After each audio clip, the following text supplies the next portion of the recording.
You are watching the Vodka stream.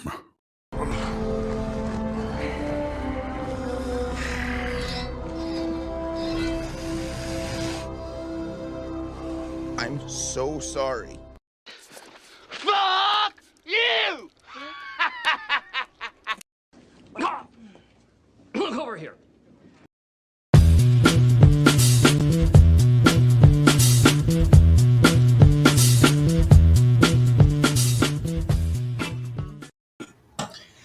Boop! What's happening, guys? So, let me adjust myself here.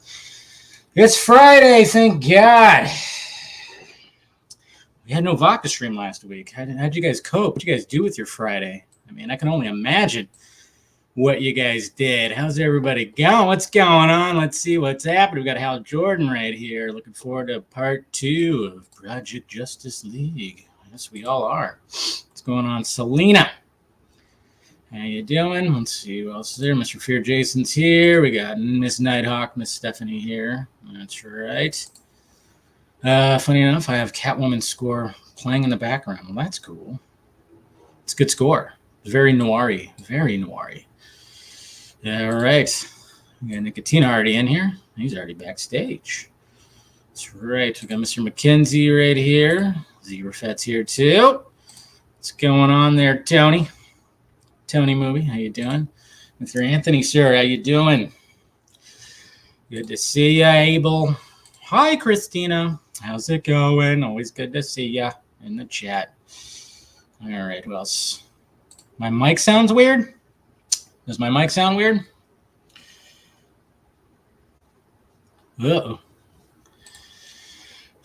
Chicken butt? What? Hey, we got Draga, a new member right here. What's going on, Jose? Let me know.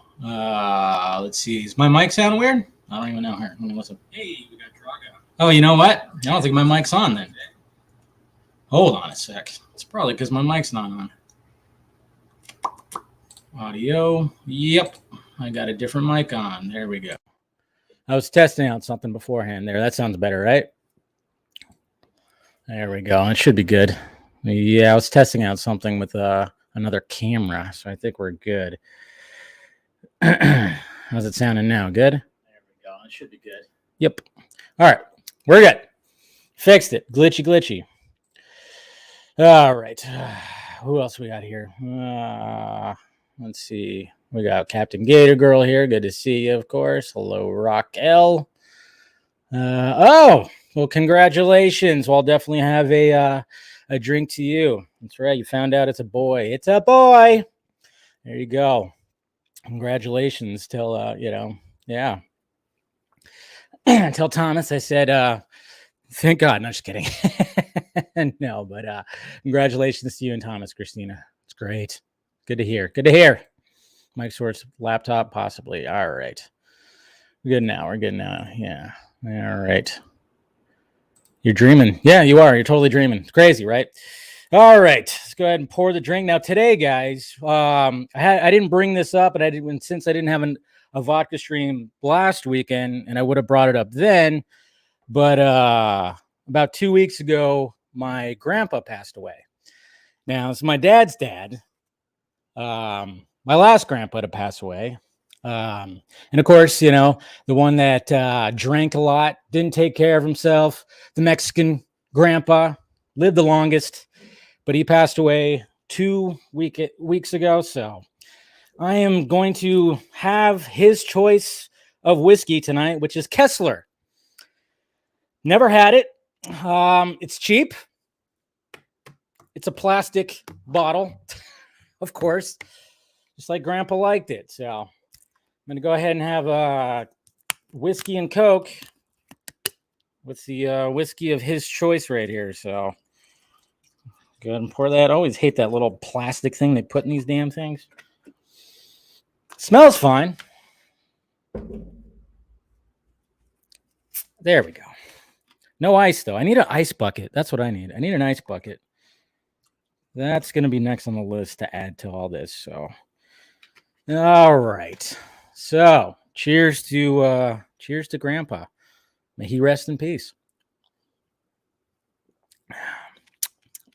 You know what? Not too bad. Actually, not too bad. Not too bad. But yeah, I didn't want to bring it up on Film Junkie Live.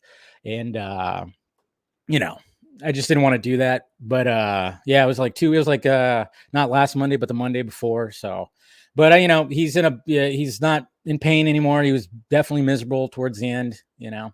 So it was like any day that it was going to be happening. He was actually going to be moving into my dad's new house because my dad moved back to California. Yeah, somebody actually moved back to California. My dad. We always make fun of him for that. No, but he was my grandpa was going to move in, but they delayed it because my grandpa wasn't doing so well, and then finally, yeah, it just happened. So yeah, cheers, Grandpa. I've sat with him and have had many drinks of whiskey with him, and I'm talking about like at noon. He always had a thing where he didn't start drinking until noon. So there was times where I'd go up and visit him, and then he'd be like, "Oh, it's noon, so it's time to bust it out." So, and then of course I just listened to the same stories over and over again. But the thing is, though, he always loved telling those stories, and they were always pretty freaking hilarious. You know, you let it be, and it was always hilarious. His laugh was great, all that stuff. So, cheers. Cheers to you, Christina, and your new baby boy that's coming. I'll be sure to buy him a bunch of Batman stuff. All right. So there's that. That's actually not too bad. I thought it was going to be a little, but not too shabby. It's actually not too shabby. All right. Let's go ahead and get the boys in here. Let me set my tweet. Let's do a little chatting. Let's chat about something positive, huh? How about we do that? Everything like this today has been pretty crazy on the fucking timeline. I tell you what, Jesus Christ. It's been craziness. And of course I woke up to craziness, you know, and it's just like, good Lord, man. Good Lord. All right. So, okay. Let's see. Get everybody in here. But yeah, everything's just been a little too crazy with the whole, you know, the Oscars fan favorite thing, and Jesus Christ, man. And other certain things too, but it's just like, you know, I'm not gonna we don't need to talk about that. Boy, I have joined the stream. All right, here we go. All right, looks like backstage, we don't just got 2 of the 4 nerds, we got 3 of them. We got Mr. Hey. Ryan, and we got Dawson. What is happening, fellas? Hey, how's it going? What's up? Well, Ryan, are you scared or what's going on? No. Come on.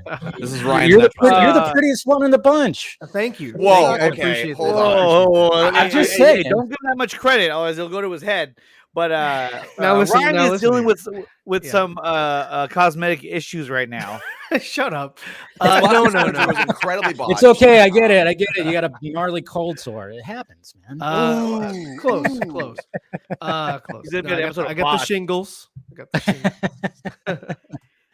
Thanks for joining, guys. How you guys doing tonight? Man, thanks for having us. Yeah, definitely. Yeah, doing great. How you guys doing? Just finished watching Moon Knight with my wife. I actually just she hadn't seen it yet, so I got to watch with her, which is nice. Oh, nice. Enjoyed it? She enjoyed it? Oh yeah, loved it. Yeah.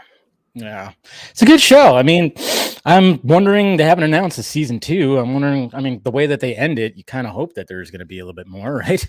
I wouldn't But be surprised. Yeah, Honestly. there has to be, right? Yeah, I mean, it has to take place in a limo. You have right? to explore where Jake Lockley came from and when he was established in Mark's brain. Yeah. Oh, spoilers! What the hell is wrong with you? I know. It's been out for like several weeks. dude. Hey, But it's I been haven't out. seen Hey, it yet. yeah. You haven't seen it yet? Oh, I have. I saw Oh, it. okay. I was about Yeah, to so say. Andre, shut up. I'm just saying. For the I'm crowd, like, wait a the minute. You're audience- supposed to be on top of this stuff. I man. know. We're losing viewers now. They're like, oh, we're out of here. I'm not gonna go there. No, everybody's fine. No, I'm not man, gonna I repeat really something I said. I mean, right. You guys drinking anything tonight or anything? Or Yeah, I have a full Unfortunately, I'm glass of drinking vodka. water. No, it's just water. it's a full glass of vodka. see, I got the good old Dr. Pepper cream soda. There you go. Hey, it's something. I don't discriminate stuff. on. Yeah. Something. But no, it's you know, I thought Moon Knight was a really cool show. It was definitely different, something they hadn't done before with the MCU, and I thought it was actually one of their stronger shows. But you know, It was. it's funny because like I still think that WandaVision was still a really, really good show, even though the ending sucked. The boner. Everything, Yeah. everything leading up to it. I mean, that was probably the one show that had everybody like locked in of like what could possibly be going on here, and then it ended up just being a huge like goose egg. Like, I think Moon Knight was the best written one. And plus, I'm biased because I grew up loving like the Mummy movies with Brendan Fraser, and so I love like it definitely had Egyptian remnants stuff. of that. Yeah, yeah, and if you have like a dark superhero mixed with Egyptian stuff, that's basically Batman and the Mummy.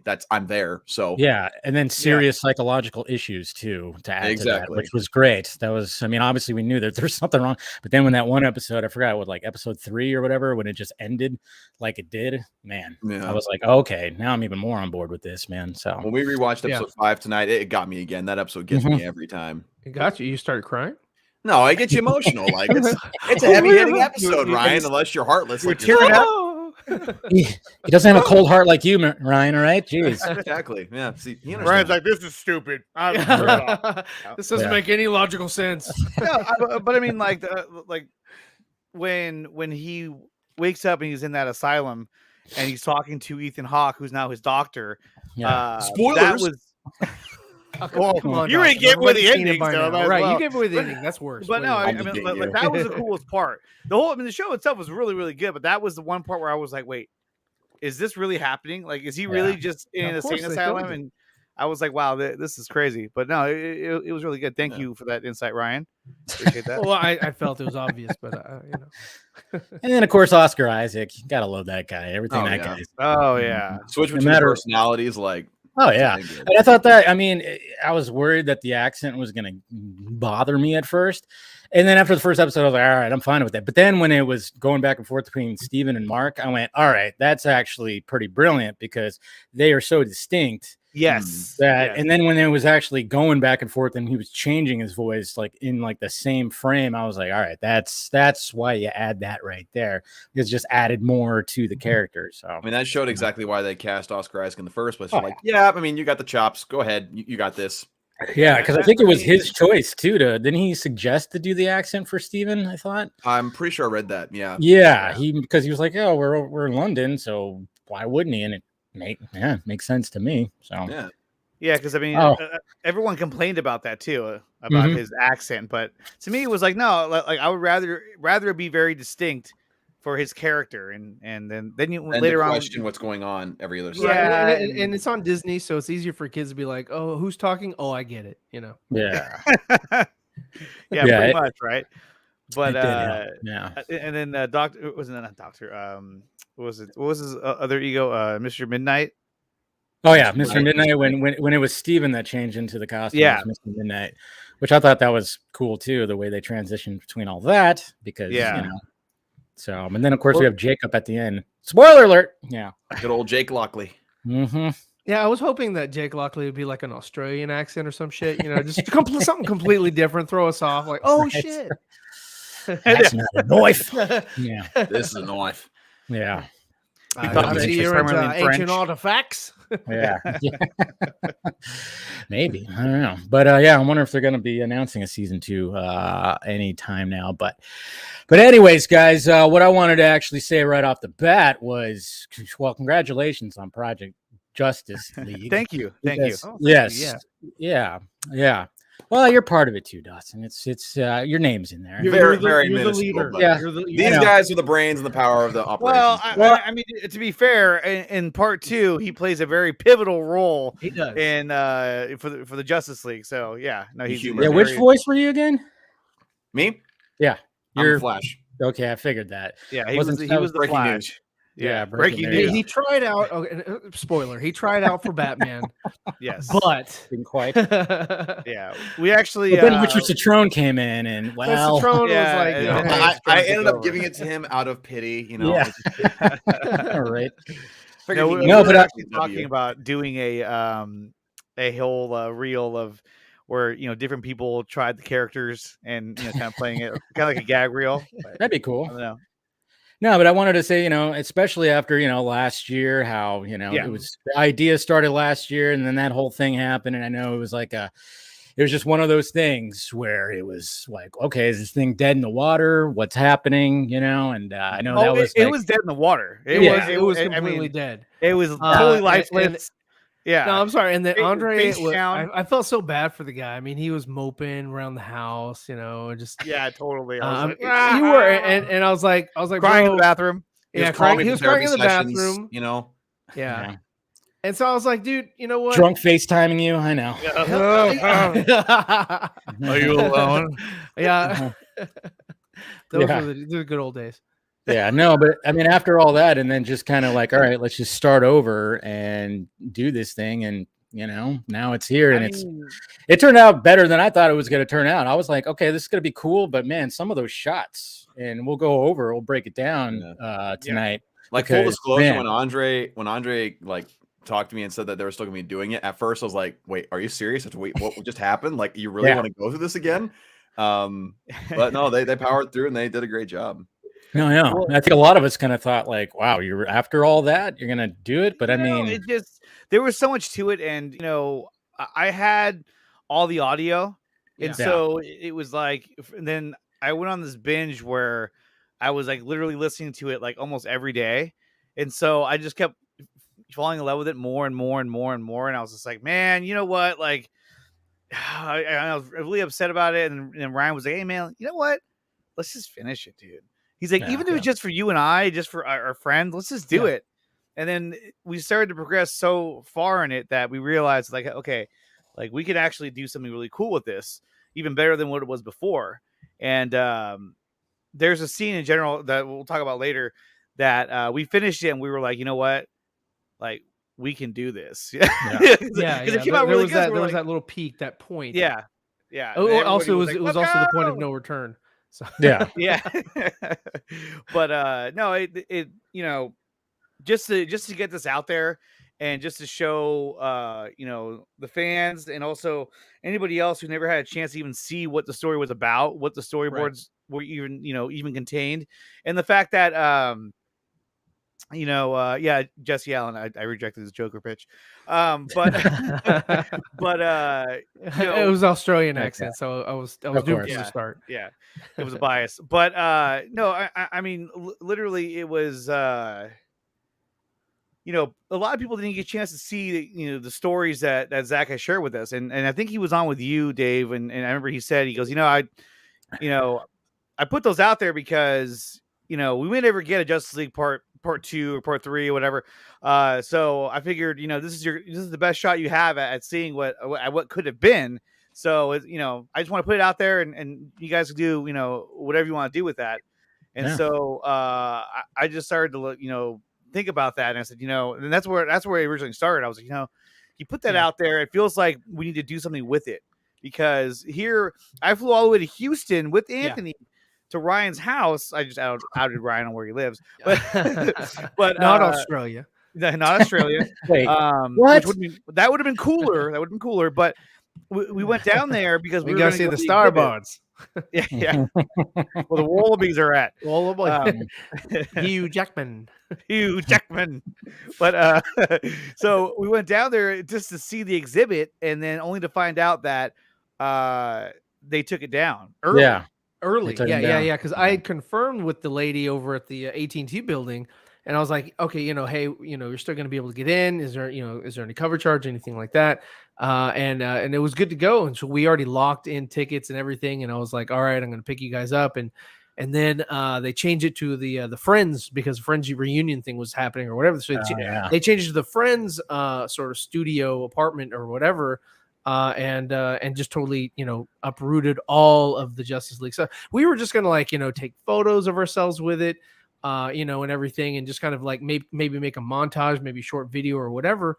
And then when they, took it off and the guys came over, of course we had fun still, but, after the trip, Andre and I were like, hey, we should do something about this, because not very many people were able to see it, to know it exists, or anything like that, so and maybe some people knew that it exists but just didn't really pay it any mind, because they were hoping that, hey, maybe further down the line, the movies would come out, or the resort of Snyderverse would happen or whatever, and then they wouldn't have to really read it or anything like that. But I was like, what, the story's changed, so it's pretty fertile ground. We can we can do whatever, not do whatever, but I mean, we can put this thing out there and try to, give it a really good representation and just kind of, share something interesting and fun with fandom.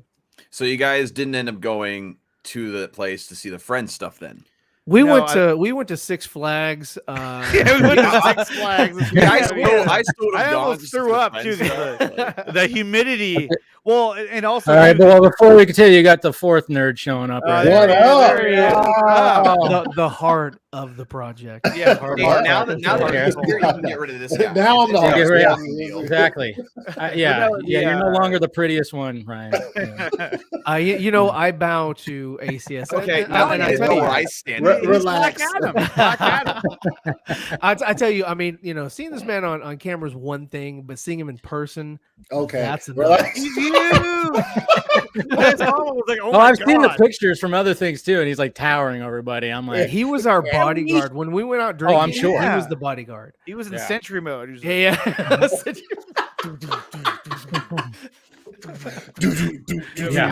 I have a bunch of questions. It's not that and hard. I need them answered immediately. Andre. But it's like the more we drank, the the more serious he got. The more serious he got. I'd be like, he'd be like, hey, what's up? He'd be like, hold on. You see those two gentlemen over? You see those two gentlemen over the bar? They look like they're in for trouble. Let's not ignore Dawson's comment, though. Me. It doesn't take much to tower over the under. They will be neutralized. Yeah. Hey, relax. I'm also vertically challenged a little bit. Hey, so don't even. I have the power to kick you out. What's good, everybody? What's good? Hey, we're just talking those two. I mean, that's not their stream. It's true. But no, we so the night before we were supposed to go, we went out. I think we were in downtown Houston. We just got obliterated, and then we're like, the next day we went to Six Flags, and it's it's really humid in Texas, and like, oh man, it really jacked me up. I was like, oh God, you would die on the East Coast. Oh God. I was like, this humidity is getting to me, but in fact, when they went out drinking, I wasn't able to make it due to just due to the drinking. Sure, whatever. But he wasn't of age. Ryan actually called me after they were done, and Ryan was just like, "Yeah, man. So like, what you up to? What you doing?" Oh, he did. Like, I'm just at home, just hanging out with the wife. Like, that's awesome, man. That's really great. It's just. I'm so happy for you. Oh God! I remember we started calling you after we got drunk. We're like, I was like, Ryan, this is way too nice right now. Oh, I remember that too. You were like, I don't want to talk to Ryan when he's drunk. It's being freaking weird, man. Or ever, please. No, it was really cool to just to kind of to see these guys finally meet these guys. And what's funny is that we're waiting for Anthony to come out of the airport. And so I'm like, we're waiting there for how long too? And we're like, man, where is he? And I was like, do you think we missed him? He was like, no, believe me, you're not gonna be able to miss him. He's a big dude. I was like, okay. He's gonna have the paparazzi surrounding him, right? He's gonna have the black okay, relax. The hierarchy of the DC. Exactly. You know what? Saying that all over the place. He has said that line so many times, The Rock, that like it's lost all meaning. That was just like, kinda... I knew you were gonna say that. Not only has it taken him 12 years to film the damn movie. Yeah. By the way, the Giants won tonight, 6-game winning streak. So suck it, Dodger fans. Just saying. Yes, I also will say suck it, Dodger fans. Yeah, there you go. I'm a Braves fan. That's right, Braves. Yeah, that's right. You're Braves. Yeah, because they took your boy, huh? Well, we got one from them too, so I could.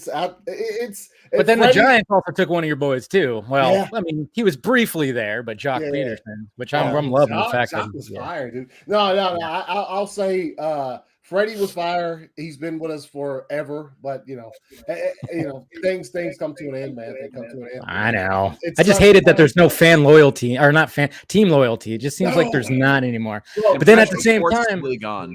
Yeah, but then at the same time, I'm like, I was hearing that they didn't even really make him an offer. So I mean, if they're not going to make him an offer, then fuck it. You have a franchise player who literally when the World Series actually happened, he actually performed up to fucking billing. You know what I'm saying? Mhm. Like Yeah. Freddie Freeman was He fired did. in the World Series, and they were just like, I mean, we can give you a couch.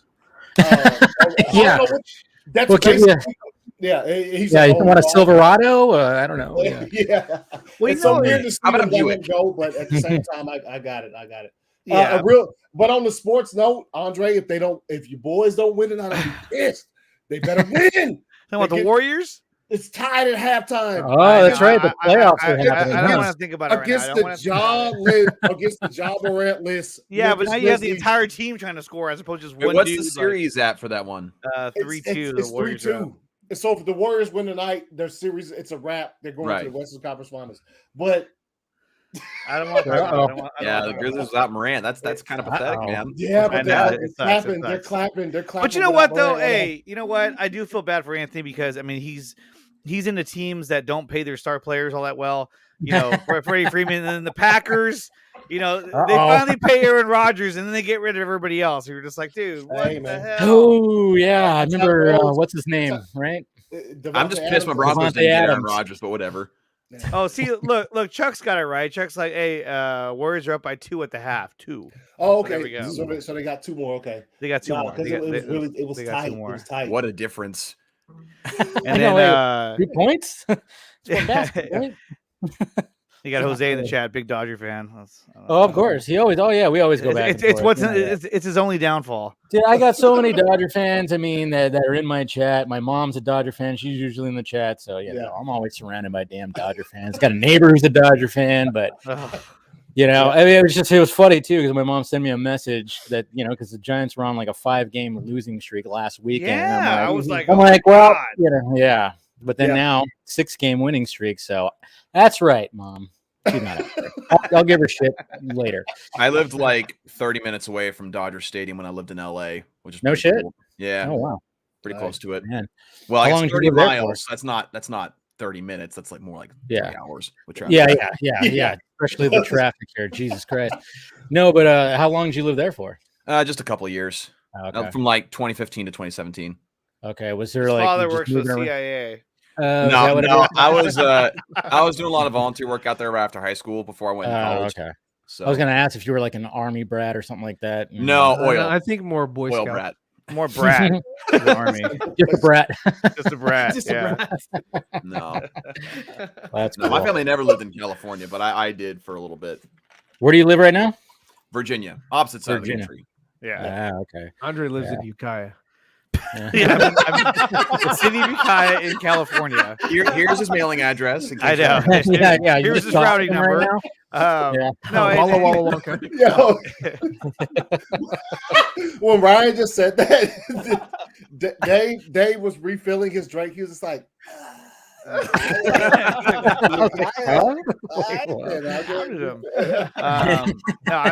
I've been in California my entire life. I've lived in different areas, but it's all Northern California.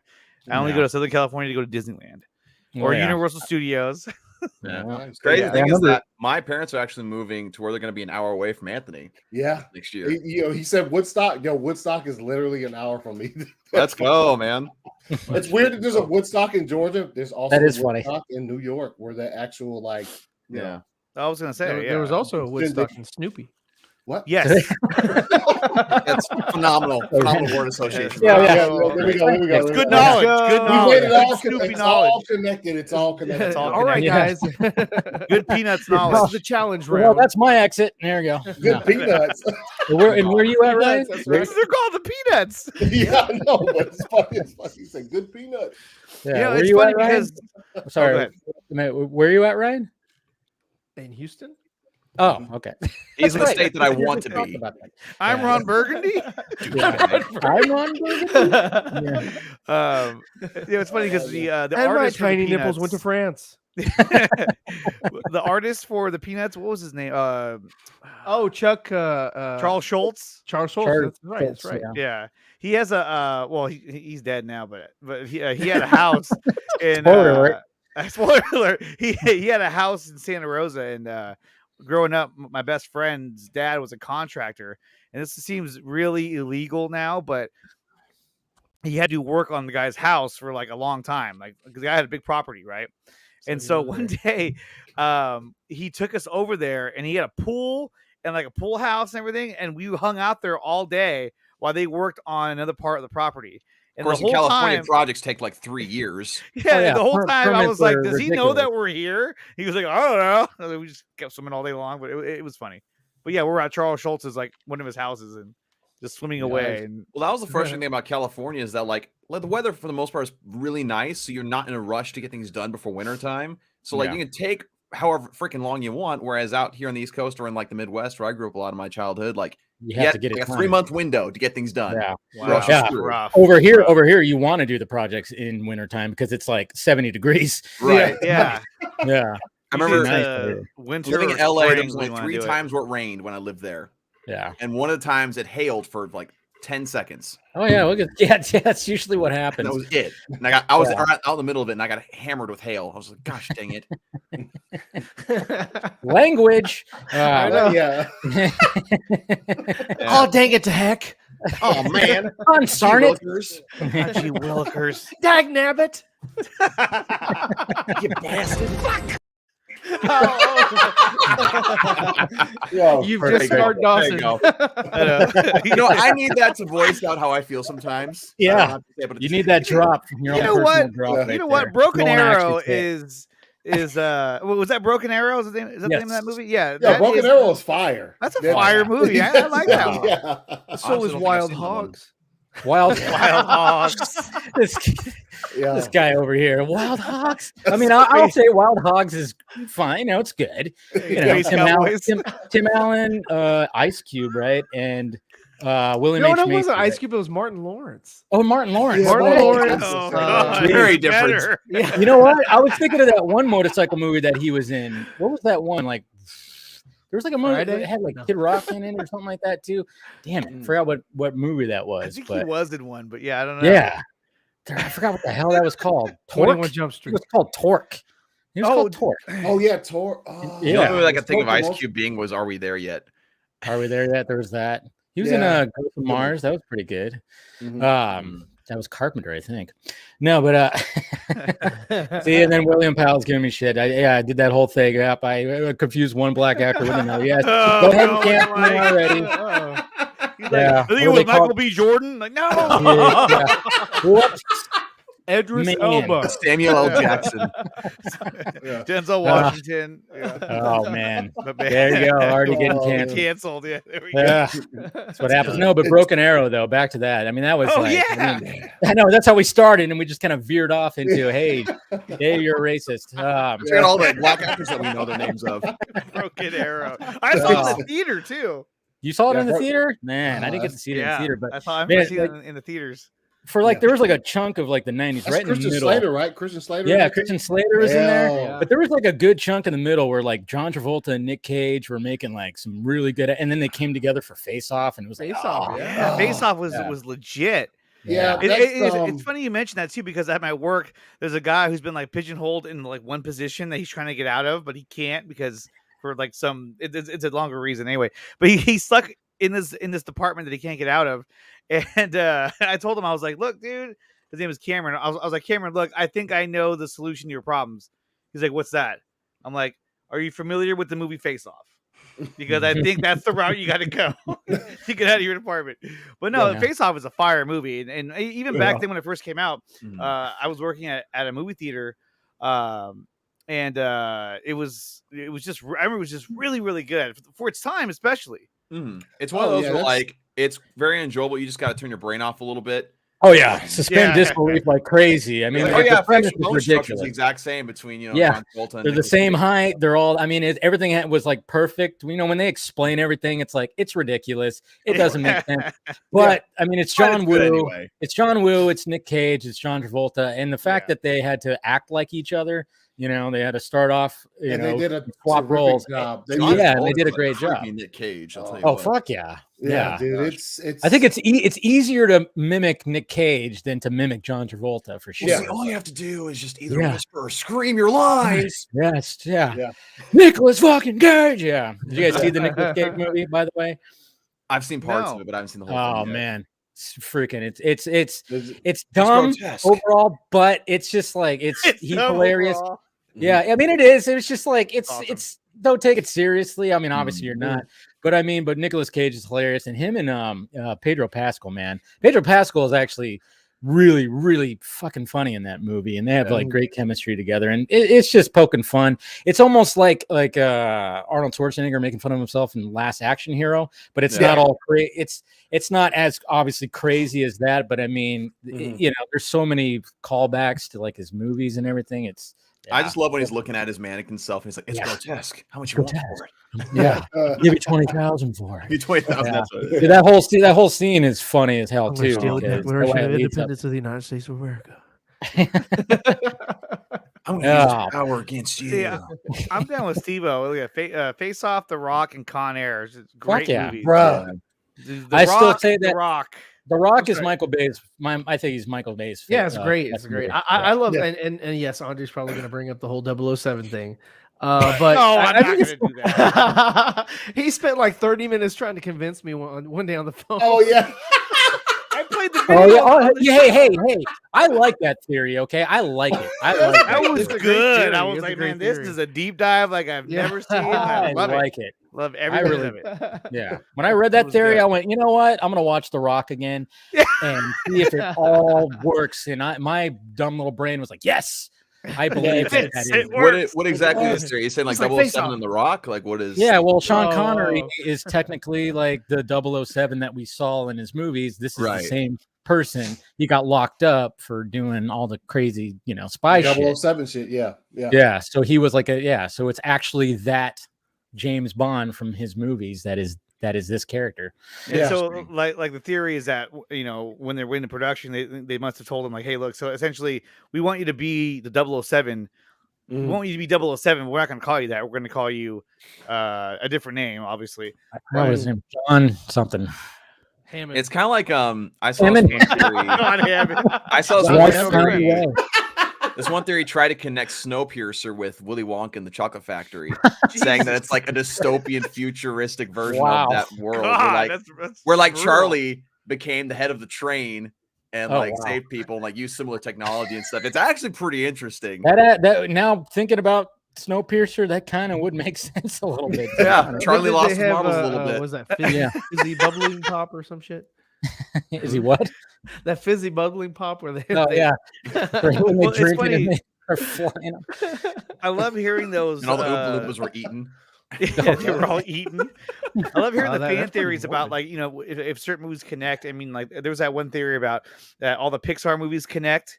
Oh yeah. and like how you're just like, wow, like how'd they think of this? It's crazy. Well, I mean, they put little Easter eggs in like the Pixar Yeah. movies that are like that you Yeah. find. And like, well, I mean, it's hard not to like think that it's a shared universe, But then there's some people that make like little videos where they look like their brain just blown to pieces and they're just like, oh my gosh, like, dude, this makes sense. This makes sense. Like, or just think about this. They just felt like having some fun and just threw it in there. Yeah, Yeah.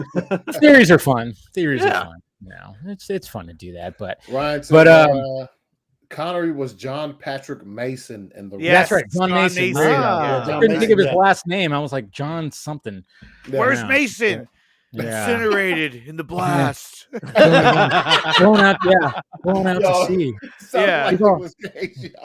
And he's incinerated. Yeah, no. He's all, what, a body can do that? He's all, oh yeah. That's just wow. Nicolas Cage, man. But they had such good chemistry in there too. My God. the back Oh, it and was so forth, yeah. good. Yeah. Well, and not to mention Yeah. that, but the crazy, like one of the best shots of the entire movie. It's a great. I mean, it's absolutely fire movie. But one of the best shots of the entire movie is a shot when all the Navy SEALs come out of the water Oh at yeah. the same time, like Yeah, and they rise up, and it's like, whoa, that was badass. And then obviously the hard scene to watch is when they get surrounded and they get into that Yeah. big argument. He's like, I cannot give that order. Yeah. I cannot give that order. You're like, oh my Michael God. Bean, man. Yeah, I'm like, Michael Bean, you're gonna die again? No, you're so cool when you die in That's- everything. I know, right? That scene was so intense. Yeah, and then they all get shot. You're like, damn, Of course. that's it. And then that stupid like one that was like watching them too. He's like, I gotta go. And it's like, don't go. Don't And of go. course he gets shot. Go. It's He like, gets shot in the yeah, head. Yeah. But of course, that had to happen because it has to be, you know, the two main Yeah. characters that saved the day. An old guy and a chem freak guy. Yeah. He gets shot in the head and he hangs there and they're staring at him. Remember? They're like, oh no. Yeah. And Nick Cage gives like a little yeah. Little Nick Cage cry. Ryan, were you just trying to do I a don't Mickey care. Mouse impression? Oh my gosh. Oh, shit. Good crime. He's paid by the mouse. That's what's happening. We got an Paid by agent the from the mouse. mouse here.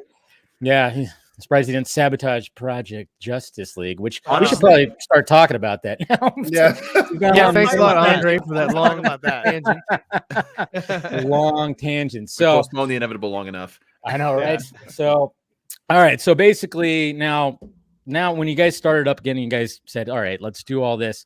So you got, I mean, obviously, Ryan, you did most of the illustrations, right? Yes. Okay. And then when it came to like special, so when you drew stuff, and then you just had, I know it was like what Vega, whatever. What was Vega. it? Yeah, Vega. He did the After Effects special effects. You know, he put it, you know, Right. he did all that, and then we had a colorist, Mariano. So I worked pretty closely with Mariano, and also Vega. Because when I was drawing, of course, digital art. So when I first started on the project back in the inception of it, I had drawn on paper and I was scanning it on a scanner and just sending it over because I was just it over.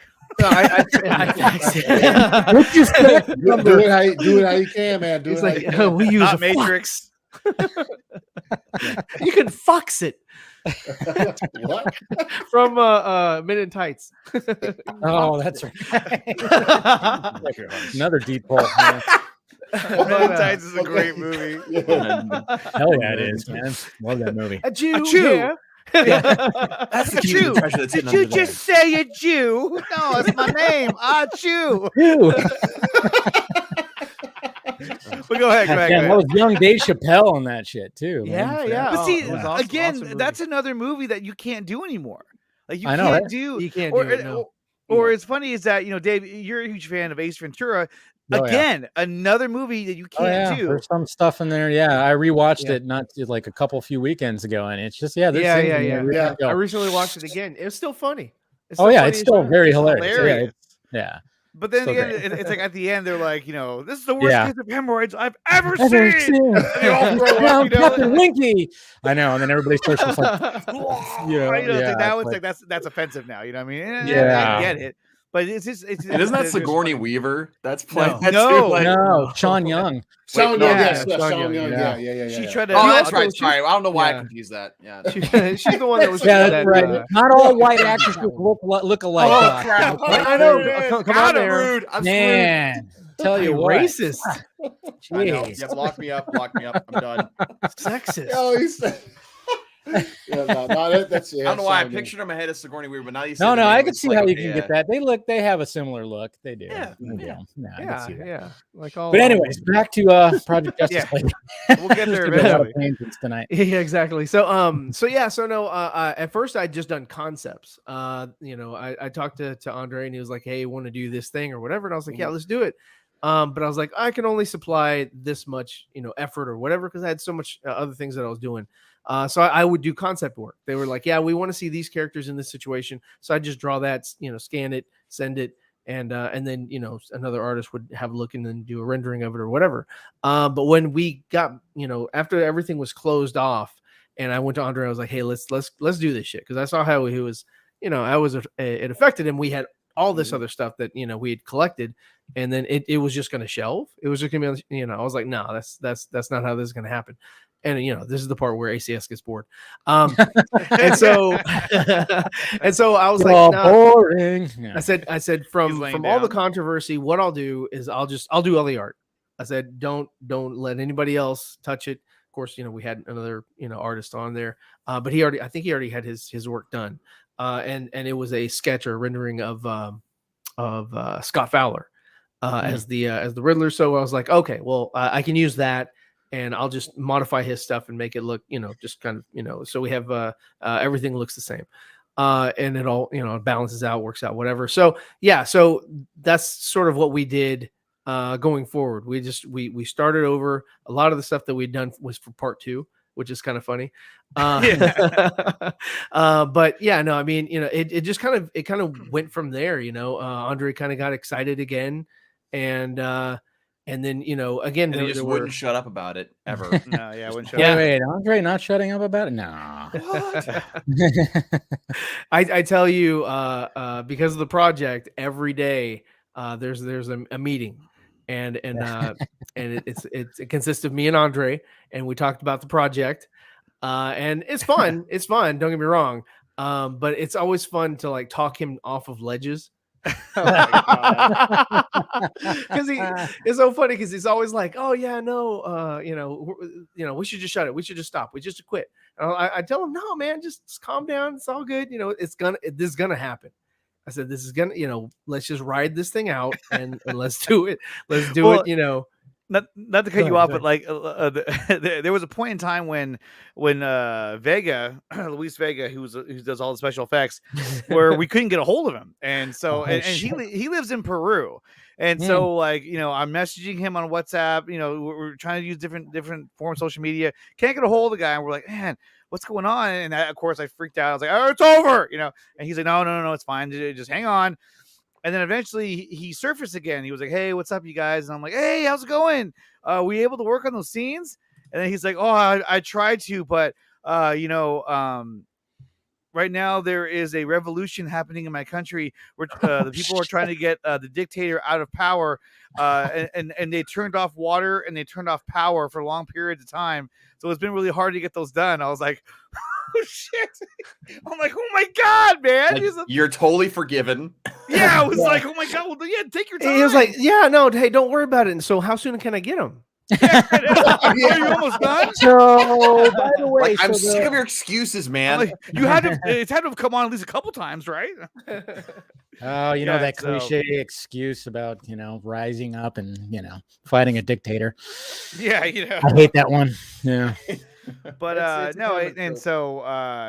it took a lot of time, and everything we've done over streams or on the phone, or we've never actually seen each other because obviously Luis is in Peru, and Mariano's in Argentina, and of course I'm in California, he's in Texas. So yeah, it's pretty crazy that we're able to do this being so far apart from each other. Yeah. No. I mean, that's got to be a little bit rough, especially like doing it like that. So when it comes to the voice cast, trying to get everybody. I mean, I know like at first you actually had other people, but then of course when the first iteration kind of went down, you kind of lost a couple people, but then replaced them. And to be honest, I mean, obviously the biggest voice was the narration, Mr. Cortez. Talk about a voice. Jesus Christ, that guy absolutely like killed it. Yeah. I mean, he's got a voice for that. My God. Oh yeah, absolutely. And that really just, when he's just reading off all the words on the storyboards. My God. And speaking of cast members, we got a certain cast member that's joining right now. What's up? What up? What up? What's going Did my eyes on? mistake me? Was that Dr. Pepper? No, it's Cherry Coke Zero. Ah, Ooh. you know what? That's Wow, she's getting fucked up tonight. It's actually better that Meg is here, because now that we're going into Project Justice League Part 2, she plays another role in that in Part 2. So that's gonna be cool to see her. Right. We also have Anthony. Yeah, there it is. There you go. Yeah, which to me is an upgrade. Going from Amber Heard to. I know. I'm about to say. I mean, a lot of people want her recast. So see, at least her dog didn't step on a bee. Oh God. That video was that one, and then the other one about the Metallica cover about the I saw that. When somebody hilarious. I was like, somebody tweaked. Yeah, somebody tweaked. The greatest videos that I've seen about it are when they show the clip of her saying her dog stepped on a bee, and they play like Star Wars clips that rhyme with it right afterwards. They have General Grievous saying General Kenobi, and Anakin saying you turned her against me. It's like, oh my gosh, this is too good. God. Oh my Lord, yeah, that's been crazy. But yeah, so all the art that was back. Anywho. Yeah, we're back.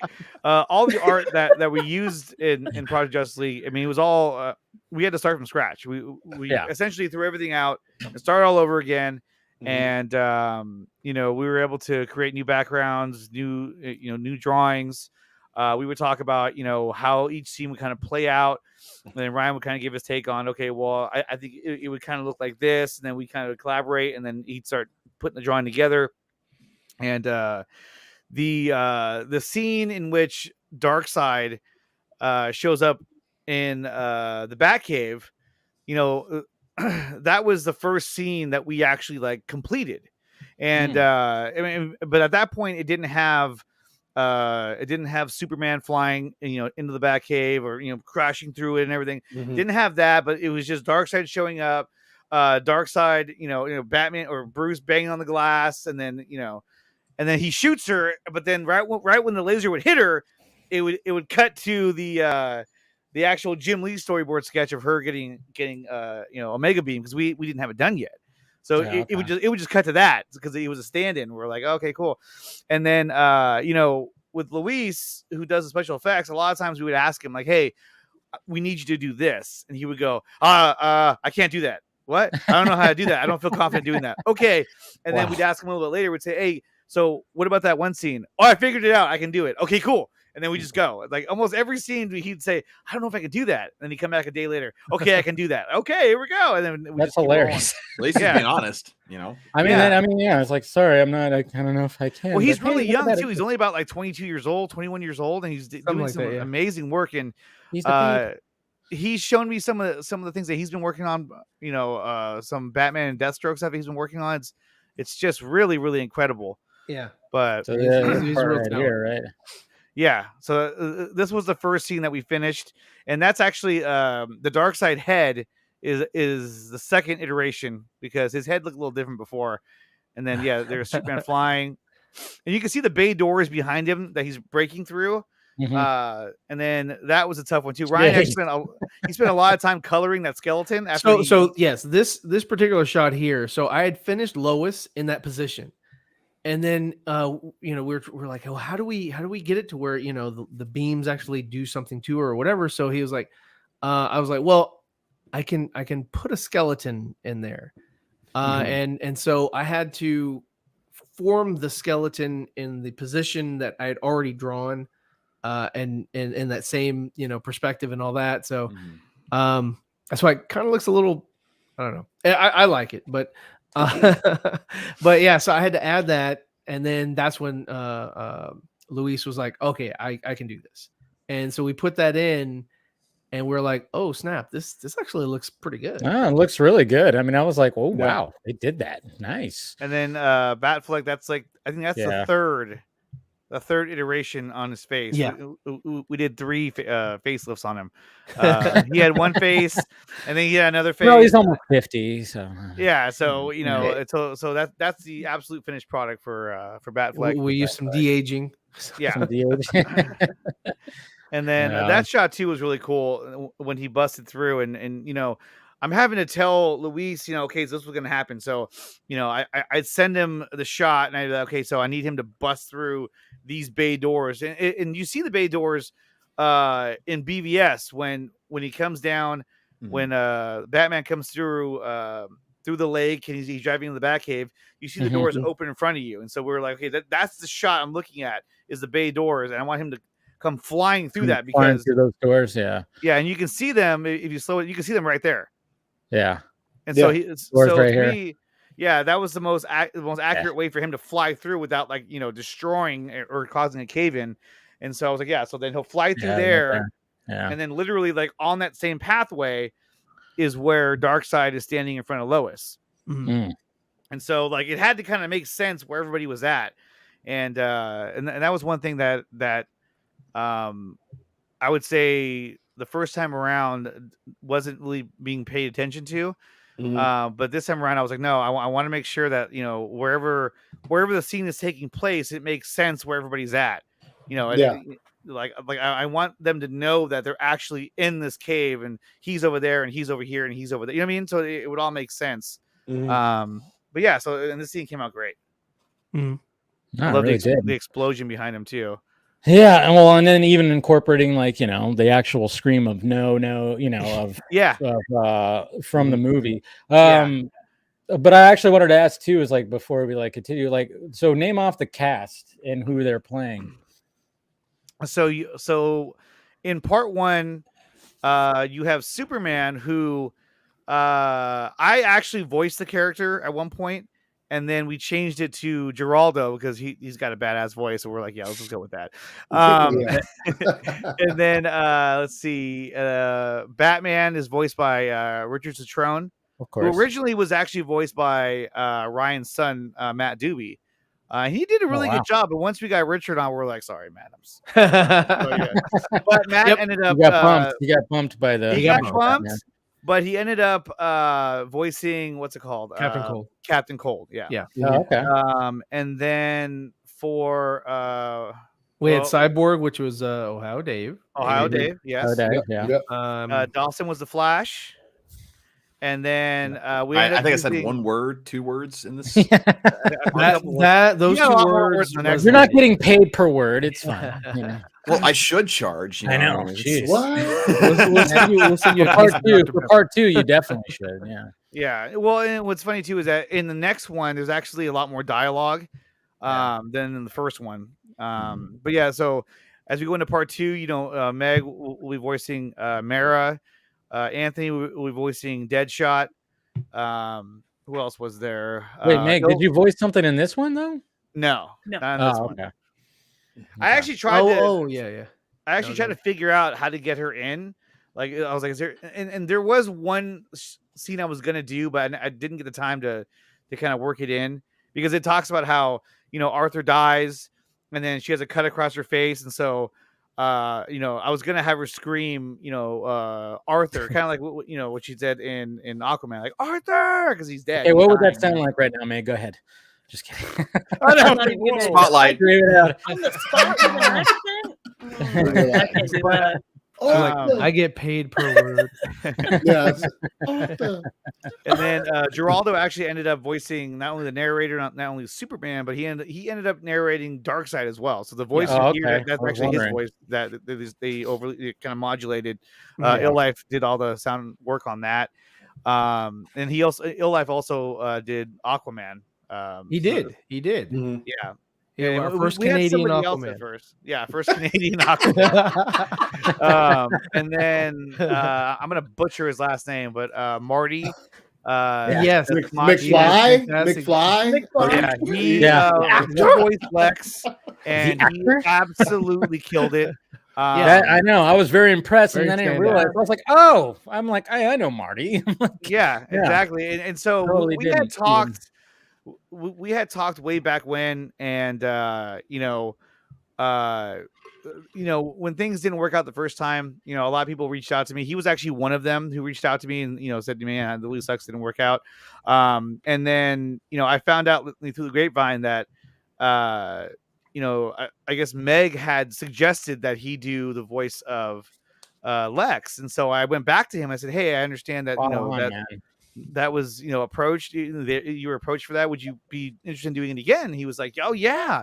And so the coolest part about what Marty did was, so I gave him the lines from the storyboard on the script that we made, which is basically just taking what he said and said, "Okay, go ahead and say that."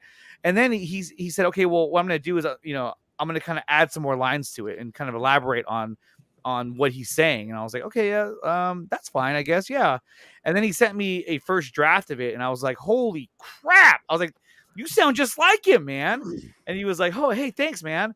And then he sent another draft, which is the one you guys hear in the actual project, and it was absolutely fabulous. And I knew at that point that I was like, dude, if I make a trailer, which I ended up doing, I was like, I'm gonna have him talking in that trailer because it was so good, and he did an amazing job.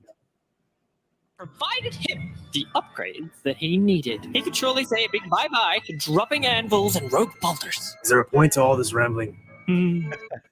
It seems at this point, any attempts to catch the fastest man alive has been nothing but a cold pursuit.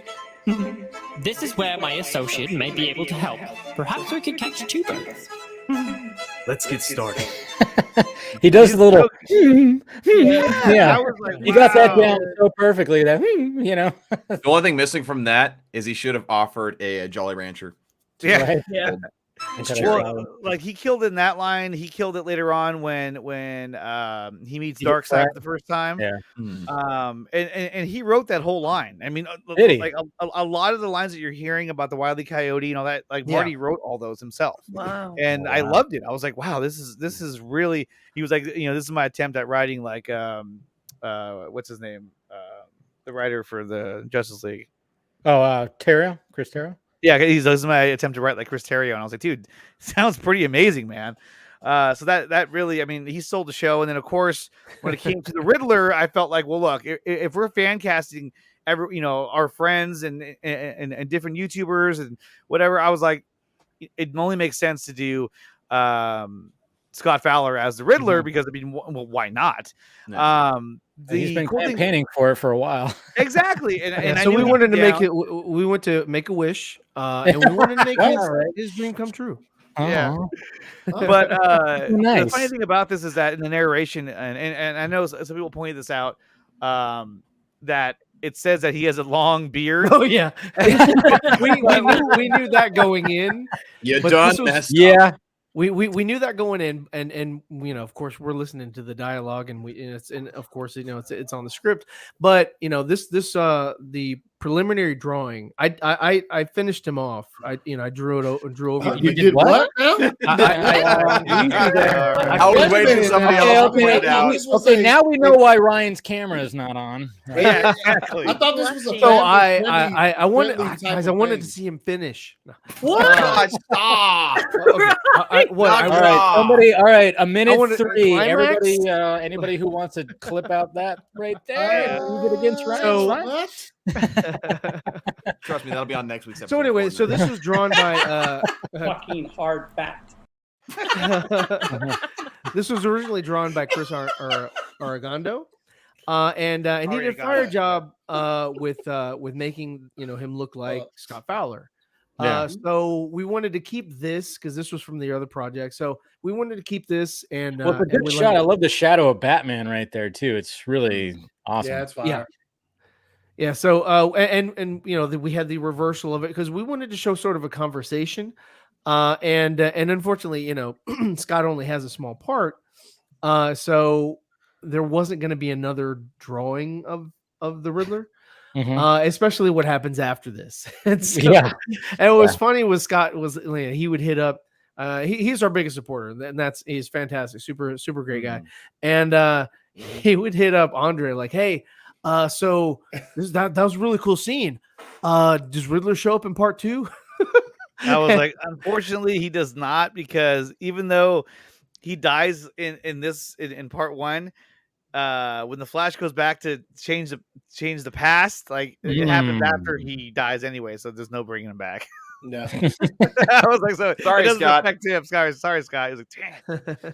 Yeah, but at the same time, I mean, there's just something like that's. I love the fact that he's holding a batarang. First off, and this shot right here, like I said, with the shadow of Batman standing right there, and then of course we see it, and then it's just I mean, we all kind of thought, even when we read the storyboards, that how cool would it be that the Riddler is like secluded himself because he figured out the ultimate puzzle, which is the anti-life equation. Yeah. And I mean, I thought that was one of my favorite parts actually of the whole storyboards. Like, if there was an anti-life equation, who would want to figure that out and be like, I'm going to dedicate the rest of my life to it? It'd be the Riddler, of course. Yeah, I thought that was a really cool twist to have on it, and not to mention, it would feel like in what would probably have been Ben Affleck's Batman movie, you would have seen the Riddler. So this would have been like the second appearance of the Riddler since seeing him in that movie. Sure. And then Ryan would have finished him off. And then Ryan would have finished him off. Yeah. But I just thought that was really cool, and really bringing in the human element as well. I mean, it's not like the Riddler is is like a metahuman. No, he's he's an intelligent, human being, and he was able to solve the equation, which I thought was a really cool detail to have in the story. Yeah. In this scene here, we originally Ryan put him like looking out of a window, and I was like, why is he behind a window? He's like, oh, that wasn't a window. I'm like, no. And then he put him in a doorway. I was like, that makes some more sense. And then he put like, if you take away that wall that Batman's shadow was on, you can actually see the rest of the cabin. There's like a table and chairs and everything, which was crazy. I didn't even know that was even there, and until he showed it to me. And so then we decided, well, it'd be kind of cool if we, had something to represent Batman. And so then we decided, okay, we'll just do the Shadow.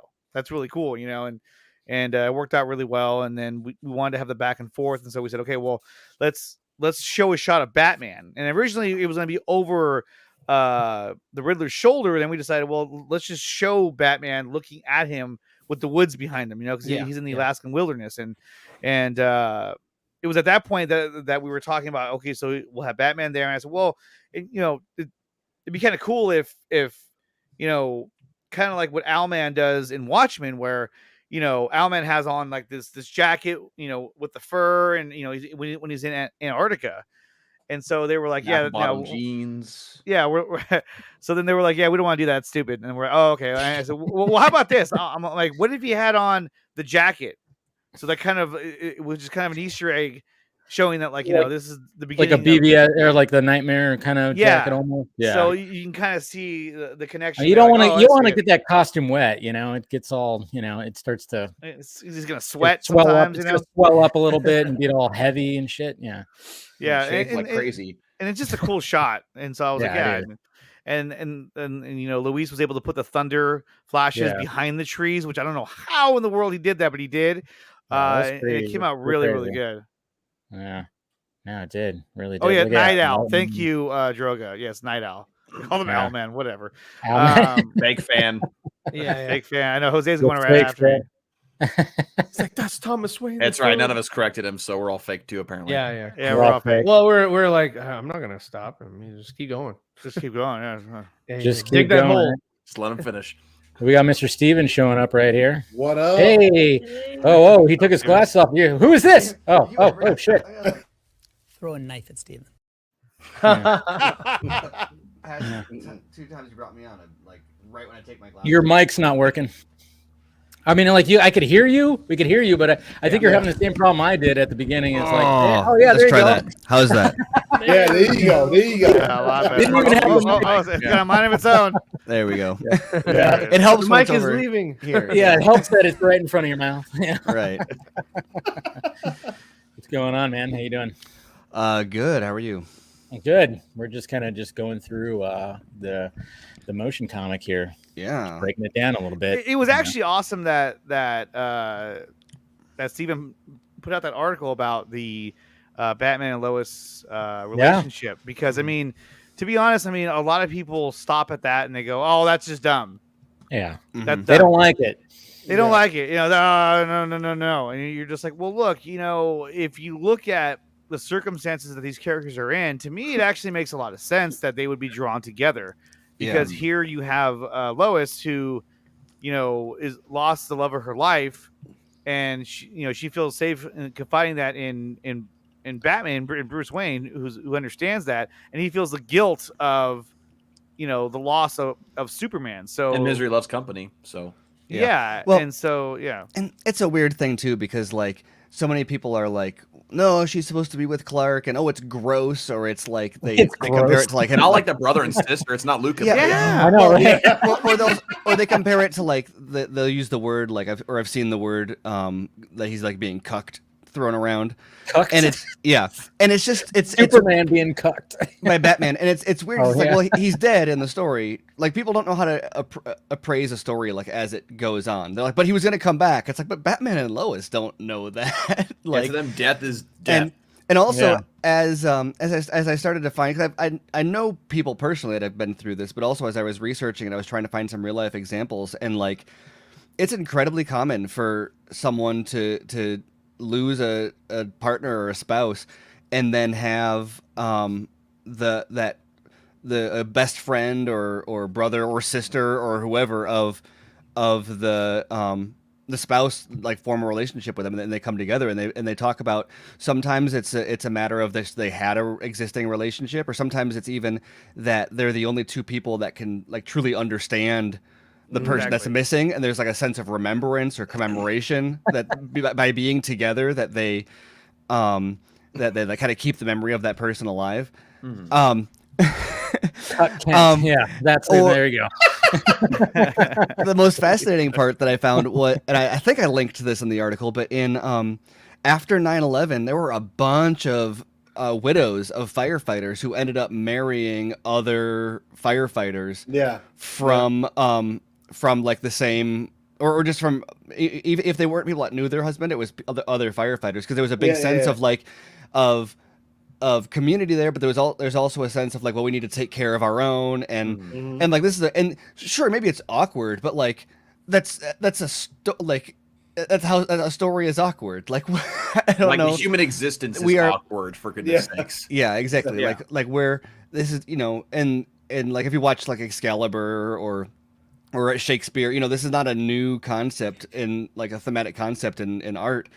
And it's not exactly like in Excalibur. It's really weird when Lancelot gets with Guinevere also, and it like messes stuff up, and it's drama. Like, so, and I'm sure as you guys probably saw, since you were going with that version of the story, the more you kind of start to tug at the threads, the more you look back at like BVS or Man of Steel, and you're like, oh wow, this was like not just like a random thing he threw in there. This is like a really, really important part of this story and of these characters, and not just like important as like, oh, he chose this as an important puzzle piece, but it elevates.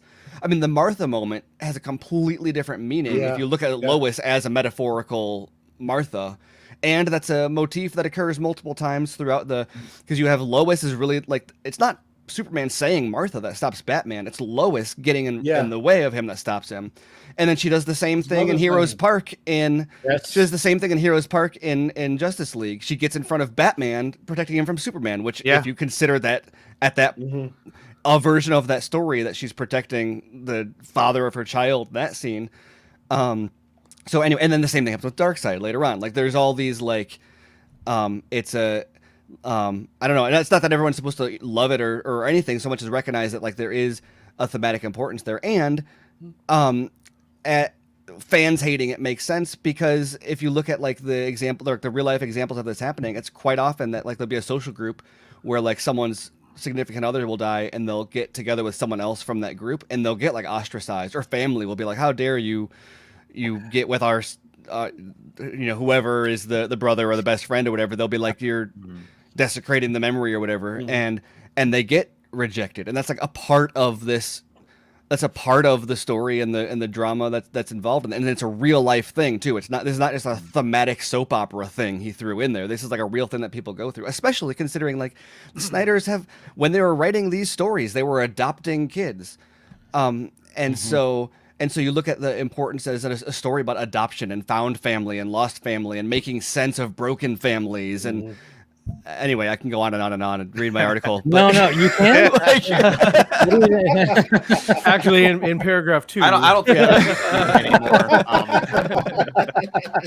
No, but like that's always been it's always been a debate. I mean, Meg, how do you feel about like that little part of the story about? Meg.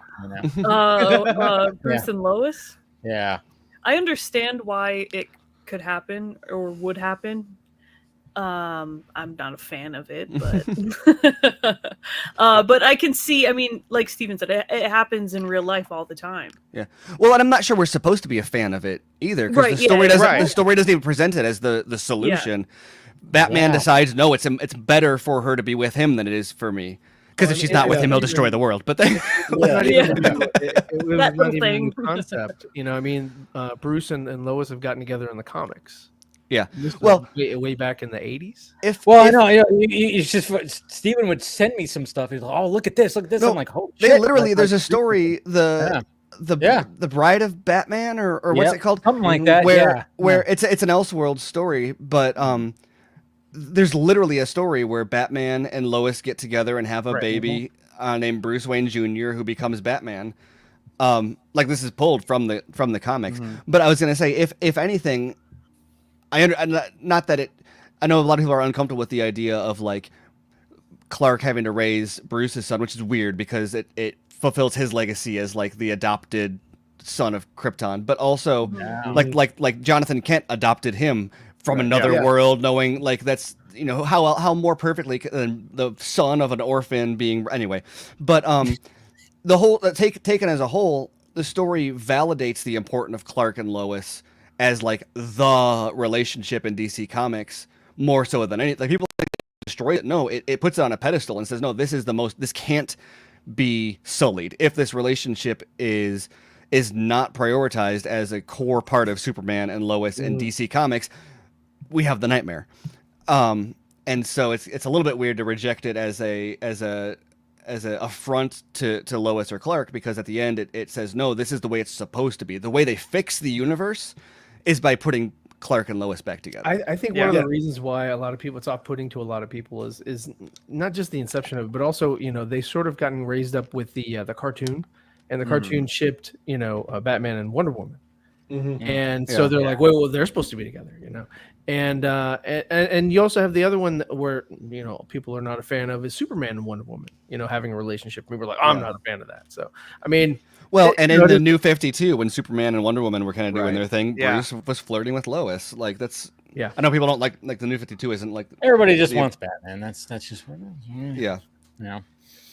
I mean, Anyways, I like but that's just see, even Ray agrees. What's going on, Ray? I world's finest. Come on. I mean, Bruce was totally like Lois was hitting on him. Two of the world's finest right here, Yeah, but that's true. But I was talking about like because I just watched finally Superman the animated series a couple months ago, and like that episode is like, okay, yeah, they're totally flirting, and it's totally like a dating thing. Like this is like, and I had to think about that. I was like, okay, yeah, no, there has been some precedent for this. So yeah, you know how human beings are with change. Don't do it. That's what they say. I think it's a very natural thing that would happen in their situation, especially. I mean, if there's anyone that she would want to confide in, it would be Bruce Wayne. Well, who is there other than, like, she's not going to go to Martha and like put all this on Martha's shoulders. Like Bruce, exactly. Like first they had an alliance about like there were things that they were working on together. Like they had a working relationship. Yes. But also, they were the only two people like that. Really, like she couldn't go to Perry, she couldn't go to like, and so I don't know. It makes sense that would kind of develop, and who knows how far it would go. But even if it was just like a one-time thing, it makes sense that in that circumstance that would be like I don't know. I could set the mood or not, but it's whether or not they're like working late in the Bat Cave, Superman's dead, Oh, let me help you. Let me help you.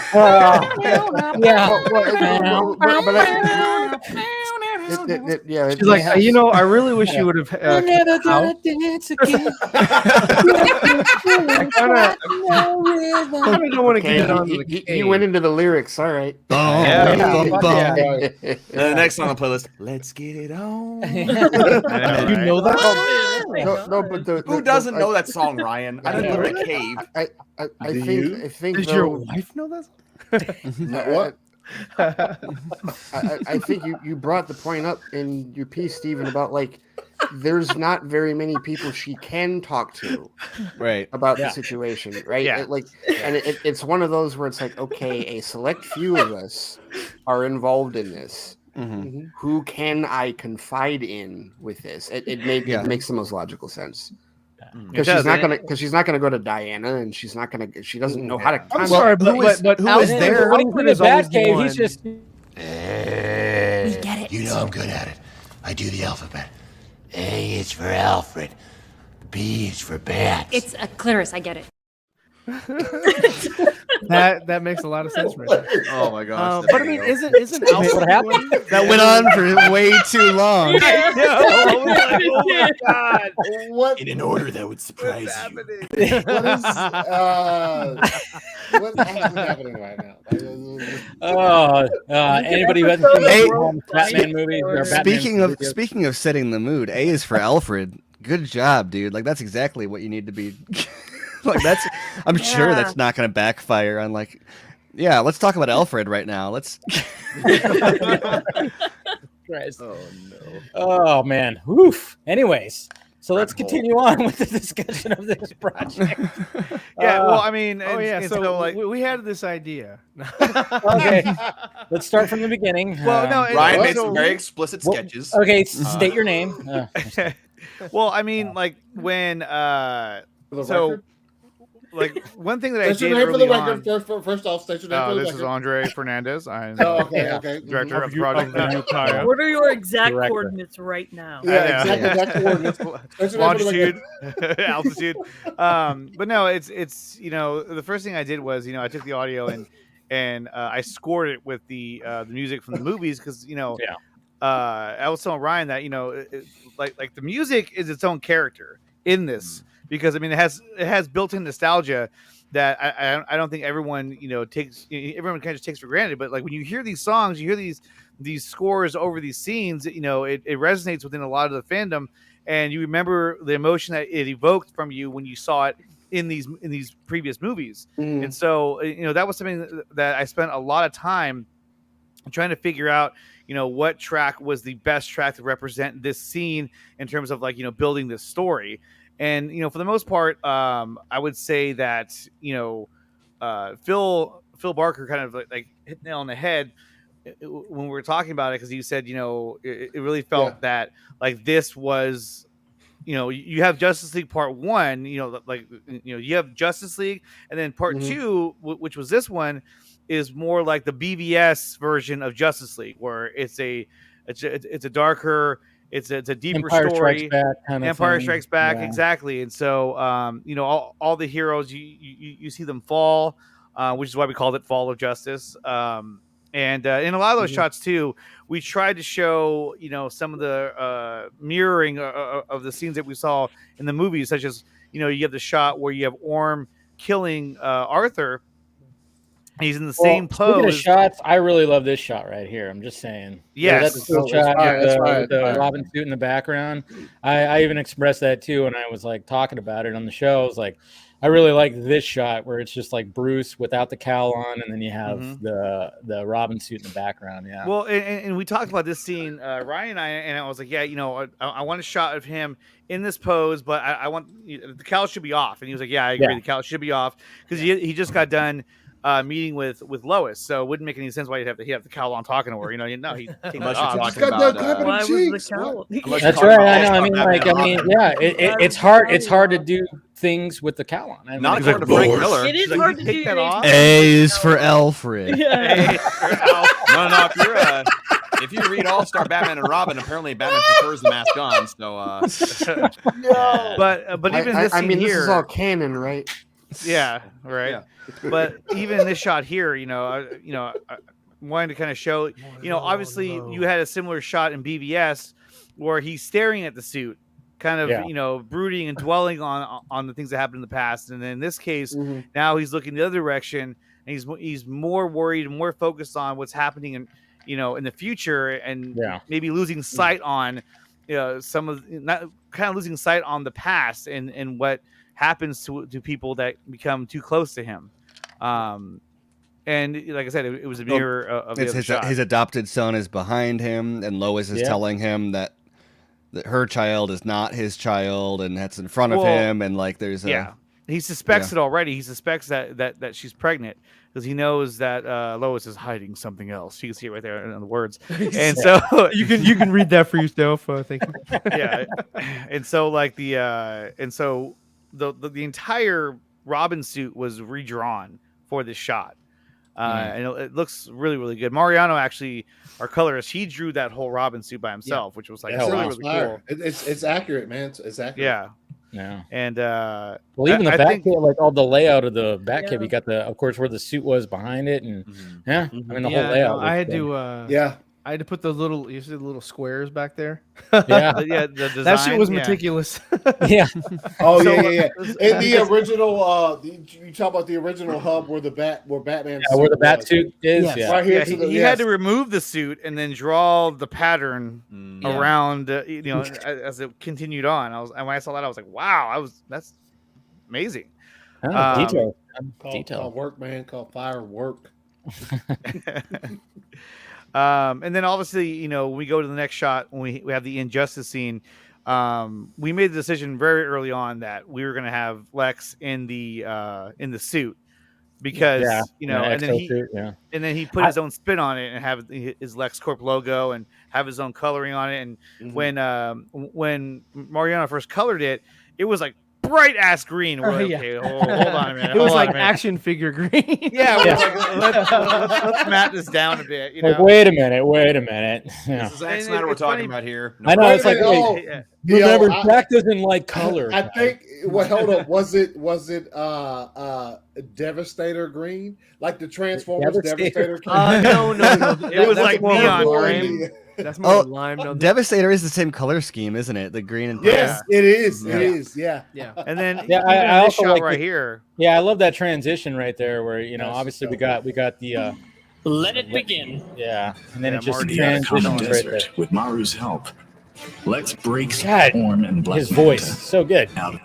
But anyway, sorry. Yeah, And then, we're and revealing then all that. one thing we did too was that Manta has the suit that he's wearing in the new Aquaman Aquaman too. movie. Yeah. Yeah. Yes, that's fine. Because Also like her costume too. we wanted to show the natural progression of they would come together, do Zach's movie, go do a solo movie, then come back and do another Zach movie, then go do another solo, and then come back. Just sort of that whole evolution of changing the suits or updating the looks or whatever. Yeah. And just the detail in the fur, like on his hood, I loved it. I was like, man, that's so good. But yeah, so and then we were able to put him in like a jail setting. There's actually a bunch of dead soldiers behind him too. Yeah, I could see that. Yeah. And and then we were able to isolate the two of them so that they're having a conversation with each other. Originally, the other members were standing there as well. We were like, that's kind of weird. Why are they all there? Like, maybe we should get rid of them. They And break so in with they're a team. They go. They're a team. Yeah. Wherever you go, I go. Yeah. And then, yeah, and then it has the red background because in the shot on the storyboard, it had a red background. So we're just like, yeah, let's just keep it red. And then this shot too. This was one of the. Yeah, this ended up being like the thumbnail to the whole thing. Yes. Yeah, that's just fine. Yeah. So this one took Ryan a long time to draw this one, and how long did it take you, Ryan? It took me a long time. A long time. There you go. Well, there you go. Nice. Hey, man. That's your peek behind the snes, people. But it was a lot of referencing Liz Wonder. Yes. She had made her own outfit of this. And I was like, man, and so if you looked at Jim Lee's art, it's very very nondescript. It's very broad, low detail, And and I was like, you know what, Liz dresses up as Gull all the time. So when she put that out, I was like, this is fire. It actually came out at the right time. Thank you so much, Liz.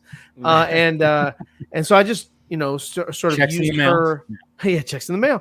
I used her cosplay as reference, and I was like, okay, I'll make that look like this, and yeah. So when they colored it, when Mariano colored it, I was like, oh god, this is awesome. And another thing, as I drew this in layers, so that her head is a separate layer, her shoulders a separate layer, her forearm is a separate layer, the wrist is a separate layer with the sword, because I wanted Luis, our animator, to show the sword thrusting into Clark's chest, and you can kind of subtly see it. I wanted something a little bit more exaggerated, but hey, I'm not going to I'm not going to say that. It came out like this.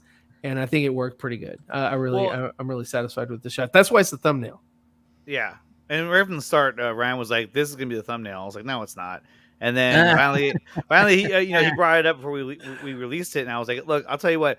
If you can make a thumbnail out of this shot, I'll use it." And he did. So, and I was like, "Sent." But I mean, can't get the brig, man. He's always getting stabbed in the chest. Always getting stabbed. Yeah. But I mean, in this case too, when he dies, or as he's being stabbed, it's the same effect that you see in BBS. Yeah.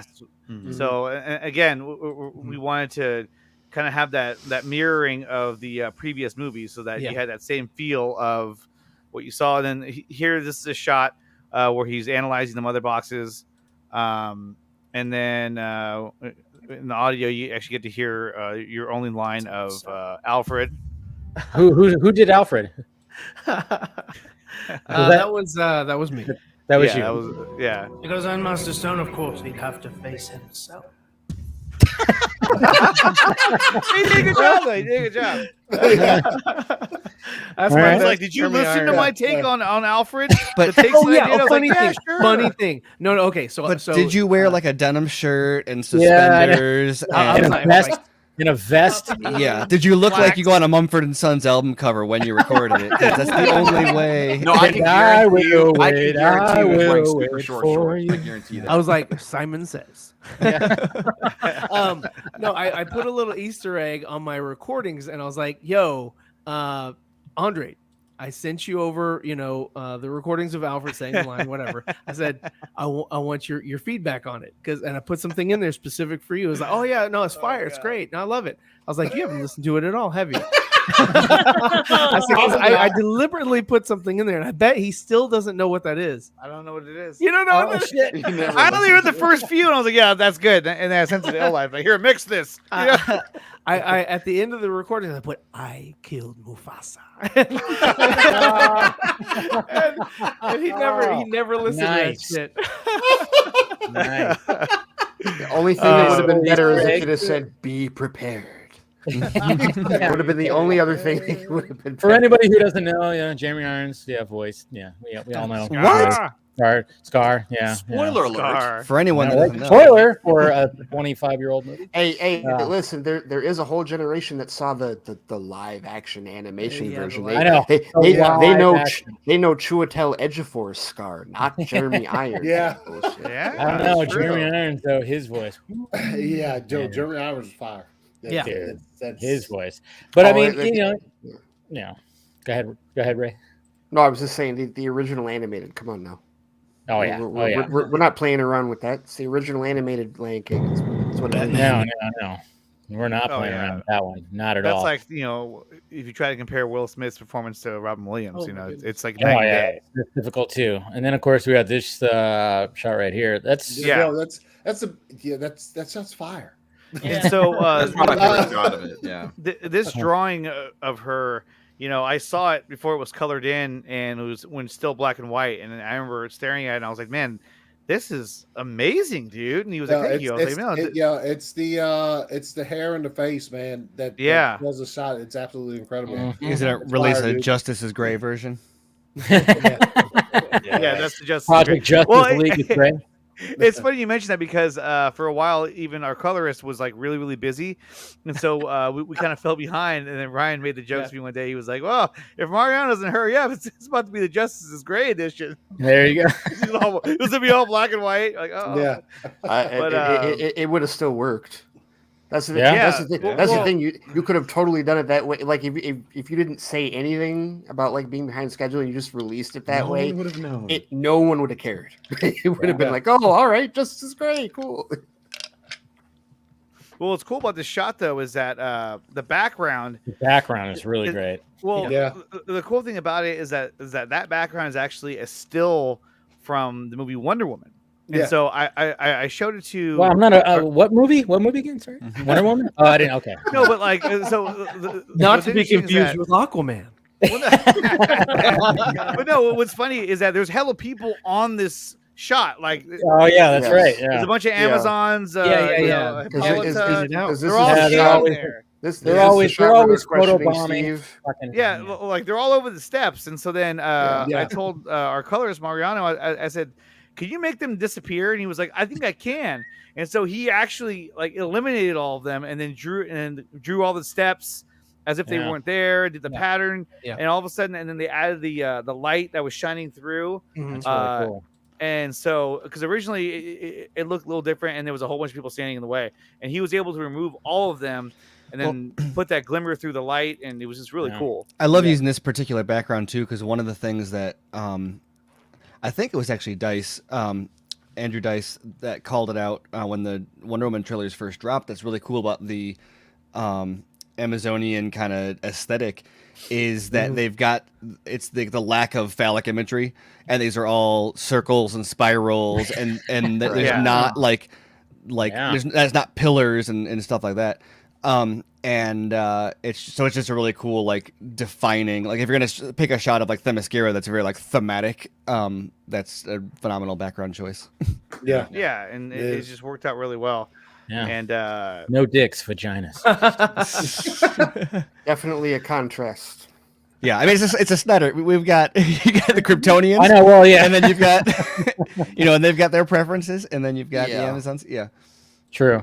Ryan, you have to dip out, huh? Yeah. I'm just really uncomfortable right now. With all the vagina talk. We can have a session where I could tell you about the birds and the bees later if you want. Yeah, I would appreciate that. We can do a one-on-one. Yeah, I know. Phenomenal. Now that you mention it, I need some alone time with this picture. Yes. It's a great picture, though, Ryan. I mean, this was. Thank you. No, I gotta wake up in a couple hours and set up for a race. Yeah, man, I appreciate being on the show, and I appreciate talking to Steven, talking to Ray again. You guys have a great night, and thanks to everybody out there who's donated to this project. Yeah, the last time I looked at, we're at 1,500. Nice, which is really great, and just thank you so much for your generosity. It's really awesome. The last time I looked at, we're at what? Who is this? Do I really have to hear his voice again? What's up with that? What? Where is that coming from? Where's it coming from? That was me. Sorry. Oh. I realized I had another tab open, and I was like, "What the fuck?" I'm like It the echoes. wasn't me. It was the one-armed man. Yeah. No one knows where the echo's coming from. So professional. Real quick, before I have to be able to, before I have to leave this channel, I will send a quick shout out because there's zeros on the clock right now. Andre, congratulations. Oh, thank you. And I'm watching it right now. You're in the Western Conference Finals, so let's see how that goes. They're gonna win the whole thing. So. Oh, so they won, right? I hope so. Yeah. Wait, they hung on. Yeah, Golden State just beat Memphis. They were only up by 1 last I checked. Wow. Yeah. Yeah. The fourth they quarter pulled was away in the was one fourth of the quarter. series for Golden State. It's crazy how Memphis plays better without Ja. Yeah, Yo, what is that? That's weird, and Yeah. it's also because he's a transcendent type of player. That makes it even weirder. It's kind of like how in the playoffs, a lot of the times the Bucks have played a little bit better with Giannis off the court. It's kind of a similar thing going on there. Yeah. Later when they play with Yondu. Of course, Ryan doesn't understand. Dude, He's like, we're still in college, All right? right. Well, you have a great night, and All I'll right, talk to you thanks for. later. All right, man. Peace man. out, Take it man. easy. And then, we'll just replace Ryan with Travis right here. Hey, Travis. Hello. You joined in right at the right moment of hey, tag in, tag out. What cup are you drinking out of? So it is. I don't know if it's the same way in America, but it's National Bring Your Own Cup to 7-Eleven. So this is God. It's bring him up full screen. Bring him up full screen. I need to see this. Yeah, let's see this. I never have a drink, and I told my wife, I'm like, oh, I can finally break because I'm always drinking water on these things. So it's just lime Slurpee going on right now. This is cheat We're day. gonna be up all night. Well, that's the point. I know we're always up to fucking 1 a.m. or something. I'm like, well, today's the day. So. Okay. So 1 a.m. What 1 a.m. Yeah. I'm being nice. Yeah. No, but yeah. If you're on the East Coast, you're up till really late. But I'm specific, right? so it's only 9:40 right now. So. Yeah, exactly. Right. I'm on the West Coast as well, but it's funny because I've seen some vodka streams that go on pretty late into the night. In fact, we've gone 6 hours plus. You guys had 6 hours last. I tend to live in the real time zone. The real time zone. It's 12:41 a.m. So 12:41 a.m. Yes. That's the party's in the Pacific, man. The party's in the Pacific. Travis, you remember you remember the Dancing Homer episode of The Simpsons where he was like the mascot for the Springfield Isotopes? No, I don't watch The Simpsons. Yeah, that's an old episode. But remember at the beginning of the episode, he was making a big deal out of the 72-ounce tubs of beer that they were drinking. It's totally what it looks like. It was the first thing that popped in my head. When he pulled that up and it was huge, and he was I had to grasp it with 2 hands. And by the way, nice shirt too. Oh, thank you very much for the Hot Rod Ride Piper. Yes, like that. But anyways, welcome, Travis. We're just kind of just going course. through the Yes, I saw. project, Justice League, and kind of seeing just breaking it down right now. Have you watched it? You've watched it? No, I have not. No, I've been super busy. I've been doing no. I know. Sorry, bye. Just kidding. How dare you? Don't be like that. No, it's fine. I'll be the little man, but I get to experience what people have created now. That's the best way, So. No, you had mentioned that oh no, because I did a double shift this week, and then tonight was date night, so it's been a hectic week because I have a vacation coming up for 10 days. So at my job, it's all you gotta get everything done right now before you go on. So it's one of those. So at least you have a glowing, super huge, just vat of drink that you. It's the ooze. Now he's gonna turn into a Teenage Mutant Ninja Turtle right before. Hey, yo, it doesn't matter. It's like It doesn't matter what the results are. At the bottom of that cup. It doesn't matter what the results. He's going to be super Travis after this. Travis, as long as you use the spout on the bottom, just be like, it's risky though. But I'll break it out in an hour maybe, but it's risky, But if it hits that shirt, I don't know, man. That's why it's all white. I know you wore a white shirt. Oof. Yeah, go Ninja, go. You said it was date night tonight. Even though I'm gonna start coming out here and singing. Like you said it was date night tonight. Did you go see Doctor Strange again? No, we did not. No, just dinner. Kids were at the grandparents, so Okay. Nice. Yeah, that's it. Yeah, nice. Nice dinner. There we go. All right. So continuing with the project Justice League right here. So great shot, obviously, and then of course more great narration by Mr. Cortez. The actual, not to rewind it, but the opening shot of the entire team, the Justice League, that was so. Oh. Let's see if I can. I was saying, very beginning, really set the tone. That one. So this shot right here. So, this was, the dark side scene was the first scene that we pretty much completed. That we felt like we could do this, and then when we completed this scene, this was the first time where everybody was like, well, like Mariano, who's our colorist, he was like, we did it, you guys. I was like, we did it. And so that's what we not to quote the Matrix, but that's when, we were beginning to believe at that point. We're like, okay, we can do this. And so what I had to do was I used the original Jim Lee art from the original storyboard, and I did the camera work on those drawings. And so then I sent it over to Luis. I said, look, this is how I want it to play out. But obviously, I want you to put your spin on it and to kind of give it your own look. And then that's exactly what he did. And so every close up and all that is essentially the same shot that I had, but he added the layers of the characters, and it kind of gives it that 3-dimensional look, even though they're just 2-dimensional. It was really cool what he did. I absolutely love this scene. No, I love the fact that you kept the, of course, the black and silver suit for Superman, and then of course you have the, the Aquaman suit for everybody else is updated. Like even for Barry's updated too. Yeah. That's closer to what. Well, that's what he was talking about. Even with the villains, is like you updated the villains, and so why wouldn't you update these guys too? So, but I just love the fact that you kept the black and silver suit. So there's actually a version of this where he has the blue suit. Oh, how dare you! I know. Well, is it called the Justice version? Yeah, I know, right? Is he fighting a hippo in that one? Did Ryan draw a freaking hippo? He was fighting a hippo. So when Mariano colored it in, he did one in the black suit, he did one in the blue suit, and the blue suit looks really cool. I'm but sure I was like, I was like, but we want to stick with the the black suit because that's where he left off with.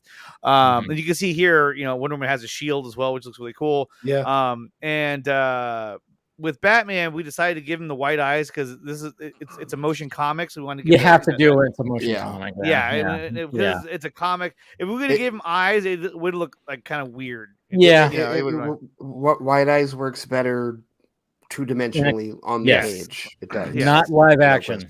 And so, we thought about giving Barry, the suit he had for Justice League, but then we thought, if we would have followed the original format, he would have gotten his solo film in between Justice League and this film because you would have had the Flash and Aquaman and Cyborg. right? Cyborg would have happened, wouldn't it? Well, Cyborg comes after Justice League 3. That's after. So after Justice League 3, it was Cyborg, and then it was the Green Lantern Corps. Okay. But so because of that, we felt fine with, okay, let's upgrade his suit to look like the new suit that he's getting, and then same with Aquaman, let's give him the suit that he had in Aquaman. Yeah, because at this point now he's already, he's the king of Atlantis. So it was really cool the way it worked out. And also the score for this one was extremely difficult to pick. Is high. The world is on edge. In the aftermath, the Justice League regroup at the only headquarters they know, the Batcave. Flash is enthusiastic, while Superman remains distant, at least with Batman.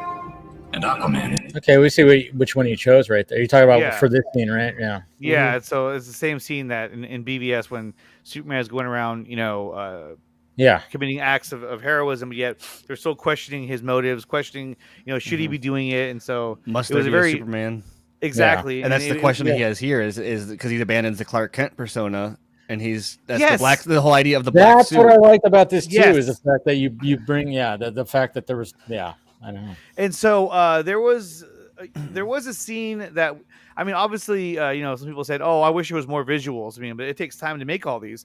There were some shots that we wanted. I'm sure there was many times where you're like, "Oh yeah, we're just gonna have a nice little lot of this." I know. I'm sure maybe there's a version of this that could have more, but I was gonna say I really appreciate how restrained something like this. It's almost like the what is it? Clint Eastwood says you ruin it with improvements. Where with what you're trying to do here is just kind of showcase the storyboards. And so there's a point where sure, there's a little bit of embellishment you can do, but how closely you guys stuck to let's just put what they made into something a little bit more multimedia presentation. Is great. Like I said, there's a lot of stuff that could be extrapolated, but just as a kind of purist, this is what it was. We're just extrapolating as opposed to let's do an entire thing. Totally. Yeah, because if you do just a crap ton of images thrown at the viewer, it just would have been too much. Exactly, too much becomes a little hard to follow. Whereas this gives you a chance to kind of recuperate. And then you get in the position where now you're the one that is trying to be like, okay, well, Zach didn't mention this on the boards, but we think that this would have happened, and then. Whereas this editorializing, and maybe it would have been good or not, or not even good or bad, but you, like you said, the point of this is just to kind of say this is what he was gonna do, and there's this is what he's gonna do, and this is something that was really cool, inspired by what he's gonna do. Those are two different things, and I appreciate the restraint shown in sticking to the, kind of the art and the text that he gave. And that was the thing too, is that the story and the storyboard wording was very important, and I wanted the viewers to really listen to what the story is all about and not just be so fixated on all the images. And so there was talks about we were going to have an image where like in this scene here when she puts the lasso on, that it was going to show her being surrounded by the lasso, and then have images of her flying, and then we're like, you know what? No, hold on a minute, hold on.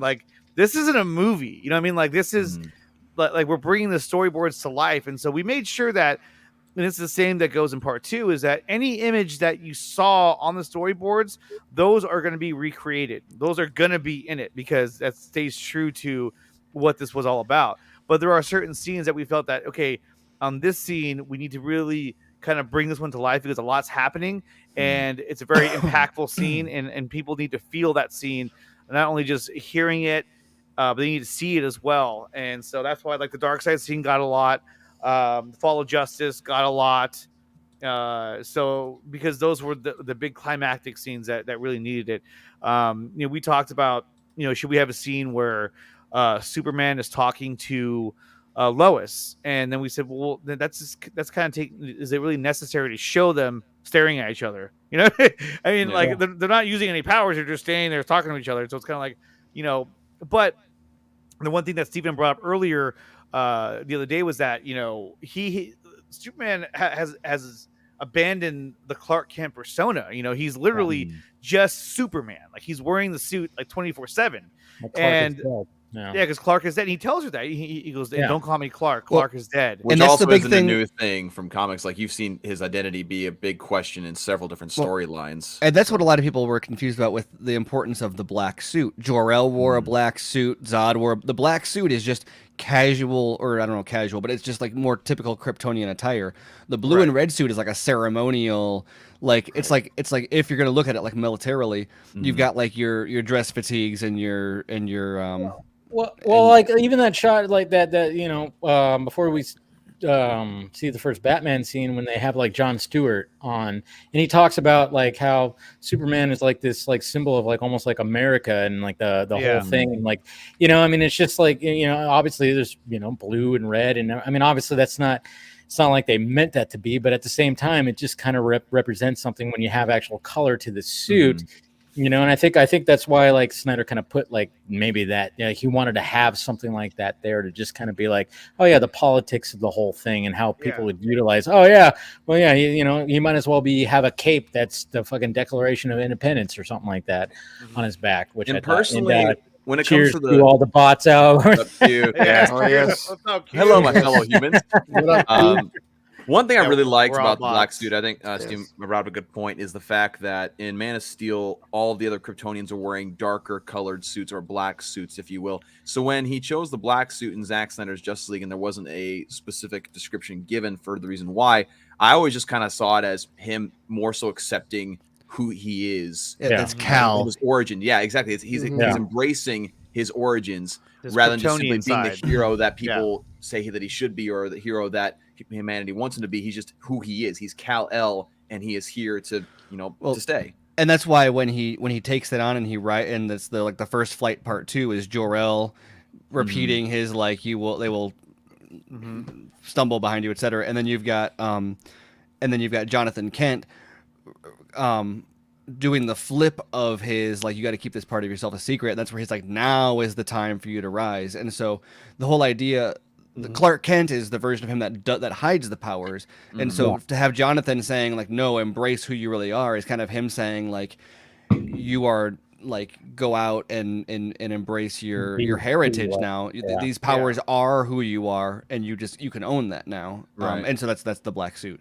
True that. Meg, you gotta leave. Yeah, I gotta work in the morning. Yeah, get out of here. Yeah, get the. I mean, like, you gotta leave. You gotta leave. Got to go. No, I just wanted to just obviously thank you, Andre, for still letting me be a part of like. Of course, one of the coolest things that I've been a part of, and I'm so glad that like you guys didn't give up on this because it literally like I've watched it so many times.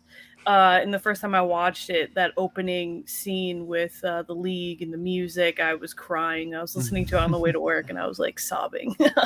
So awesome. Yeah, again, just thank you for still letting me have like a part in all of this, because I really appreciate it, and everyone did such an amazing job. The art, the editing, everything. It turned out so amazing. I just wanted to publicly say thank you, because thank you. No, thank you. Thank you for being a part of it and being supportive as well. The narrative arc too of taking something that was kind of hijacked and sullied and bring back the original pure version and persisting with artistic integrity through the end is a fitting narrative, meta narrative for the whole thing also. And like I said, thank you for being a part of it as well. I mean, for everyone who is a part of it, it couldn't have gotten done without all of you guys. So for sure. All right. Well, thank you guys for having me on. I'm gonna go. Absolutely, good to see you. Also, Firestarter is a horrible fucking movie. Okay, thank you. I had no desire to see it, so I can't wait. I can't wait. Travis is like, that's what I need to hear. He's like, I got a whole other can of Slurpee. Oh yeah, it goes on tomorrow too, the Slurpee day. So have a good night, you guys. See you, Meg. All right, bye, Meg. Thank you. And kind of echoing what Meg was saying. Sorry, I didn't mean to cut you off, Dave. But no, go ahead. Kind of continuing off what Meg said about being grateful that you guys didn't give up on it, because kind of like what I mentioned earlier is that when Andre and Ryan, or Andre more specifically, told me they were continuing on, I literally like told him, was like, "Are you sure? Are you sure about this? Like, this is something that." Yeah. In fact, for a long time, I was very like skeptical. Like, I don't know, man. I don't know how people are gonna feel about this. Like, with all the stuff that went down, but the fact that, like, again, you stuck to it. You wanted to do something that was awesome and do it for a good cause. Is very, very admirable. And in fact, I even like contacted Andre when it finally came out. And I was like, look, I apologize for ever doubting what you guys were doing in any way, shape, or form. Like, I take that L all day. Yeah. So well, and it's a good too to understand like what it was about the original one that got people so upset, or why that was even a problem. Because people are talking about tracing and all the other stuff, and that wasn't the issue. The issue with it wasn't any of those particular points. It was just there was a level of like dishonesty and shadiness in the way it was being presented and talked about. And you guys have been very transparent from the beginning about what this is, who's involved, how you're doing it. And that's all people ever wanted. There was this whole effort to like, oh no, it's, I don't know, not to rehash the whole thing, but you guys have been very transparent, and then people appreciate that, and they don't feel like there's any underhandedness going on, which and that's the whole thing too, is that I wanted to be fully transparent with what we're doing.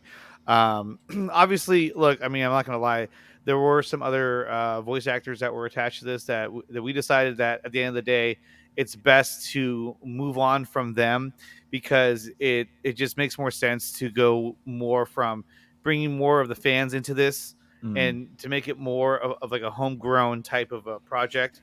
And it feels more natural at that. But obviously, the one guy, well, Scott Fowler obviously was like, "You're not going to get rid of me," and and Citrone, I reached out to him. I said, "Can I still use your voice?" And he was like, and I did say, "Well, your voice is pretty much modulated the entire time anyway." But he was like, "Yeah, man, go for it." No, I'm Citrone's great. He's like, "Let's do it." I was like, "All right." Guy. And he's amazing, and so that really worked out really well. And Batman has a lot more speaking lines in part 2. When I talked to Citrone, we had I think we did a pre-recorded. That was probably one of the most easygoing like pre-recorded interviews. He's just such a and I love the stunt world, and the fact that it doesn't, and we talked about how it just doesn't get lifted enough. There should be, in my eyes, there should be an Academy Award category. Well, there should be a category for it. I know, and we all love him because he's Batman and stuff, but like he's more than just. There were was this on your podcast, or was this when he was on BVS by the Minute with us, or I don't remember where I heard this. But he was doing production on something a long time ago. Was that maybe it was Watchmen? Or, by the way, Sucker Dawson, Alessandro said that. I don't know if you saw that. Awesome. I look forward to see what you come up with, Alessandro. He's been praised like on a high level from they were I don't remember what they were doing, but they were fencing on set. There was wherever the set they were working on, there were like some swords, and so for warm-ups, just for playing around, they were fencing, and there were professional like Olympic fencers there who were like, "Who's that guy?" And like, "Oh, he's a stunt guy," and like, he's got some of the fastest hands I've ever seen. Like, he could be an Olympic fencer if he wanted to train for that. And that was just like Rich Citrone being like, "Oh, I'm just gonna do this casually between." Like, I think Zach, someone said he's got like some of the fastest like hand speed, which is huge for Batman, because he said that moving in that suit is like he's like, it's like having a Bowflex on your arms. Yeah. So it's so tight. So to be able to have that, still have that speed, do the warehouse scene and stuff is like insane. But to echo what Dave said, like when we've had him on the Four Nerds twice, and each time it's like he's basically designated himself as the fifth nerd at this point. We have a video of him saying it. Yeah, we do have a video of him saying that. Again, because like you said, Dave, he's very easygoing. He's very easy to talk to, and he's just very open and as honest as he can possibly be. And just again, the fact that he interacts with fans like us, like we are very small. You tag him, he'll respond. Yeah. Well, he told us a really cool story on the show live. When he said he goes, I think he go, because we said, do you have anything to remember your time doing the additional photography? And he goes, I have the card. The Joker card. He's like, I actually have that. We're like, wow, where is it? That's around here somewhere. I don't know where it's at. Yeah, because because Jared Leto and Ben Affleck weren't able to be there on the same days, and so Rich Citrone had to fill in for Ben Affleck, and then all the flipping, all that stuff. So And then Damon Caro did. Damon Caro did the Joker. Yeah. Damon Caro did the Joker. And I was telling him, I was like, dude, I was like, I want to see that cut. Yeah, I know, right? And because he was in costume and did the voice and everything. Yeah, he was in full costume. So That's I mean, awesome. yeah, no, that was really awesome. But yeah, so we had him in there, and so yeah, everyone, all the voice acting really came together.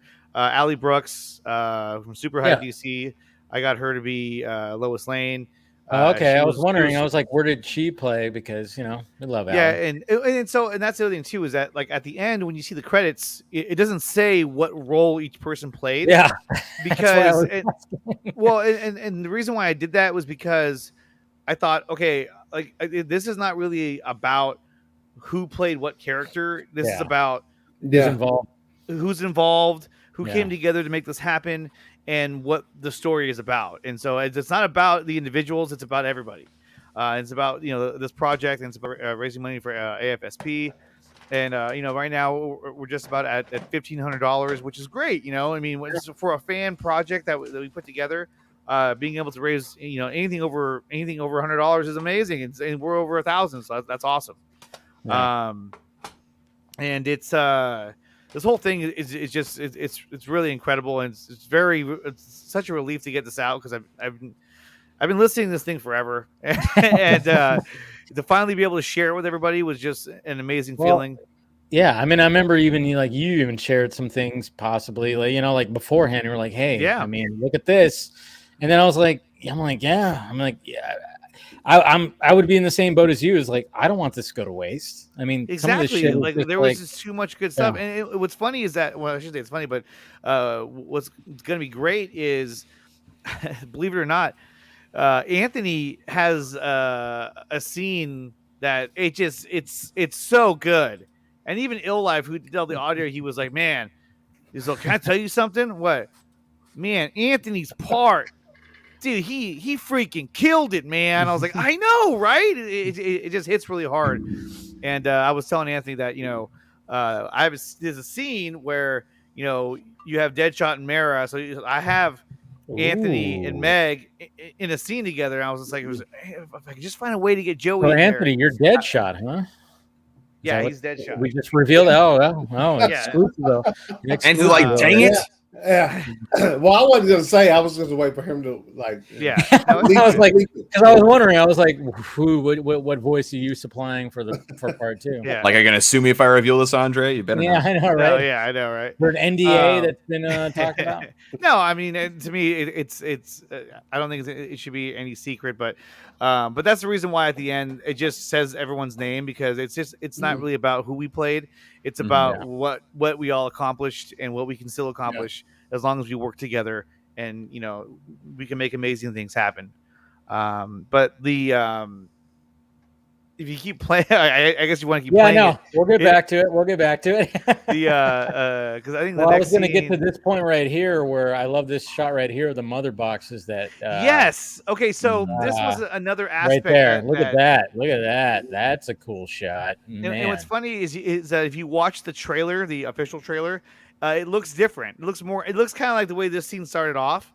Because that was the early shot that we had of it. Look at that. I mean, that's freaking awesome right there. The way this right here, this scene right here in particular. So like that the anti-life equation itself. So this is gonna sound crazy, but so I wanted this shot. I said, I want a shot where the camera is turning and it backs out, and then you see the equation grow on the ground beneath the mother boxes, right?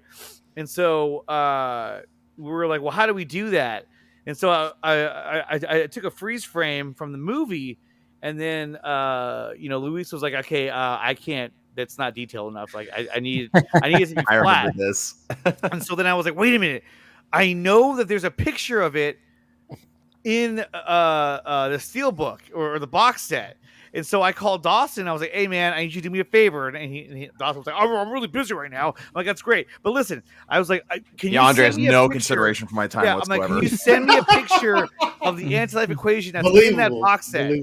And so then he sent the picture over, and then I'm like, Ryan, I need you to trace this image. And so Ryan was like, God dang it. Whoa. Oh, sorry. Did I just hear trace? What did we just get done talking We about? got him. What's the police go. lights go off? All right. I know. I remember this because his door gets Ryan, kicked in right now. I remember this because Ryan was also asking in different group chats, like saying, like, "Hey, does anyone have a good picture of like the Anti-Life equation from like the box set and all that stuff?" And I kept on trying to take a picture, and it's reflective, right? If you guys got the box set, you know it's a like very shiny, reflective thing, and so it was hard to get a good, solid picture of it. And he was like freaking out, like, "I'm not able to get a good picture of this thing. This is gonna suck." It's like, okay, calm down. But I mean, like tracing in the sense that like he had to draw this entire to reference. Yeah, We're to just reference. being Yeah. idiot. No, I know. You got to use words wisely with this, buddy. Yeah, apparently. But then, like, you know, then again, I told Luis, I was like, I want the equation to have this like growing effect on the ground as it pans out. And he was like, well, I don't know how to do that. I was like, dude, I know you can do this. And then this went months later.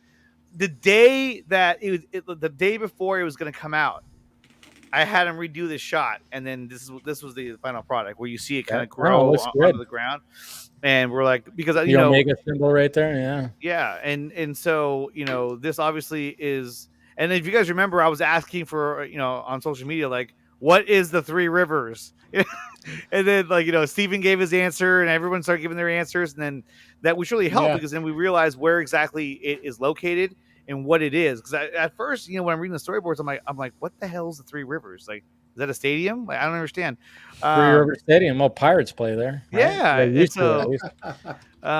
And so once we figured out where it was, then I was like, okay, this makes more sense. Okay, it's located in the Middle East, so now I know exactly where we're at. I know what the terrain should look like. And so that's when we were kind of putting this all together. So, yeah, but this shot was really cool. And we mixed, obviously, this is a lot of CG work. But I told him, I said, I think for a shot like this, you can get away with it. And it won't seem so like, well, what the hell? That's not, comic art, but it kind of is, So I was like, no, I think it'll work just fine. Yeah. No, it did. No, looks really good. And Carrie says, excellent work, guys. Thank you, Carrie. Comic. Yeah, I know it didn't flash up right there because he's been a member for 12 months and that thing popped up in the chat, but for some reason StreamYard's like, nope, I can't do that. I don't want that. Yeah. Yeah, for some reason. So every now and then StreamYard forgets how to StreamYard. Yeah, it's weird. It's weird. And then of course, Meg just she just said, hi, Anthony. 17 months as a member. So yeah. Anyways, back to all this. But then of course we have. Yeah, and so this shot I was actually able to repurpose because that's actually when he gets attacked by Captain Cold. But I was able to actually take it, reduce the effects, rotate him so that he's standing upright, not being like up at an angle. I was able to rotate him and be able to show, because you don't really get to see his face that much in the other shots. So I was like, yeah, so I'll zoom in and then I'll zoom the camera out, and then it'll show that he's being cut off from his constant feed. So I can only imagine that would feel like very weird. All of a sudden you just cut off. That's why he makes the noises. And then you hear like, so yeah, it was pretty cool. You want to repeat that noise? Influx of data. Yeah. And then of course cut off of data at the Three Rivers. Yeah. And again, I was like, what is the Three Rivers? Like it got so bad that like I even tried to ask Zack Snyder. I tried to find ways to get it to him. I just didn't answer. What did you mean by this? And then of course we have our this was the first like big shot that we did of a non human character, and I love how Ryan just did enough detail on the hood to represent like what it's made of.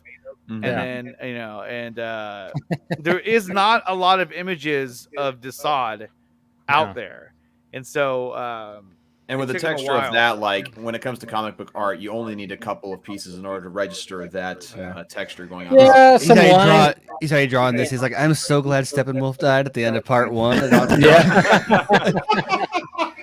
would have been a bitch. He's like, guys, let's just do the Liam Neeson version. Yeah. Better yet, just have him without his armor on. That makes things a whole lot. Oh my god! I could only imagine trying to draw him. No, but like, do you guys ever wonder? I always wonder, like, so if we would have gotten the 214 cut with that version of Steppenwolf, what would that have been like to see that version, but with the better voice? And I think that version looks a lot better. With a lot of what was wrong with that version was the voice and the face capture and the lighting. Yeah. Yes. Like because we've seen Zach posted some of the pictures, like of the picture of Steppenwolf coming into the Star Labs. Had that version of Steppenwolf on it, and I don't think it's nearly because Steppenwolf at that moment particularly is so menacing because that's where he like ducks to get under, like stoops to get through the door and he comes through the smoke.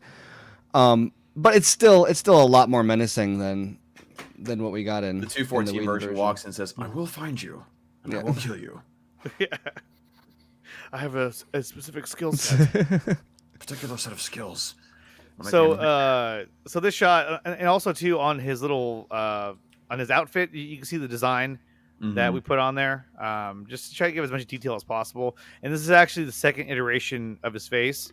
We gave him a facelift. When we first did this, afterwards, I was like, "Why does he?" I'm like, "It looks like he has a pig nose."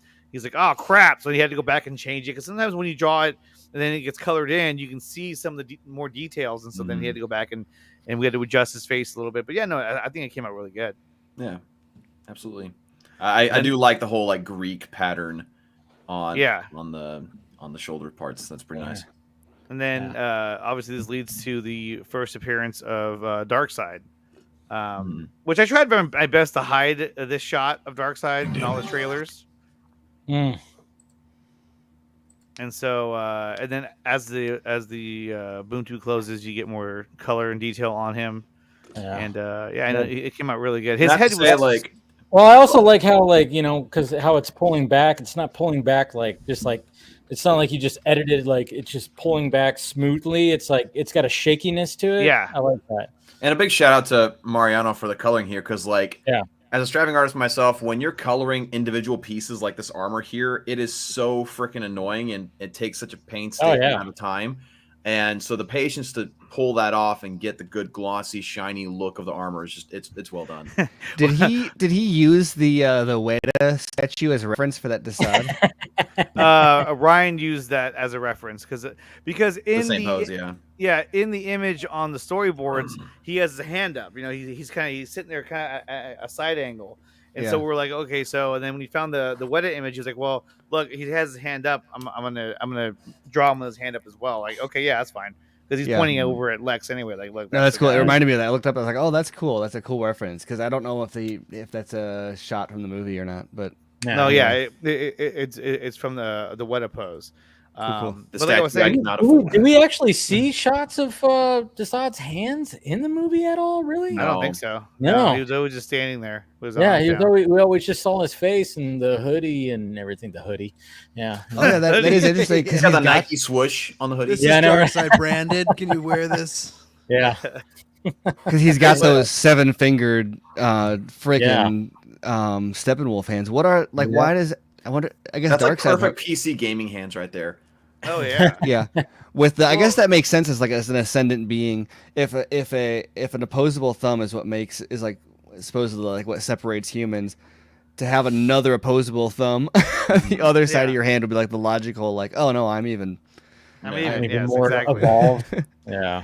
Well, it's funny too because when we did this shot, it was hard to get the sizing right because at one point Desaad, because he's very wide.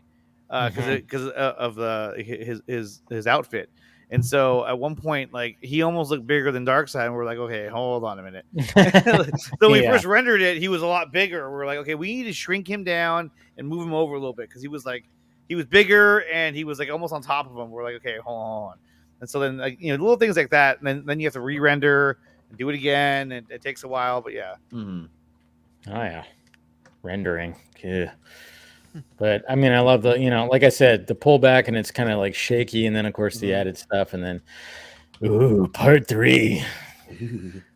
Yeah, and a lot of the names of these, we took directly from the storyboard. I think there's only one that I changed, and so you see Lex, he's still there, talking to him. If you want with that great voice, the yellow brick Marty, road known as Lois Lane. She's the key to breaking his spirit. Superman arrives, and a battle with Darkseid erupts. But Darkseid booms to Lois. And of course, yeah, cave collapsing. You know, obviously we got that. You got the sound effects in there.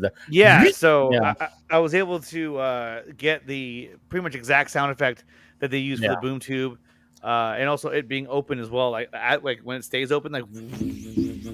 And so that was really cool when we were able to kind of like find the actual sound effects, because then you know, in that, like the sound effects here, I amplified them so that they would hit harder. It's like certain sounds and certain songs, they were kind of louder because I wanted them to hit louder, so that you feel like I wanted to kind of pull you back into it. So, and must I say, I love the detail of the ring on her. She's got the ring on her finger and the hand on the stomach. You got the Trinity. Hand on the stomach. You got the Trinity right there in one. Yep. He wanted us to put a ring on it. Little detail. I was like, when I paused it right here, I was like, oh, there's the ring. And yeah, Steven, when you pointed that she's like, she's got both of her men with her at the same time. Literally like guarding. Yeah, that's pretty cool. I like that. And then you see the waterfall or the water rushing in because everything just got shook up because a boom tube just blew through.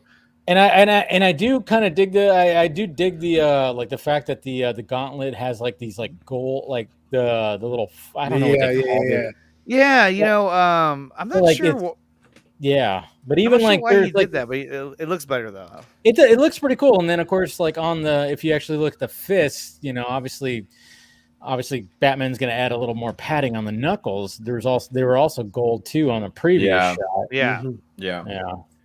And I love the fact the armor is in the background behind there. Yeah. Well done. And that's if you look at the obviously it's not nearly so pronounced in the movies because they're graded by Snyder, but especially like the tactical suit, like the bronze is like a little bit in the belt and in the and in the gauntlets. Belt, gauntlets, knuckles, and also the steel toes.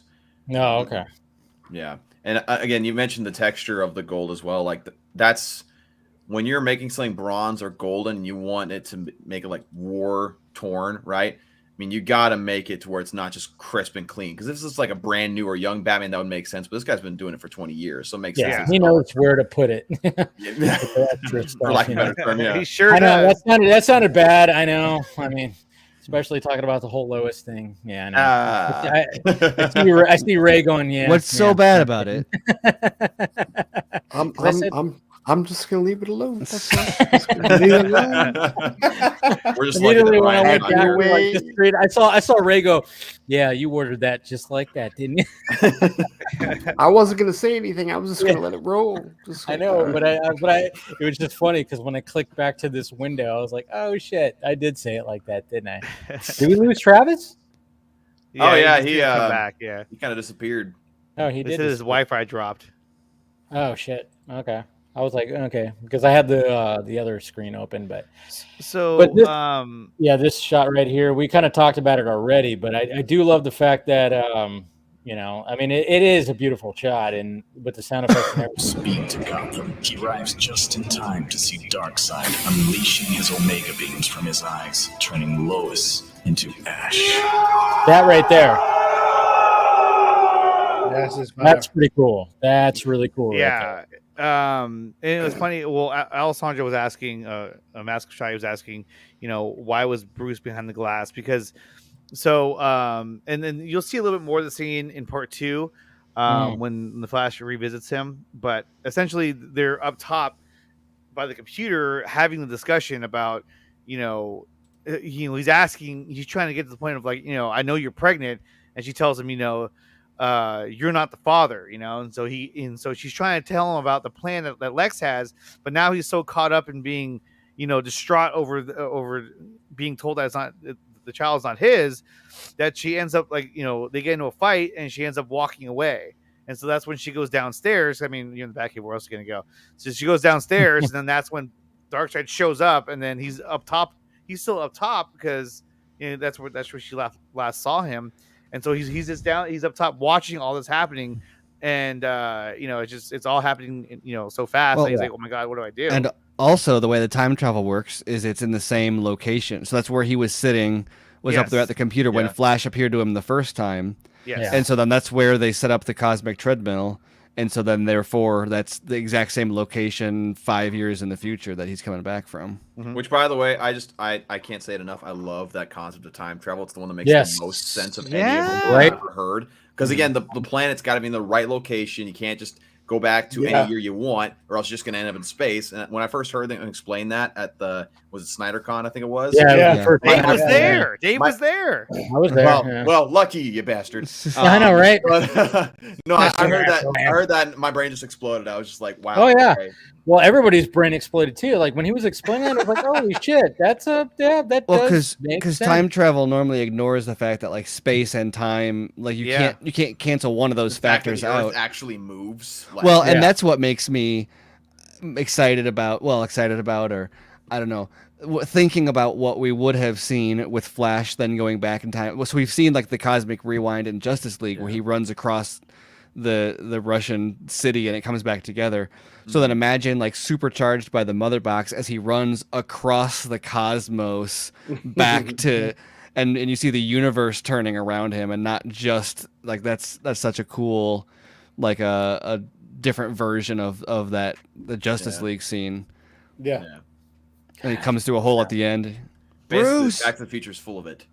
Well, and that's the thing too, is that if you like the teaser that we dropped for part 2, if you hear what he says, you know, and that's something that I sort of I guess I added that because I thought it would make more sense that if you listen to the teaser in the beginning, he says, "Save her, Bruce. You have to save her." Yeah. And which is similar to what he says in BVS. He says, "Find us, Bruce. You have to find us." So I figure in this time that he would go back, as he's being torn apart by time, he would be telling him that you have to save her, Bruce. Yeah. In that same manner, which then clicks in his head like, "Holy shit! Like I have to save her." And then that's when he busts the glass, and then he does his thing in part 2, which you'll see. Ooh. I like it. His mind infected. Superman grabs to his veins. I love that whole thing Superman too. It's like stops. His mind infected by Darkseid. Yeah. Bruce watches it all in horror. He's like, "Holy Superman shit!" grabs his head. No. Eyes burning. This is what I dreamt about. I've had nightmares about this shit. Jesus Christ. Yeah. Yo, This is worst case scenario. Pretty much. And so this part here, we actually didn't even have. You know, I told Ryan, I was like, "Dude, we have to have a shot of each one of them dying." And so he was like, "I don't think we do." I'm like, "No, I think we do, dude." This right here. Do the Order 66 montage. Yeah, the Order 66. Execute order. Yeah, no, but you know how that montage is like one of the best scenes, like all of Star Wars, where it's just the clones shooting down the Jedi. 8-year-old me was crying in the theater when I watched that. I'm not even gonna lie. Yoda drops his cane, like Kiadi Mundi is like the worst. Yo, That one hits me the hardest. he gets like this mental hit. He's like, oh. And then he jumps up and cuts off the two. And the Wookiees are just like, "Whoa, what's going on?" Like, What about the Wookiees? Unleashes a chemical gas that covers the island. And I love the fact that it's like, it's like all the villains are just like, "All right, we're gonna do this." Even Diana. By the way, good shot right here. Yeah, right there. That's a good shot. One thing we did hear someone talk about with this is that someone said, "Well, Wonder Woman's impervious to toxins. Why would this kill her?" And I simply commented on it. It's like, well, Dr. Maru's obviously been studying her for years. She may have found a toxin that actually worked. You know, she's a scientist. She'd figure it out. But yeah, and plus it was in the storyboard, so I'm not gonna. It's like you're questioning us. What a great way! I'm not responsible for that. I don't. I wash my hands with this. Ask Zack Snyder. I don't know. Zach, you know, it makes sense to me. You know. No, but if somebody's going to do it, it's Dr. Maru. I think. Yeah, and I like her design too. By the way, like the design of how she looks too. Yeah, well, that design right there. Okay, I mean, Christ, menacing. Very kind of Catwoman like. Well, so this shot. Okay, so in the previous time you saw her in that the Injustice group shot.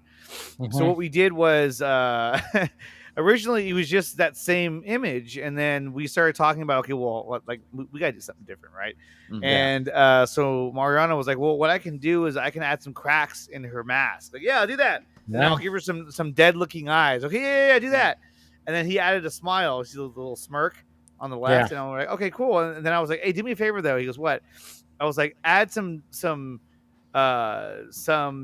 dirt and cracks on her glasses too. He's like, okay, yeah, I can do that. And so then this all came together, and there it is. So what he's really admitting to y'all, he's the worst fucking director to ever work with. He's like, hey, do this, do that. I changed my mind. Do this. No. Scratch that. You suck. Do this. It's perfect. It's perfect. Yes, it's perfect. Let me hit you up at 2:34 a.m. Yeah, September 7th.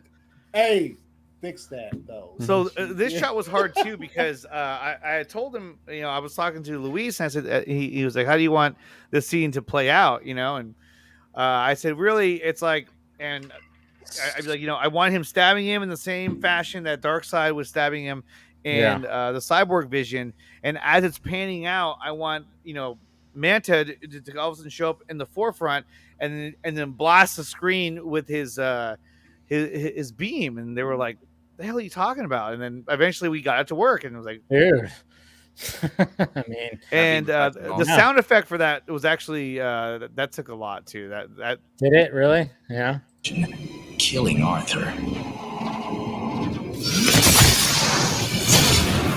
It's a good sound effect. Yeah, I wanted to sound distinct, where it was like, so I had to go find some sound effects that would kind of bring it to life.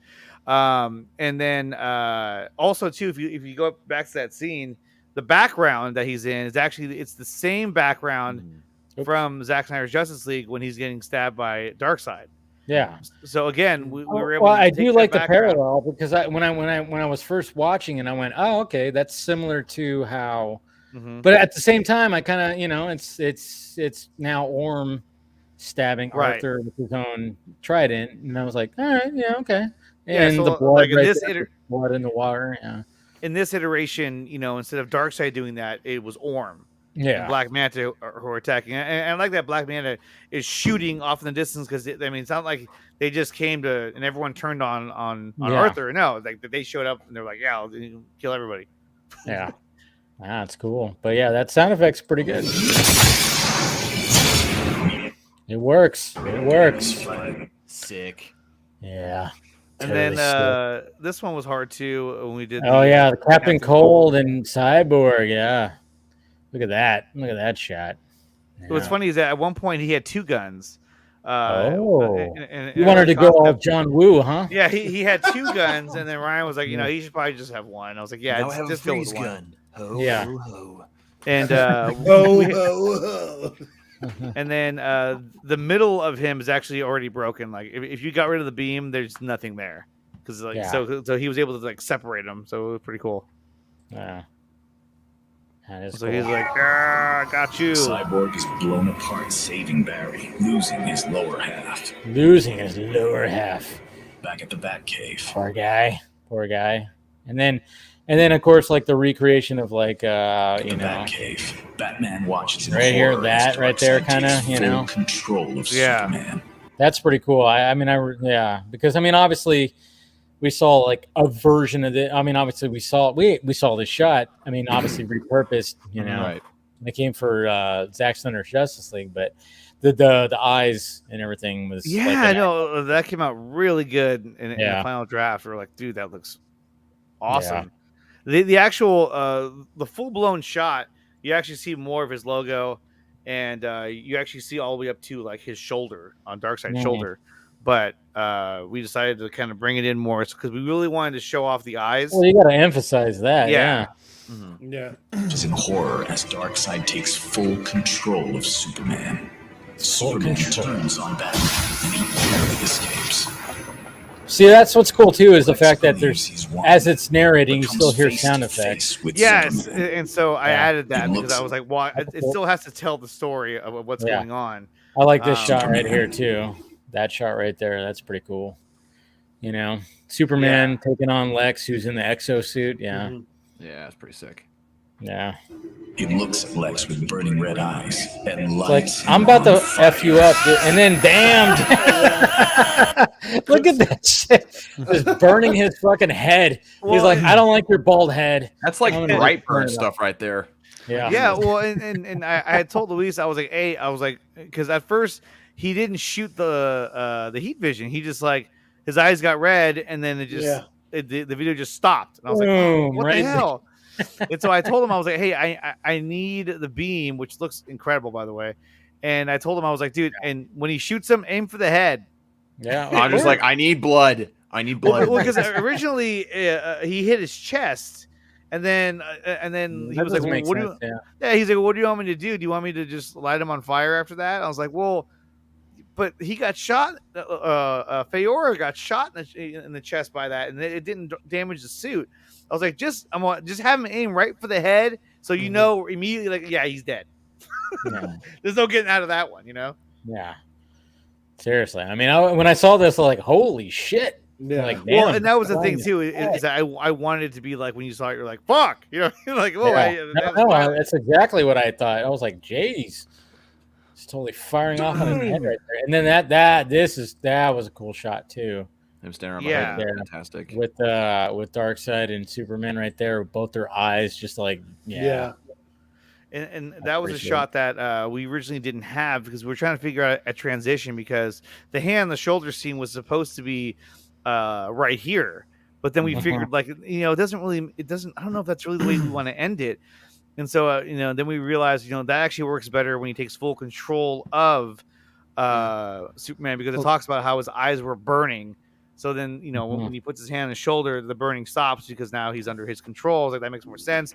And then Ryan had the idea of like, hey, I have this really cool idea. I was like, what? I want to put Superman standing in front of Darkseid and have their eyes be what's illuminating the silhouettes of their body. I was like, whoa, that's a badass idea. And then we ended up doing this, and then we showed Lex falling to the ground, you know, dying. Yeah. Well, and then also just the fact that they're still in the Batcave, and you've like you said, this is the location that they are, but the red panels behind them also just adds to that. Like it's the perfect location to have the eyes and everything contrasting. Yep. Yeah. So like every shot in the Batcave, I had to pick out. Like they would ask me, okay, where do you want it? And so then I would find the screenshot. Like, hey, this is where I want it. Like I want it looking at this right here. Same with the shot when he's in the air and he shoots Lex. It has that red background. You know, I was like, I want that right there. I don't want it anywhere else. I want to make sure you see that. And then this is where I kick in the music. Dun, dun, dun, dun. Yeah. I mean, it makes sense to put that right there. Yeah. Gives you that sense of dread. 5 years later. Oh, we remember this. I love the yeah, right? The texture of this is fantastic. This does look fantastic. It looks like an old photograph. It really does. And I like that. I like how that looks. And then the way that this like scrolls up as, you know, as Mr. Cortez is reading it. Gotham. Now, like the rest of Earth, it belongs to Darkseid. So good. Coming over the dune, post-apocalyptic Batman, as seen in BVS, with a ragtag army of rebels. The surviving members of the Justice League walk over the rise of the dune to see the dilapidated Wayne Manor. Batman leads them. Flash drags what's left of Cyborg behind. Good shot. Good shot right here. Yeah. Really good shot. I mean, really good shot. I love how it. I mean, again, you know, with the VFX people that did all that Over the rise of the dune, with like to see the drawings, Wayne Manor. just kind of add all that to it. Batman leads them. Flash Yeah, drags what's so left of we actually Cyborg. had him add the effects of the particles in the air. Oh yeah, of course. Smoke, or And, like the lightning and the electricity. and all well, that it's stuff. funny because the lightning originally it was drawn on, and so it was just moving back and forth like choo choo choo choo choo choo. And we're like, I don't know. And then again, I was like, Luis, why don't you just animate some lightning? He's like, I don't know how to do that. Like, okay. and then all of a sudden, That's the he subtitle. renders- later. I don't know how to do that. Yeah, and then and then when he renders the first draft, all of a sudden he animated it. We're like, dude, that looks amazing. Oh, you like it? Yeah. Okay, cool. We're like, dude, are you kidding me? I love the. Is that the actual Flash Nightmare suit, or is that like a precursor? No, that's the Flash Nightmare suit. That is okay. It is. Yeah, totally is. I love that look. Yeah, he's got the helmet up too, like like the Iron Man type. That suit's just fantastic. I love how you're gonna dark see red more, it is. You're gonna see more of that, and it's gonna be pretty cool what we did with that and his suit here, and like. Who's Andre Fernandez? I don't know who's that guy. He's probably a pretty good looking guy though. Freaking weird. But he I wanted it to kind of end with like where it just hits hard at the end, so that like the impression that I was hoping to leave is that when as soon as it would say directed by, that you would just go fuck. Yeah. Like that was like everyone just died, man. That was no. It's a good smash cut to oh yeah, that's the end. That's the end right there. You're like, holy shit. Yeah. But yeah, so that's it. Dude, this is surreal to even talk about this. Yeah. I'm sure it is.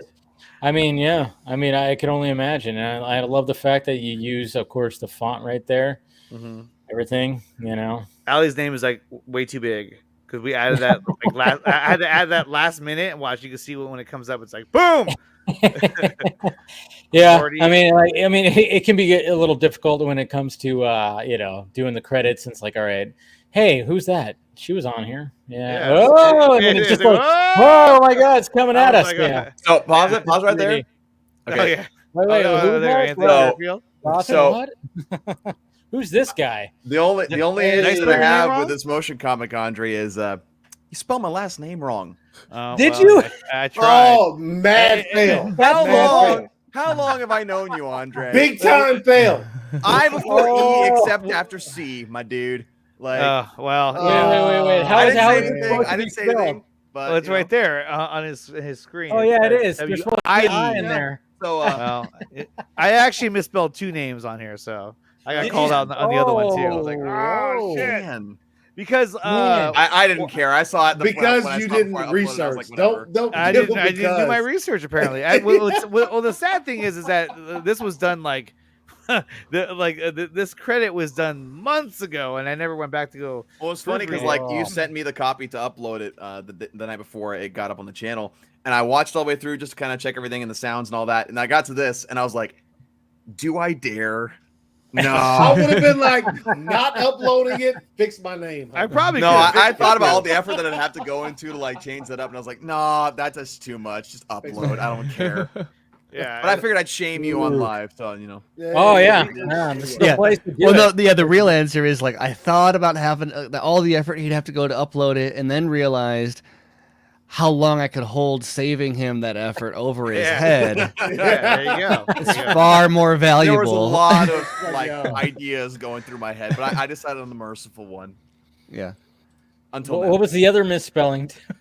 Oh, we have to know. It's Chris Ariagata. I misspelled his last name. He'll call me out on Twitter. He's like, "You spelled my name wrong, but it's okay."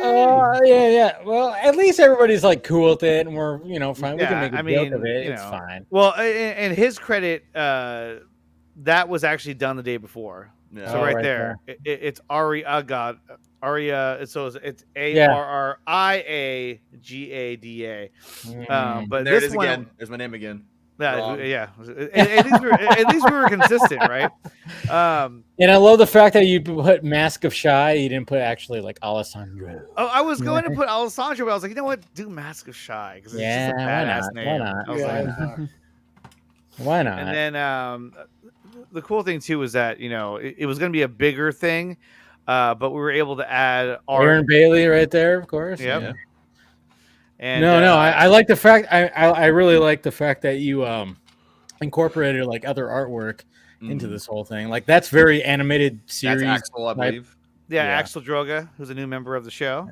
Yeah, more Aaron Bailey right there. And this gives you kind of a different perspective of the actual of the project you just watched. You're seeing other renditions of the characters and how it could have looked. And Axel again. It's Axel again. Axel has like he sent me a bajillion pictures. I was like, wow, you drew a lot of images. This is Chris right here. Yeah. Really good picture right here. Yeah. He's a talented dude. Yeah. Very talented. Yeah, that's Maskashai right there. Yeah, Yeah. I remember that. Love the Justice League font there. That's freaking Yeah. sick. It's coming off of like his wrist too. I like that, and I like this shot right here too. I'd be down to this poster. The eyes on like that's supposed to be Riddler right there, right? Yeah. Yeah. Yeah. Yeah, this is fire, dude. Yeah, that's Chris. That's Chris again, right? Yeah, and so this one, you know, instead of because these were all, you know, like portrait mode, so I had to like pan them up so that you can see. I wanted to make sure that you could see all the details that were put in there. That was me. Those birds are amazing. Oh, yeah, there's Dawson right there. Good job. But see, like stuff like that, that looks like animated. Yeah, DC animated right there. Yeah, the DCAU, and then I had to put these shots in because it gives you again another perspective of the same scene you saw, and he did a similar thing that we were doing. Like he has like actual backgrounds behind it, which was really cool, and I think it also adds to the story as well. And then God, of course a dark image right there. I know. Right. You got your Shazam. Oh, so we have some Shazam with long hair. Look at that. Yeah, that's pretty sick. And this is actually this was a full color picture, but I decided to go black and white because I was like, I don't want a bunch of blood and guts. Like, yeah. And then the last shot is actually the last image. I told myself I was like, dude, I have to find a way to get this image in there because I think it's just so cool. I think it's the one we're after this one. This is a badass shot too. And that's of course there's that right there. Yes. If you this is really cool right here. I was like, I have to have this picture in there. Yeah. I was like, fuck yeah. That's cool. I'm just kind of mad that I've never thought of the concept of Nightmare Shazam before. That is pretty cool. Yeah, because I use like all these different characters. Like, oh, what does the Nightmare version look like? And like for Shazam, it's like, oh no, that's awesome. That's like. And then cool this shot here, it just kind of depicts where we're at now in the story, where Darkseid has full control over Superman, who's defenseless against it, and he's taken over the world. So like this is where we're at now. And then this is the. Of course. I like this. It's cool. I like that. Dope. Yeah. Nice little tease. Oh, project. Wait, this is this year. What the fuck? What? Yeah. So a part 2. Oh, let's watch that now. Do you want to watch my show? Yeah. Have you ever done that? Have you ever watched your own show? On your show? Shit. I try not to. I really try not to. Yeah, so oh my god, what the hell? This thing's going off. All right. No, I try not to. I mean when I clip out my stuff, I watch myself enough. Jesus Christ. Yeah. But no, like I said, great job, man. Really great job. Thank you. I mean, it turned out, I mean, minus the misspelling of names, stuff like that. That happens. Well, nobody's perfect, right? I can't even fucking pronounce names right more than half the time. So, I'm with you on that. So, but overall, the fact that like I said, towards the beginning of this stream, it's like, what happened last year and how that all, because when certain things were happening, I was just like, I don't know. I don't know if I can support this because of certain individual. Yeah. Which we've talked about many times. Yeah. But the fact that I remember you even telling me, because I always had like an idea of like, I wanted to do something with the storyboards too, but I didn't know what I wanted to do with it. And there was like a point where I was like, I was going to have casual Batman just read off the shit, and it just didn't like work. But then I remember you hit me up and you're like, well, I'm still going to continue on. And I was like, all right, well, cool. Let's see how that turns out. And it turned out very well. It turned out awesome, dude. And like, it really did. Like you guys did a really fantastic job. Like I was wondering like, how is this going to turn out with everything and, with everybody involved and what was going to be the turnout of this. And when I watched it, I put it on my TV too. Like the day that you guys posted it, I finally I clocked out for lunch, made my lunch, and then I just put it on and I was just impressed. I was absolutely impressed by it. So great job. It was a lot of fun to make, but the, scoring it was the first thing that I did by myself. I scored the whole thing, using the music. by myself, and then that's what sort of stemmed off into, okay, let's see what else we can do with this now, and it was a lot of fun. But part 2 is the score for it. I mean, like, a lot of it's already done. We just have to add a lot more other stuff too, because at the end of it, you're gonna have a big battle. So that's you got to have a lot going on there. So yeah, that's where a lot of it's gonna go. But yeah, thank you though. I appreciate all the support that you guys gave it. And honestly, I would say before you watch part of Justice League, I think a prerequisite is you go read Steven's article. Either before or after, then it gives you. Then you're like, yeah, because when I read it, I was like, see, this is perfect. I was like, this makes total sense. It was perfect timing too, because I wrote. I know people watch the show. Yeah, because I teased it like it was like 3 weeks ago, and then because like I said, Steven would send me stuff and be like, check this out, and then I'm like, all right, when are you gonna post this? And then he was like, well, probably, and then it just like I didn't hear anything for a while, and I was like, okay, I was like, well, take your time. I don't know the whole thing when it comes to Screen Rant, and then you finally posted it, and I was like, oh, and then I retweeted it like, finally, here we go. Been excited to read this, and of course, very well written too. Yeah, thank you. I mean, it was like, I don't know, it was what I hard loved to keep too it like people were quote tweeting and going like, you know what? I wasn't like a big believer in this whole thing, but when I read this, and then people were saying, have an open mind. Of course, there's always going to be the detractors that are like, fuck, this was taken out of the script. Why are you even talking about this? I got like 100 quote tweets that were like, this was taken out early. And it's like, no, it was taken out in response to BVS. They delayed Justice League to shoot that. So it was this would have, if BVS response hadn't been so bad, that they would have gone with that. It's not like this was eliminated early. But also, like, tell me you didn't read the article without telling me you didn't read the article, because every single person, that's like the very first paragraph mentions this was removed, but here's why. Like, I mean, honestly, I don't think it was that bad of an idea. I actually liked the idea. And the first time when we read the storyboards, Ryan and I read it on, I think it was on his channel when they first got released. I was like, man, this story is really cool, and it has a lot of human element to it, which I really liked and admired. And so I thought, it'd be cool to tell the story to everyone who didn't get the chance to see it. I think it's only on brand for Zach's DCEU is how human it is, how many human decisions go into it. There's a lot of things where, like, if you look at it like a Marvel movie, for instance, like Marvel does their own thing, their own brand, they do a good job of it. But they have their own way of telling a story, but Zach was approaching it in a more human way. Like, for instance, I know one thing that's been talked about lately with Zach's DCU is Man of Steel's final fight with Zod. For instance, the big truck that was thrown at him and he just jumps over top. Zach thought about it. I was like, no, well, if he just simply like put his hands out, like he'd still just go through it and it would explode anyway. Like, he thought about these things, and adding more human elements makes it a more compelling story, and it makes it to where there's more to chew on. Yeah.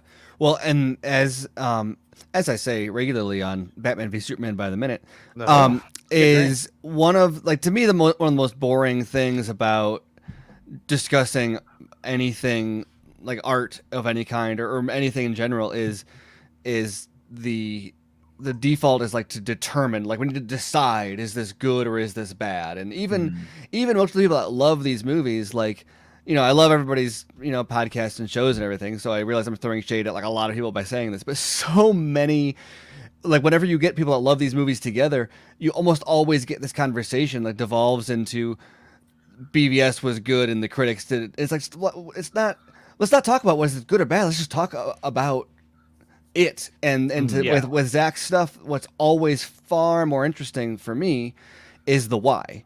Like, the why things happen the way they do is way, way, way more interesting and fascinating. And so, like, when it comes to the Martha moment, or not the Martha moment, well, the Martha moment, yes, but the Lois thing, it's the very same thing when people reject it on like no, I don't like it, it's bad, it shouldn't be there. And it's like, well, okay, sure, but it's not about whether or not you like it or not. It's about why. It's about why it goes on the story. That doesn't mean you have to say you love it. It doesn't mean you have to say it's your favorite story point. It doesn't even have to say that you're okay with him having it in there. But even if you hate it, understanding why it was a thing that he put in the story and what influence it had is so much more interesting to me than like, no, that's bad. Like, okay, great. You determine if it's good or bad. Good job. You now what? Now you're just like gonna move on. Like, it's like Ray Porter says all the time. Like, he expects something of the audience, or he asks something of the audience, and that's exactly what you're saying, is asking the why.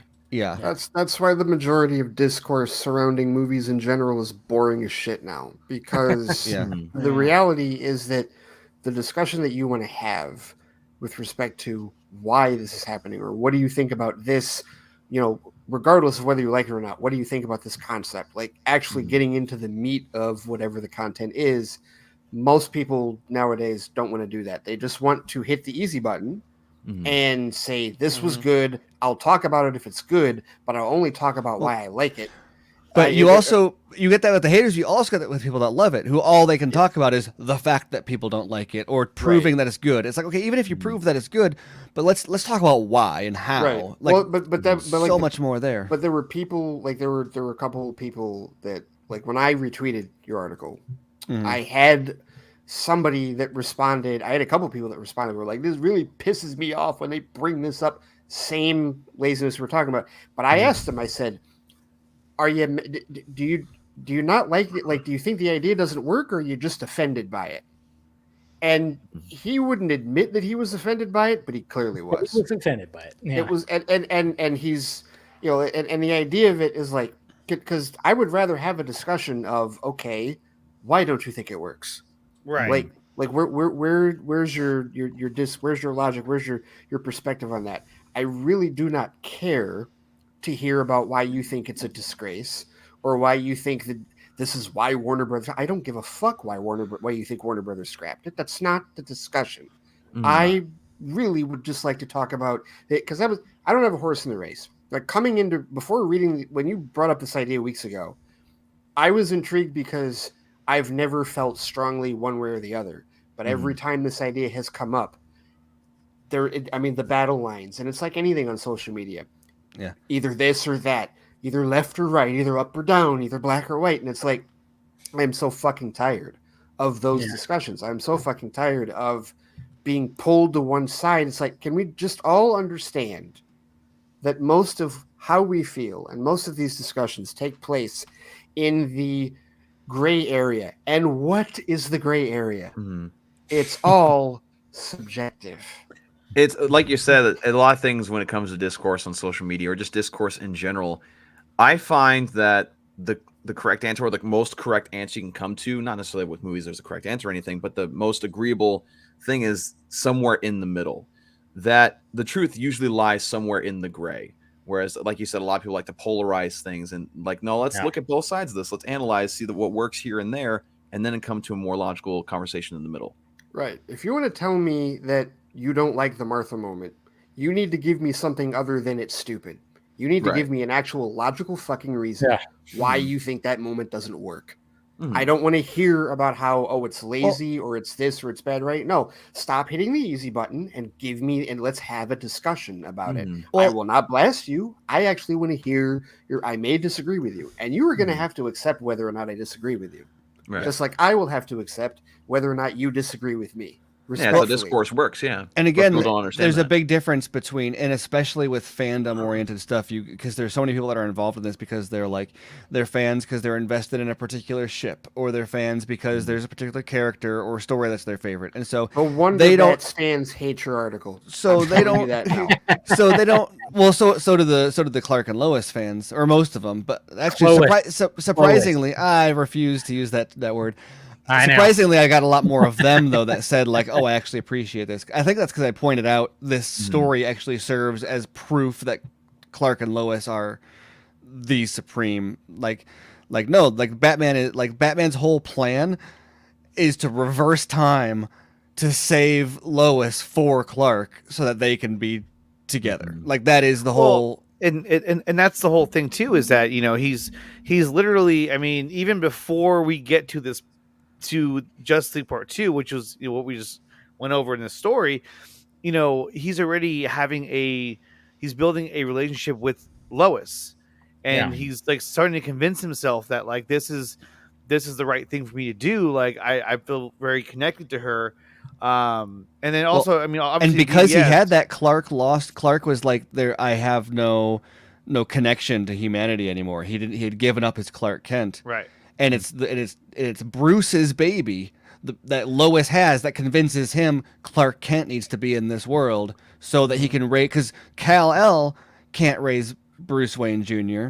because Kal-El is from Krypton. Clark Kent has to raise Bruce Wayne Jr. because Bruce Wayne needs to be a child of Earth where he belongs. And one of the biggest issues with everything that you're saying as far as people reacting to it is that there is this, again, going back to the easy button thing, there is this predilection to like take everything that you're saying the minute it's on the big screen. It's written into law and it can't be changed. This is what it is, and I don't want this to be etched in stone. I want my version to be etched in stone. I don't want this to be permanent. Instead of looking at it like a rational human being and going, "This is just one version." Rational. Exactly. That's my main frustration with it is that, like, especially when it comes to comic book material, like, for instance, if you look at, say, like, I don't know, the Batman, for instance, that just came out. First, personally, I loved it, thought it was fantastic. But like, I'm one of those people that I look at, just staying focused on the Batman character, at the fact that there's been like 80 years of comic history where hundreds of different writers have written the character in different ways, different artists have illustrated him, different themes, different ideas, different personalities, different psychological aspects. Like, there's a whole plethora of things you can pick from. Like, if you don't necessarily vibe with something on the screen, you can rest assured that there is something out there for you. Like, for instance, maybe there's something that happens in a future DC film with a character like, say, Superman that happens. And maybe I don't like it as much. I can always just go back to a story that I like. Like, if I don't like a certain aspect of a movie, I can say, oh, I'll just go back to Superman Unchained. I like that one. I don't necessarily have to love everything about this one, but it's a version. And a lot of people misunderstand and think, like, they also do the same thing when it comes to characterizations of characters on screen. They say, like, oh, that's not really Superman. It's like, okay, really? So you're saying that there's only one definitive version of a character ever, and that's just completely bogus and ridiculous if you actually know what you're talking about with the comic book industry. But not only that, but like, even you take it all a step back and you look at, we're talking about storytelling, and there's a connection to these characters that exists outside of the story being told. And so the problem is that you've got a story that needs to be original, it needs to be fresh, it needs to be interesting, it needs to, and if it's adapted or it's using characters that, of course it needs to stick to some sort of a core truth about those characters of that story. But people are too invested in things working out either in a way that they like or in a way that like fits their history. So stuff like Robin being killed, or Superman or Batman and Lois Lane having a child, are things that aren't, there's instances where it's like, oh no, that's not how the story goes, or that's not what that character would do. Or then there's like, oh, I am very invested in these two characters being in love, and so if these two other characters are in love, that ruins the thing that I like. And which I just find it to be an odd thing to be so fixated on. Like, oh, these characters have to be together. Like, because what you're doing is you're approaching story. Back to the Robin thing. I mean, Snyder was like, "That's Dick Grayson." I'm sorry, that's Dick. It's Dick. Dick Grayson is my favorite Robin. He's my number one favorite Robin with a bullet. I will go to bat. Could you imagine if he got killed? Fans and everybody else. I don't agree with that choice. However, my world is not destroyed because Dick Grayson is dead in the DCEU. And also, there's a difference between liking a decision, like liking a story decision, and liking the on a meta level. Like, I don't like for example, and there are some fans that don't, but like, you're not supposed to, like, Batman kills in Batman v Superman. You're not supposed to watch that and be a Batman fan and be like, oh, I have to like this now because I'm a Batman fan. No, you're supposed to watch that and be like, oh man, what are you doing? It's supposed to make you uncomfortable. Yeah. And so something like Robin being dead makes you uncomfortable because that's not like how it's supposed to go, right? Robin isn't a character that makes, like, the implications of that are like tragic, and it's sad because it destroys so much, but like, you're not supposed to feel good about that. Doesn't mean you have to like it. I know, like, I'm not saying that means you have to like it either, but like, these are not things that you're supposed to put in there to be like you look at the, and I still haven't seen the movie, but you look at the reactions to Multiverse of Madness, and I see a lot of people saying like, oh, people are just disappointed because it's not like they had this picture of like all a cameo like fest. And that's not what it was. Yeah. And so you get that kind of thing. People really wanted. And you get to that kind of stuff a lot in comic book movies where it's like the fan service or the story is supposed to, every single thing they do is supposed to trigger that, like, oh, there's a cameo, oh, there's whatever. And sometimes these decisions kill your favorite version of Robin. They make Bruce Wayne have a baby with Lois Lane, and that's not a thing fans go, oh, I know that part. That's my favorite part from the comics, and they don't like that because it's not the fulfillment of, like, nobody goes into this movie like, I really hope Bruce Wayne rails Lois in this. Like, nobody says that, right?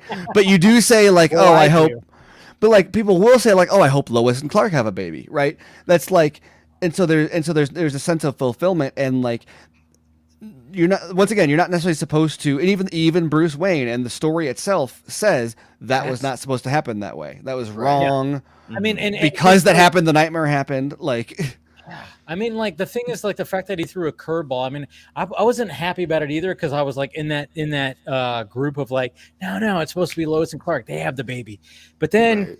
You know, just kind of thinking about it, I was like, wow, what a curveball, and what a fucking, I mean, people would have went like, you know, pardon the pun, batshit crazy about that whole fucking thing. And then when Steven was like breaking it down for me and like showing like, hey, look at that, I was like, you know what? I'm really wanting that this would actually happen. The more and more that you read this story, it makes a lot more sense. And so I've listened to this storyboard like, I don't even know how many times, and every time I'm like, yeah, this makes a lot more sense. That this is what. And when it comes to storytelling, like when it comes to storytelling too, like especially with these characters, you've seen these things happen over and over again. Like for instance, Lois and Clark having a child. We've seen it over and over and over again, and so you got to switch things up. Like a perfect example of switching things up and being well received for the most part is Sean Murphy's Batman run with White Knight. He changed up so many things about the mythology of Batman when it comes to Joker, Harley Quinn, Robin,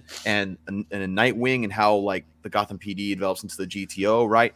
There's so many things that are changed and it's refreshing. That's why people enjoy it. That's why I personally love it, because it's something different. It's a new perspective onto the world of Gotham. And I wish that people would just approach everything with that same mentality. Like, yes, like Steven said, keep some core ideas the same so that there's some familiarity there. That way there's reason to go and watch it. But taking risks is what pushes forward storytelling in any genre. If you really think about it, any genre that doesn't take risks dies. And like I have said this, but also Zach said this, so Zach and I agree. But that if you take a character like Batman or Dick. Sorry, scared the shit out of me there for a second. You take a character like Batman and you say like, okay, like what are, like, if you are to describe like the core attributes of Batman, what are most people going to say? And like people are going to bring up like the no kill rule. And so as a storyteller, like you're going to tell a good story if you say the core thing about this character is that he perseveres against all odds and that he refuses to kill. Okay, stop. Therefore, if that is like a rule about this character, well, now the story that makes that breaks that is the definitive story about that character. When you define something that is untarnishable about a character, when Superman is incorruptible or Batman doesn't kill, or you give me all these things, well, now the most compelling possible story is to find out what pressure will it take to destroy this person's core value. The one that diverts from the path most traveled by is the one that is the most remembered. Yeah. Right. Well, and it's sorry. You haven't totally killed the thought, I guess. We were processing that. I accidentally jacked the volume in a different window, and so I was like, "Whoop, who's talking now?" And I had to stop. We're like, continue, Steven. Well, it's like you haven't seen. You said you haven't seen Multiverse of Madness yet, right? Yeah, I'm not. And you know, it's extremely relevant to this whole discussion because, like, I have literally. You know, I've waited 27 movies literally for that franchise to do that, because for years I have said I want them to take more risks. I would like them to stray. I'd like them to color outside the lines a little more. I'd like them to play outside their sandbox. Have they built a very successful sandbox over the last 14 years? Yes, of course they have. Nobody can fucking deny that. Right. But there is a stagnation that you can get to if you don't change things up. And there's been this argument that I've disagreed with for years about how, well, they had to gain the trust of the general audience and gain the trust of the public before they could start taking real risks. It's like, okay, so fine. You waited until Infinity War to start taking some risks. Okay, 19 movies, whatever. Better late than never. But now, what they just did, like that is, and I'm, I've had to preface this by saying I don't want people to take this as, well, now I want all of them to copy exactly what Sam Raimi did. No, I don't. What I want is, to stray away from your normal formula of, okay, we have a plan and we're going to hire directors and creators and writers that fit our plan. Instead, in this case, it was, I have a plan. Do his thing. Right. We have a plan, but we're going to let this dude, who, by the way, is one of the godfathers of our entire model in the first place. Well, I mean, when you saw the let him trailer, play. When you saw the trailers, it was like a film by Sam Raimi, because they were like, "Oh yeah, we're banking on you," and I was worried when I went in. I was like, please let them Sam Raimi do his thing. Oh my God, I walked out. I mean, you saw my first reaction. I walked out with a smile on my face. Like so many Sam Raimi-isms everywhere, and it was fantastic. 5 minutes into the movie, I knew they let him play because there was it's a all it was a camera move. It's a swish pan. Oh yeah, it was a manual swish pan in the at the beginning of the movie, and as soon as that happened, I was like, oh. And you know what's great about this? It's like it doesn't detract from what Scott Derrickson did with the origin story. No, that is still one of the best origin CBMs.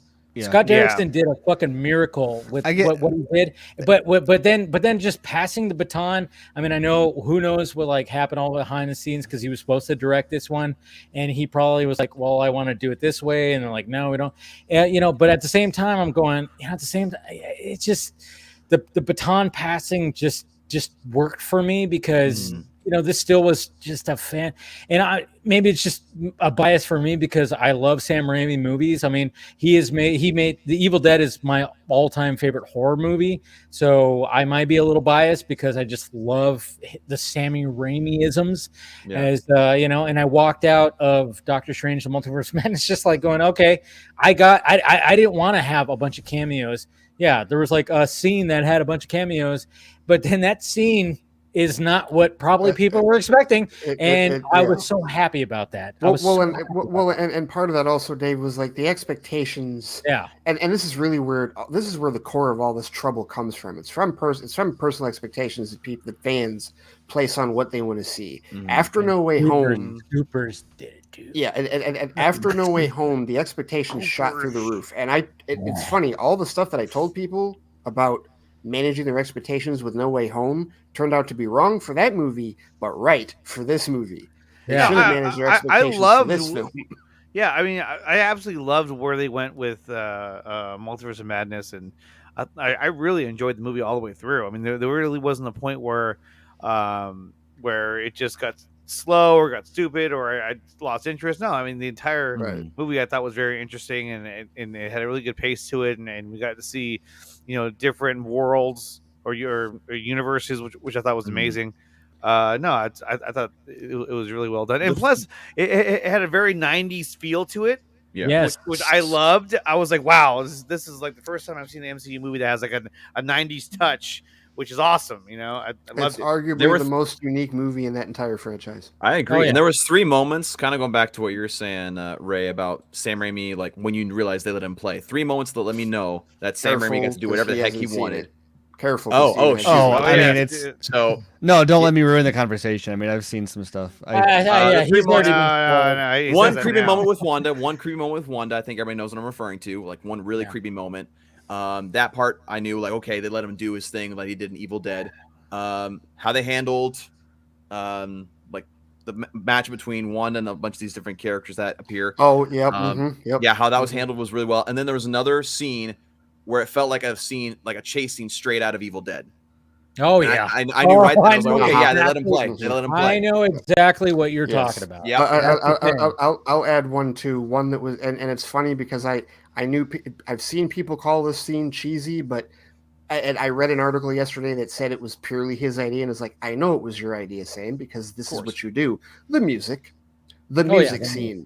The musical scene. I thought that was cool. I like that. It was caught me so off guard. Honestly, I turned to my wife And I didn't hate it, but it caught me so off guard. I turned to my wife and I was like, "Are we watching Fantasia now? What's happening?" I literally started laughing out loud in the theater. Not because I thought it was ridiculous, but because it worked so perfectly, and it's pure Raimi.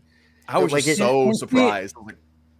I mean, and what's funny about it is like I was worried about the runtime. I was worried about a lot of things because I'm like, all right, I love Sam Raimi. He's one of my favorite directors, and now he's brought into this. And I was, when it was announced, I went, oh wow, this is totally exciting, obviously. But then I was worried. I'm like, okay, what is Kevin Feige? Is he going to confine him? Is he going to put like a fucking some cuffs on him, or temper him down, put that shit that even Doctor Strange had in the movie where he couldn't do his powers. And I was worried about that.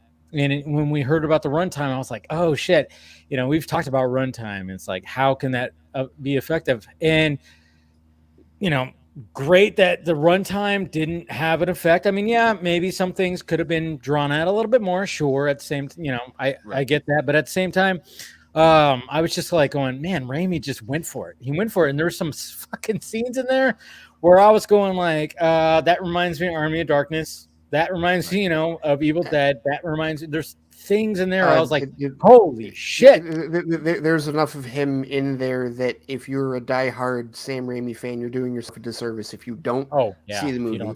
And to bring it back to the whole Project Justice League thing, that's the type of risk that we're talking about. That's true. That's true. Yeah. And before and to bring it back to Project Justice League 2 before. I know.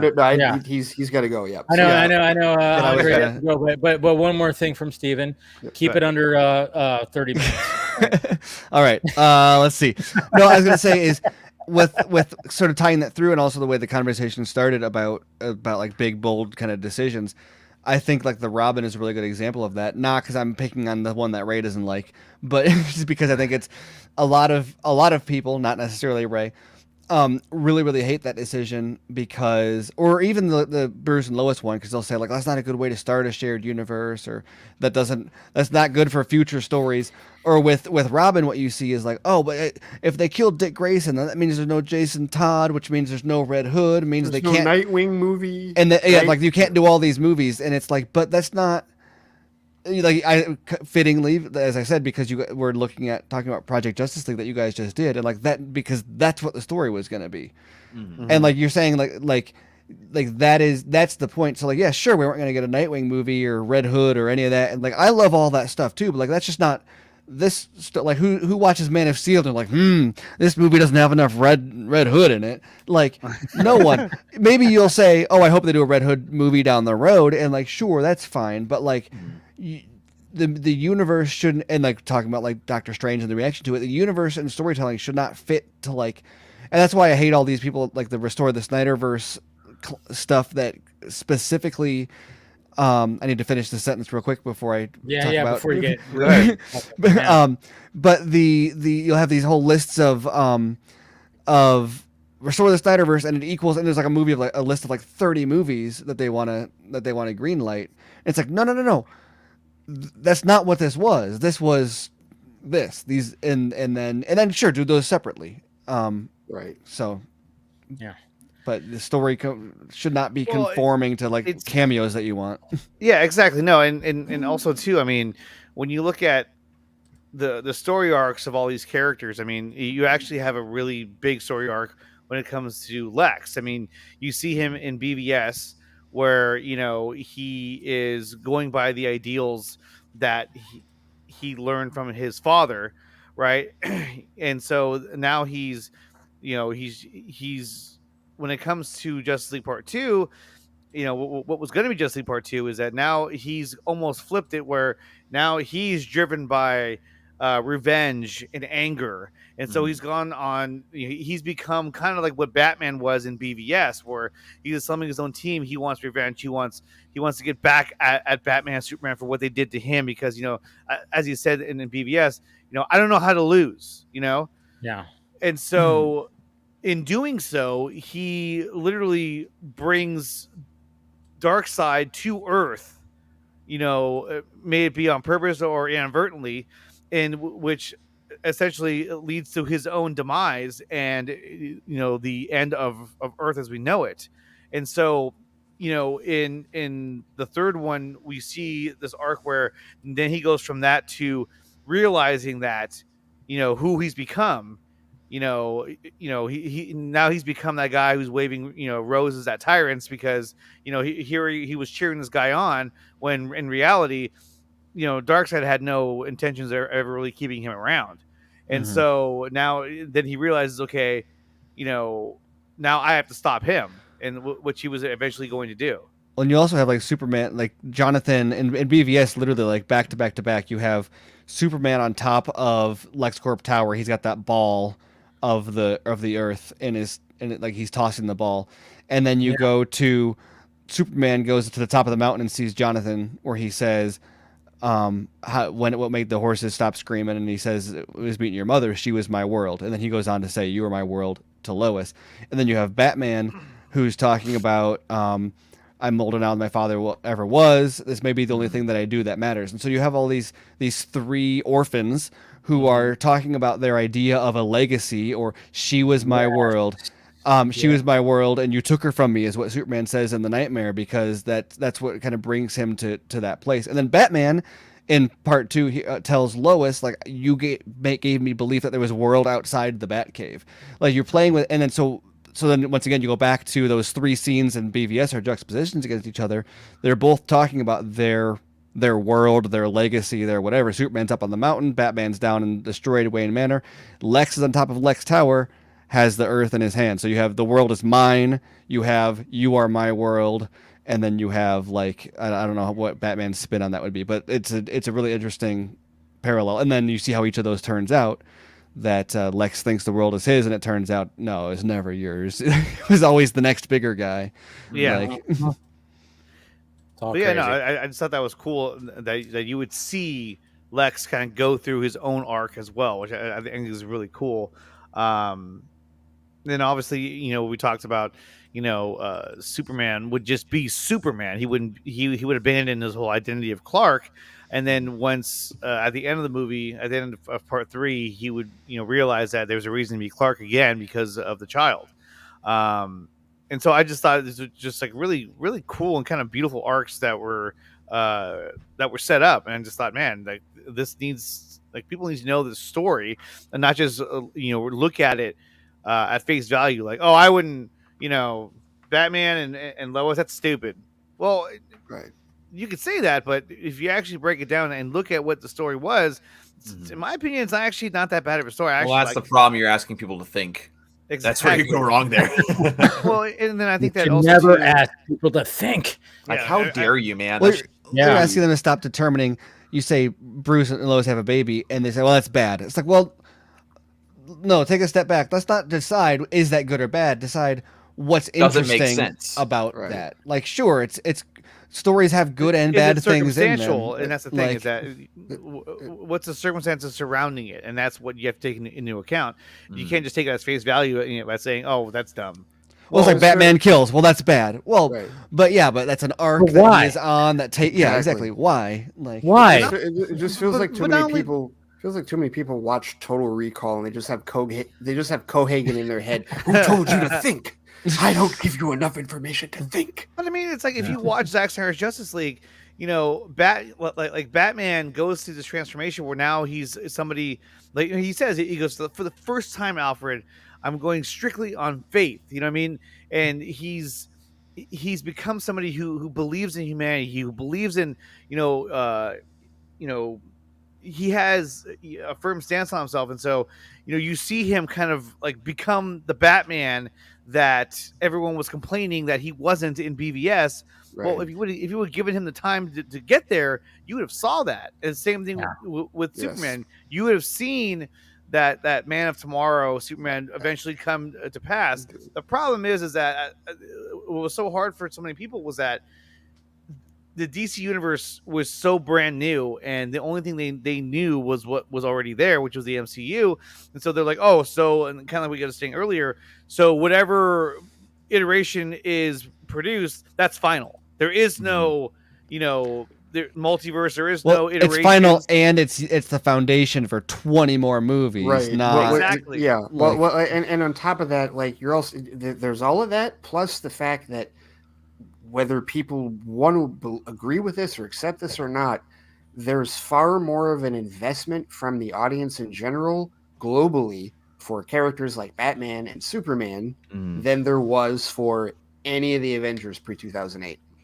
Well, So that my means thing also. So they started with a clean slate, and now their perception of the Avengers is literally the MCU going Right. forward, period. Yeah. But their Right. perception of Batman and Superman was shaped by Keaton, Reeve, all the way back to wherever, right? And so they hang on to that and they clutch it like they're like Martha's fucking pearls. I think one thing that really, well, I think one thing that the perfectly pearls illustrates, kinda. and one that perfectly illustrates like modern audiences today is like I like to compare, like for instance, Return of the Jedi, right? Episode 6 of Star Wars comes out in the 80s. I can't remember the exact year it came out. 83. 83. So it's the very first time at the end of that movie. It's the very first time we ever see someone like Force lightning, right? Darth Sidious uses that against Luke, right? No one had ever seen that before. And audiences back then, you know what they did?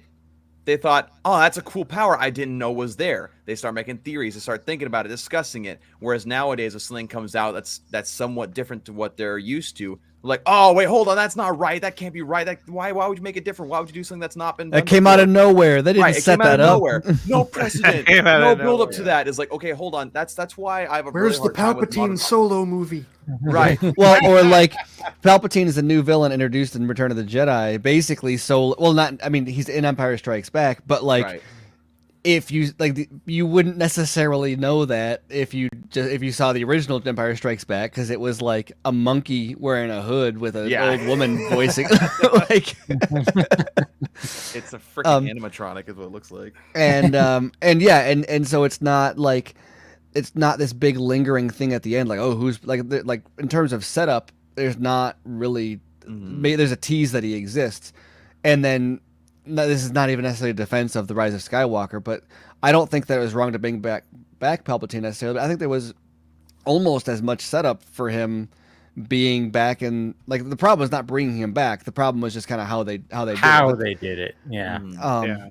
Yeah. Anyway, but like kind of what I was saying with if something like Return of the Jedi came out today, Return of the Jedi would have been panned by fans and critics alike because people aren't open-minded. They're not willing to receive and accept there's new so things. much fan service in it too. That the kind that people would like criticize too, of just like the number of callbacks and stuff in there, like to other movies.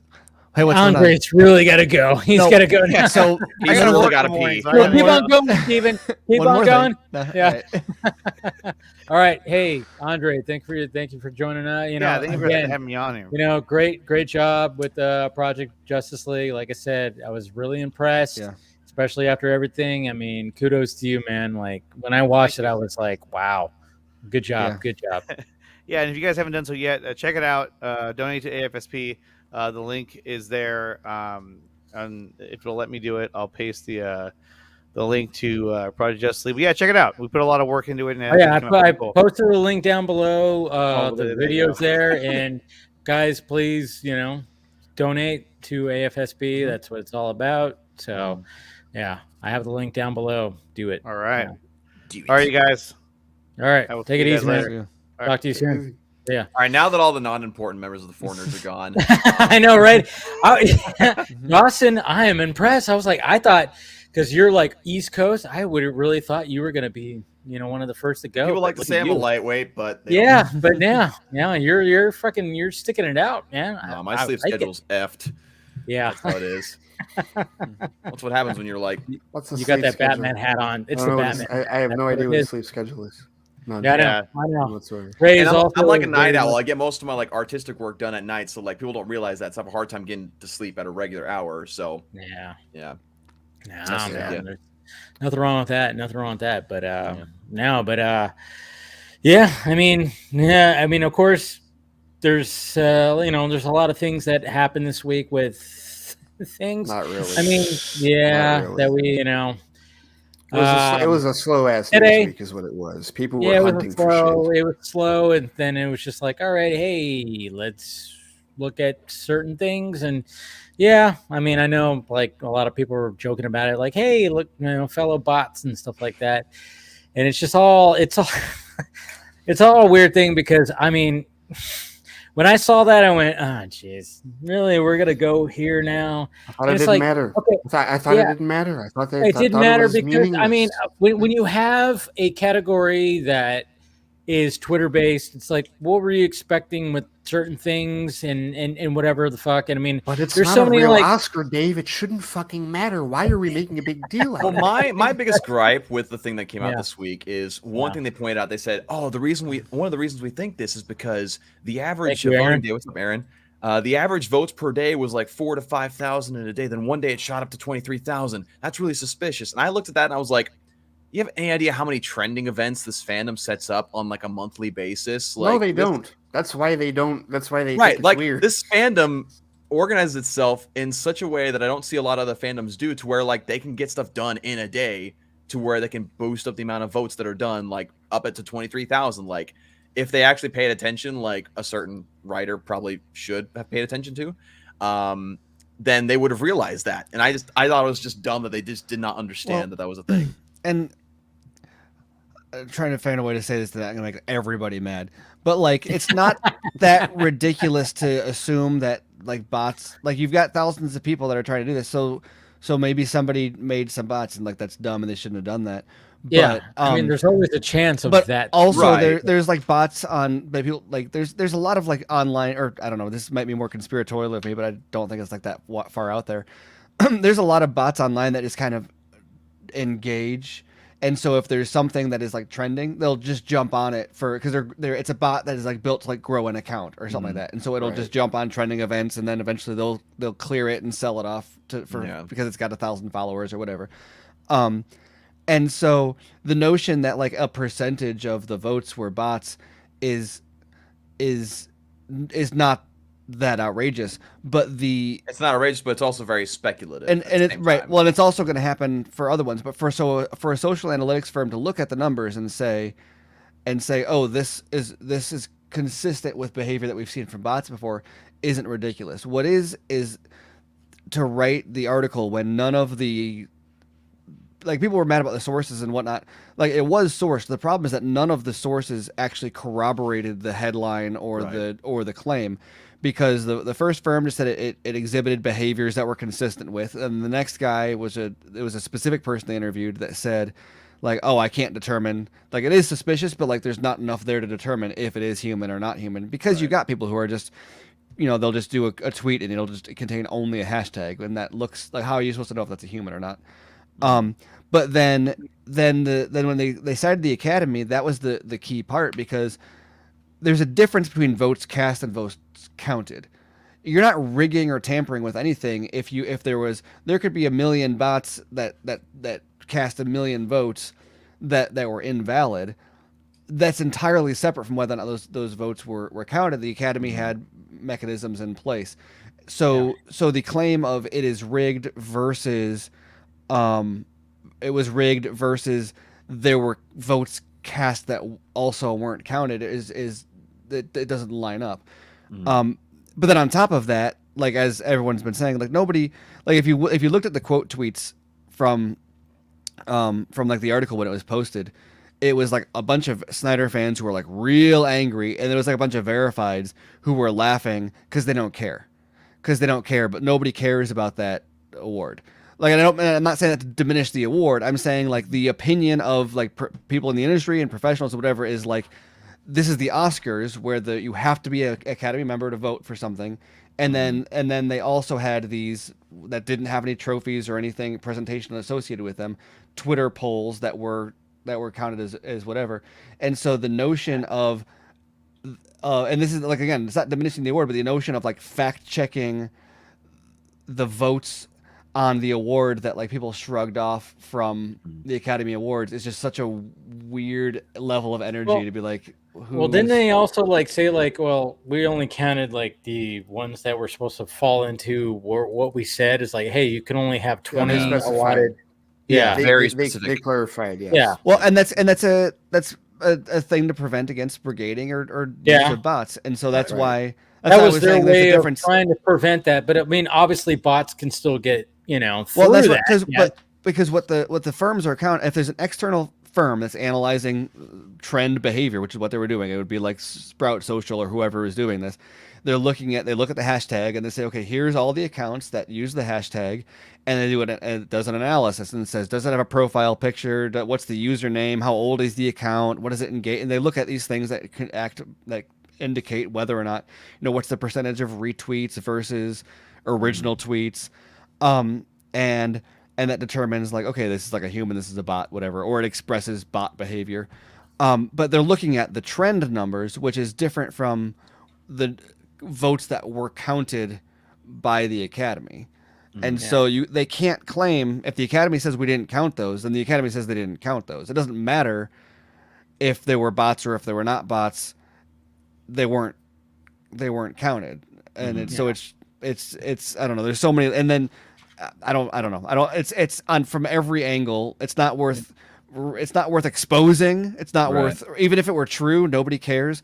And then also like being angry about it. It's funny to be like, oh, we're bots. Like that's cool to have fun with that. But like nobody's taken anything from Zach. We've had fun with that. You don't need to defend anybody's honor because nobody read that article and was like, I respected those awards and now I don't. Like no, it was a complete bait piece. It was a 100%. It was the dude from the State Farm commercial. I got you $1.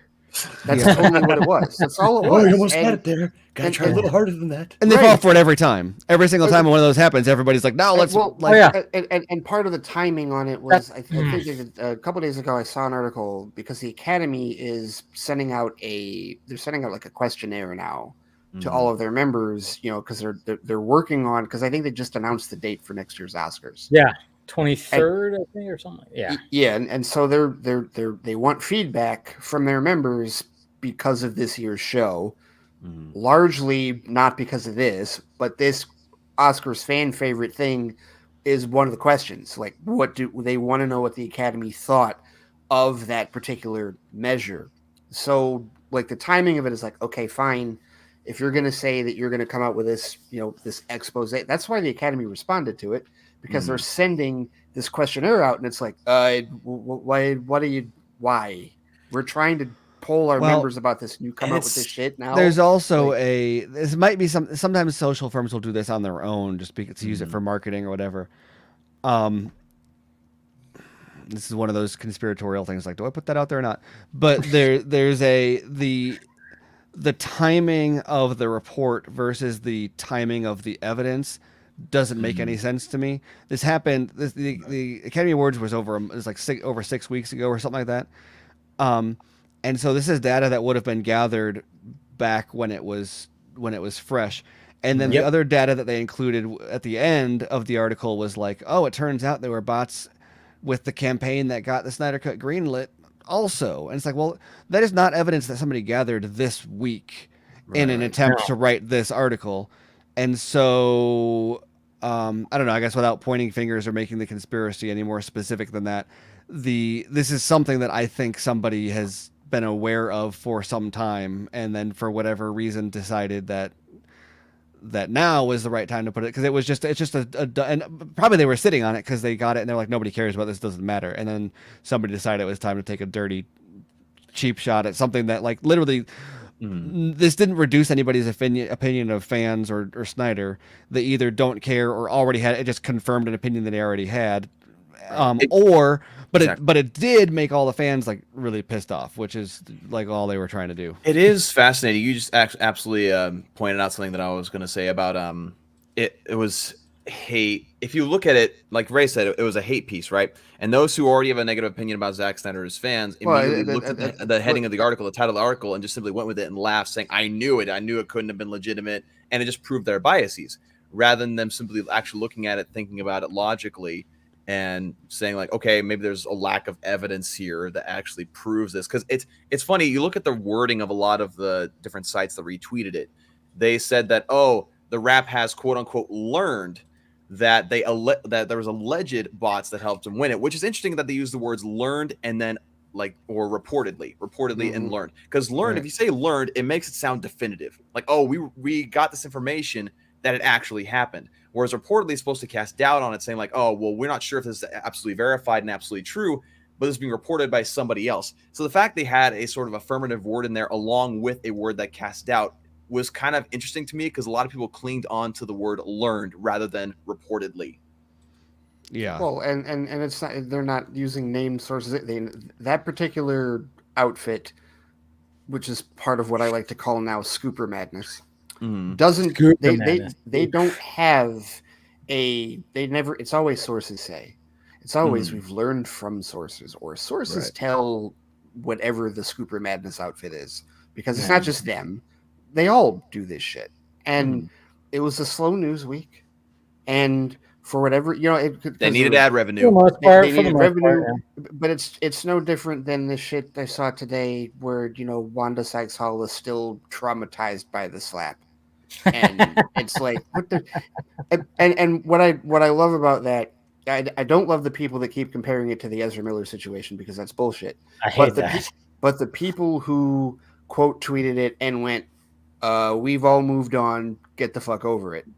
Because it's such people are, and we could have predicted this a week or two after like all that blew over. Everybody else had something to latch onto. Now they just want Amber Heard set on fire. Like that's pretty much what it is now. Like no one cares. No one even remotely cares at this point about Will Smith and Chris Rock.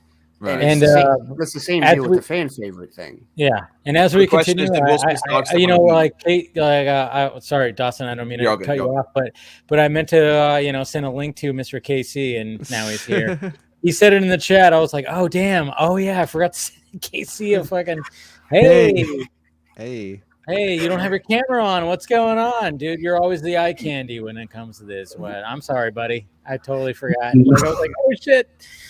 Yeah. No worries. I was just waiting so that I thought that you would be bringing me later on. I know. At some point, I realized maybe you forgot.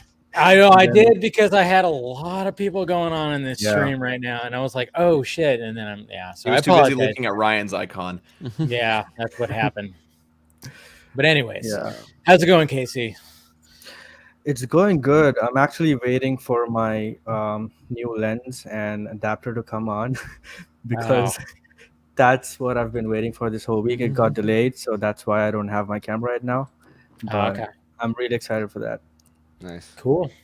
It's gonna look even better than it is. Your frame, It's sad though, Casey. We can't see you in your true bot form. It's a shame. You can see all of us. This is all of us in our bots in the flesh, if you will. Yeah. See, this is my recharge station. That's where I go when I need to power down. Exactly. I get charged from my open time. It's like electric. It's so funny because people were just getting mad about that. My first thing after seeing that article was, why is this opinion piece an exclusive? When there's no, that's the thing, right? It was an opinion piece, an exclusive locked behind a paywall. Because once you get behind the paywall, all you see is that none of the stuff cited actually says, take everything at face value, like not even questioning the validity of the evidence. The evidence just doesn't. It says the opposite. It says those weren't counted. Right.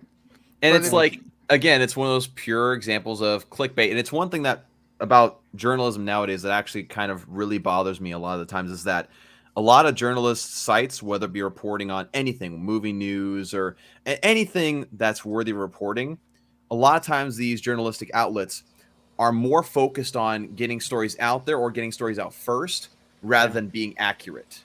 Because they're like, oh, we can always just correct later, or we can always just I've always forget about it. I've always compared that whole thing as like you have to get it up first, like to Nightcrawler. I mean, you always have to get to the scene first. Yeah. I remember watching that movie and just kind of going like, yeah, like how sleazy it was. How that is just like, oh, you have to get to the scene first. And you could actually watch that and be like, yeah, even like certain things that Jake Gyllenhaal's character does, to just be like, all right, I got to get to this first and be the first one to report it, and first. And I remember even like in my early days of YouTube is like, oh yeah, you got to be the first, like, oh, there's a leak. And I got to the point where I'm like, you know what? I don't want to be the first to it. It's like, I just want to, if people like hear about something, they want to go, oh, what does Dave have to say? They want to hear what I have to say about it, as opposed to, being the first, you know? Right. I mean, yeah, sure. Yeah, you want to get something out there when it's hot, sure. And it's trending, sure. But at the same time, you want to build that relationship with your audience where people just go like, well, what does Dave have to say about, you know, about this certain subject? And I think that's just kind of the way to go. And also people appreciate a more well thought opinion about something that comes out rather than you just rushing out something like, oh, I'm excited about this, or oh, I hate this. Again, it's the whole idea of being first or having the hottest take instead of being accurate that really just bothers me, because then what happens is that a lot of people see these outlets and say like, oh, well, they obviously have journalists and they have writers, they know what they're talking about, they're telling me the truth, and that's not always the case. In fact, I'd argue 7 to 8 out of 10 times of any article out there, there's some falsehoods in there, or there's some things that are misleading because they're just trying to get it out there and get your attention and get you, like Steven said, get past the paywall so that you like subscribe, get to it, see the information, and find out, well, crap, it was actually a nothing burger. Well, and on top of that, I mean, social media is nothing but sleaze most of the time, because you'll have a situation where the article will be written one way, but the headline on the tweet will be written a completely different way. And that, because they know that people will do exactly what they did with Steven's piece. They will read the headline and react emotionally. and that's it. You know, like, and they know what they're doing, unfortunately. And well, and not only that, but there's a it's not in defense of it, but on that there is almost no right way to do a headline. Like, not there almost is. There definitely is no way to do a headline that's not going to get people to not reading it. And I'm using like a triple negative here, but a headline that people read and then click and read. Even clickbait doesn't do that. Like, people don't like, whatever is implied, like might attract that. But like, more often than not, like, it actually, ironically, it was BuzzFeed that did this study a long time ago, but that they actually, a lot of, there's evidence to say that a lot of places actually have a better click-through rate when they give out information in the headline, because people are like, oh, I want to know more about that. Whereas clickbait is almost as a counterproductive process. And so it's easy to do a knee jerk, like, oh, it's just clickbait. And honestly, from my opinion, more often than not, it's not clickbait, it's just lazy. Because like, is that a good headline doesn't have to, like, if the story is good, people are going to want to read it anyway. The headline should sell the story, not advertise falsehoods. If the headline shouldn't be the story. Yeah, and also, like, a headline is supposed to bait, is the point, right? Now the question is, does the story back up the headline? Right. But a good headline should be enticing. It should be something that is, but it doesn't mean it has to be opaque or hide the lead or misrepresent in order to do that. That's when it's like bad. But a good headline should be bait, but it also should be informative, and then the article should also back it up. Right. It's like the headline should be the pretty face, and the content of the article should be the personality. If there's no personality, then it's just a pretty face, and that's, that's all it is. That makes sense. But Dawson, you got to take off, right? I do. Yeah, the hours are slowly catching up with me. So I mean, the fact that you lasted this long, I'm impressed, sir. So but go ahead and promote yourself. Oh yeah. First off, thanks so much for having us on today and talking about this. It's fun to see a lot of the fandom getting together to celebrate the Project Justice League. It's just a really cool thing. But I'm on the Four Nerds Network on YouTube. That's what used to be Nerdy in many ways. Now the Four Nerds Network. Check out Twitter and IMW32. We're starting a new show on the Four Nerds Network this next Wednesday, the DJW Show, which is just a solo podcast with me, talking about things that we don't talk about on the Four Nerds or don't get to cover on the Four Nerds. So, keep an eye out for that. And thanks again, man. This was a blast. All right. Yeah, this was fun, man. All right. Take it easy. Have a good rest of the guys. All right. Take it easy, Dawson. All right. Sweet. All right. And yes, rest in peace, Fred Ward. Yeah, I heard Thank you, about Mr. McKenzie, for the $50 super chat. But that was like that was crazy, because he didn't die today. He died on the 8th, apparently. I thought I read. It was like they kept it kind of like secret, but then today it was revealed. But man, Fred Ward. I mean, he it's not like he's been, just out there like making movies like crazy. But he was 79, right? He died at 79. So anytime that somebody dies, I always go, I look at the age and I go, all right, sometimes, this one's, it's relatively early, but at the same time, 79, that's a good stretch. I don't know I don't think the cause of death has been released. I haven't seen it. Yeah, but at the same time, I'm like, we'll see what happens with the cause of death if it was a certain thing. But we always want everybody to live forever, but at the same time, that's just not going to be the case. Yeah. But at least he lived a pretty full life, and he had so many numerous roles. And that's the real question that I would ask people with respect to Fred Ward is what's the thing. What's the thing that you know him most from? Tremors. Tremors for me. I feel like that's going to be probably 50% of the answers. But the funny thing is, he has so many credits that I know Tremors wasn't the first thing I saw him in.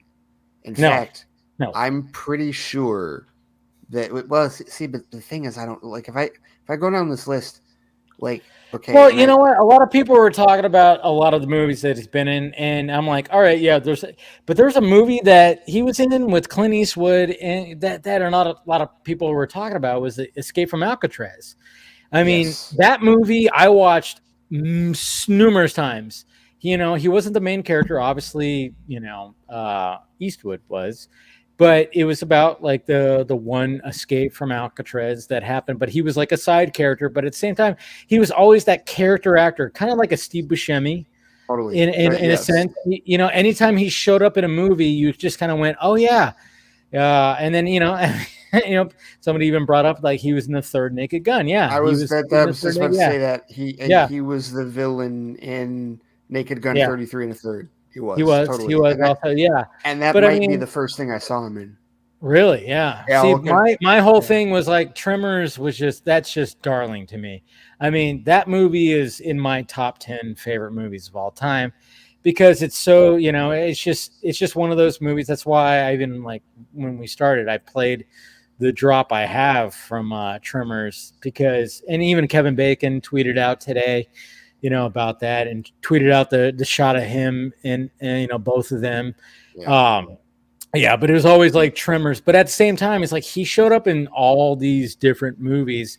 He was never the starring. He was never the leading man. He was a character actor that would just show up but that you knew who it was. Oh yeah, Fred Ward. Look at him. There he is. What's the weird thing? Weird you say that about. Because he actually was the lead in the second Tremors movie. Oh yeah, but but the franchise did this weird thing. The Tremors franchise, it did. It's so weird to me where it's they started with a particular cast in the first movie, and if you're just talking about the three principals, Kevin Bacon, Fred Ward, and Michael Gross, right? Yeah. And then as the sequels kept going, one would leave and the other two would still be there, and then by the time you got to the third movie it was just Michael Gross. That was the got to the that's what was funny is because when I remember when I was a kid, even my brother we're when we went and we found out that there was a Tremors 2 Aftershocks, that's the subtitle. Right. And we were excited because we loved the original Tremors movie, and then you watch it and then it's very B-roll. It is very B-roll. It is kind of funny because when it comes to the Tremors franchise, like you said, it they did a sequel, it had Fred Ward in it. Did he look exactly, he was it was a little bit different, and there was a mention of Val, which is of course Kevin Bacon's character. And then it was just but then the graboids turn into these, creatures that can actually walk on the land, but they sense things like the Predator, heat vision kind of thing. It was interesting. And it was and then of course, Michael Gross was in there, Bert was in there, and then it just went, and then they just went with Bert through the rest of these B-roll movies. But then it was kind of funny because they did want to try to make a Tremors show that was supposed to be on Sci-Fi with Kevin Bacon. There's an actual trailer out there, and they fucking scrapped it. And I'm going, why would you scrap that? You literally got Kevin Bacon, who people, you hear that name, you go, oh yeah, Kevin Bacon, and you scrapped it. Why did you fucking? I mean, the trailer was, yeah. I mean, maybe it would have been like B-roll too, but at the same time, you got Kevin Bacon to come back to perfection, and it was like, it's crazy. It's funny. Like, look, the first one was 1990. For some reason, I keep thinking of the first one as like late 80s, but no, it's technically like right at the beginning of the 90s. Okay, but like they did Blues, make. That's right. Yeah. I'm reading Fred Ward's filmography. It is actually a franchise. Yeah. They did build there's 6 of these? 7? Wow, something like 7 of that. these? And the most recent one they made was literally called Tremors Shrieker Island. But like, right, because they called the land ones Shriekers. So it's like if you made if you turn this into a franchise, why would you scrap the show? Why wouldn't you just go ahead and continue? When you got Kevin Bacon, one of the original actor, like the star, like Tremors. I mean, Kevin Bacon was a name for this movie. He was a name then, and he would have been an even. I mean, especially like you're talking about. I don't understand why they scrapped it. I really don't understand it. He was cool with it. He signed off. He was like going to be in it for sure. Yeah. Okay, so then I don't get that. Dude, I understand. When we're done with this, just type in Tremors TV series, watch it. I mean, it is all about Val, his character, just being like, kind of just like talking about like, these graboids at one point. And it's like, I'm like, it was a full on trailer. It almost felt like it was fan made. Like somebody just like, hey, Kevin Bacon, you're in town. Let's make a fucking fan made, Well, what's this TV show that aired on G4 for like 13 episodes, according to the wiki? I don't think it did. I think Dean it got Norris, Marcia Strassman. I don't know. That might have been something else I didn't watch, but there was supposed to be a sci-fi channel, like, sci-fi channel. I guess it originally aired with its episodes out of order on the Sci-Fi Channel, and then later aired in its proper sequence on the G4 network. I'm reading it from the wiki. It doesn't have Kevin Bacon in it. Or at least so that probably is something else because they were gonna do another series. But Michael Gross is in it, of course. This is weird because he was in all of the. So Michael Gross, Dean Norris, who for people who don't know who Dean Norris is, Hank from Breaking Bad. Although he's been in so much other shit than that. Oh yeah, Total Recall. Total Recall, Terminator 2. Yeah. Terminator 2, yeah. No, get out, go. Yeah, no, Dean Norris has been in some Starship Troopers. He's been in so much shit. I had Marcia Strassman, who she passed some years ago, but that's the mom from Honey, I think the they Kids. did make it, but I'm telling you, they were going to make a Tremor series that was going to be based solely on Val, Kevin Bacon's character, coming back. That doesn't. I don't understand. Like that would have literally been like the. Oh, here we go.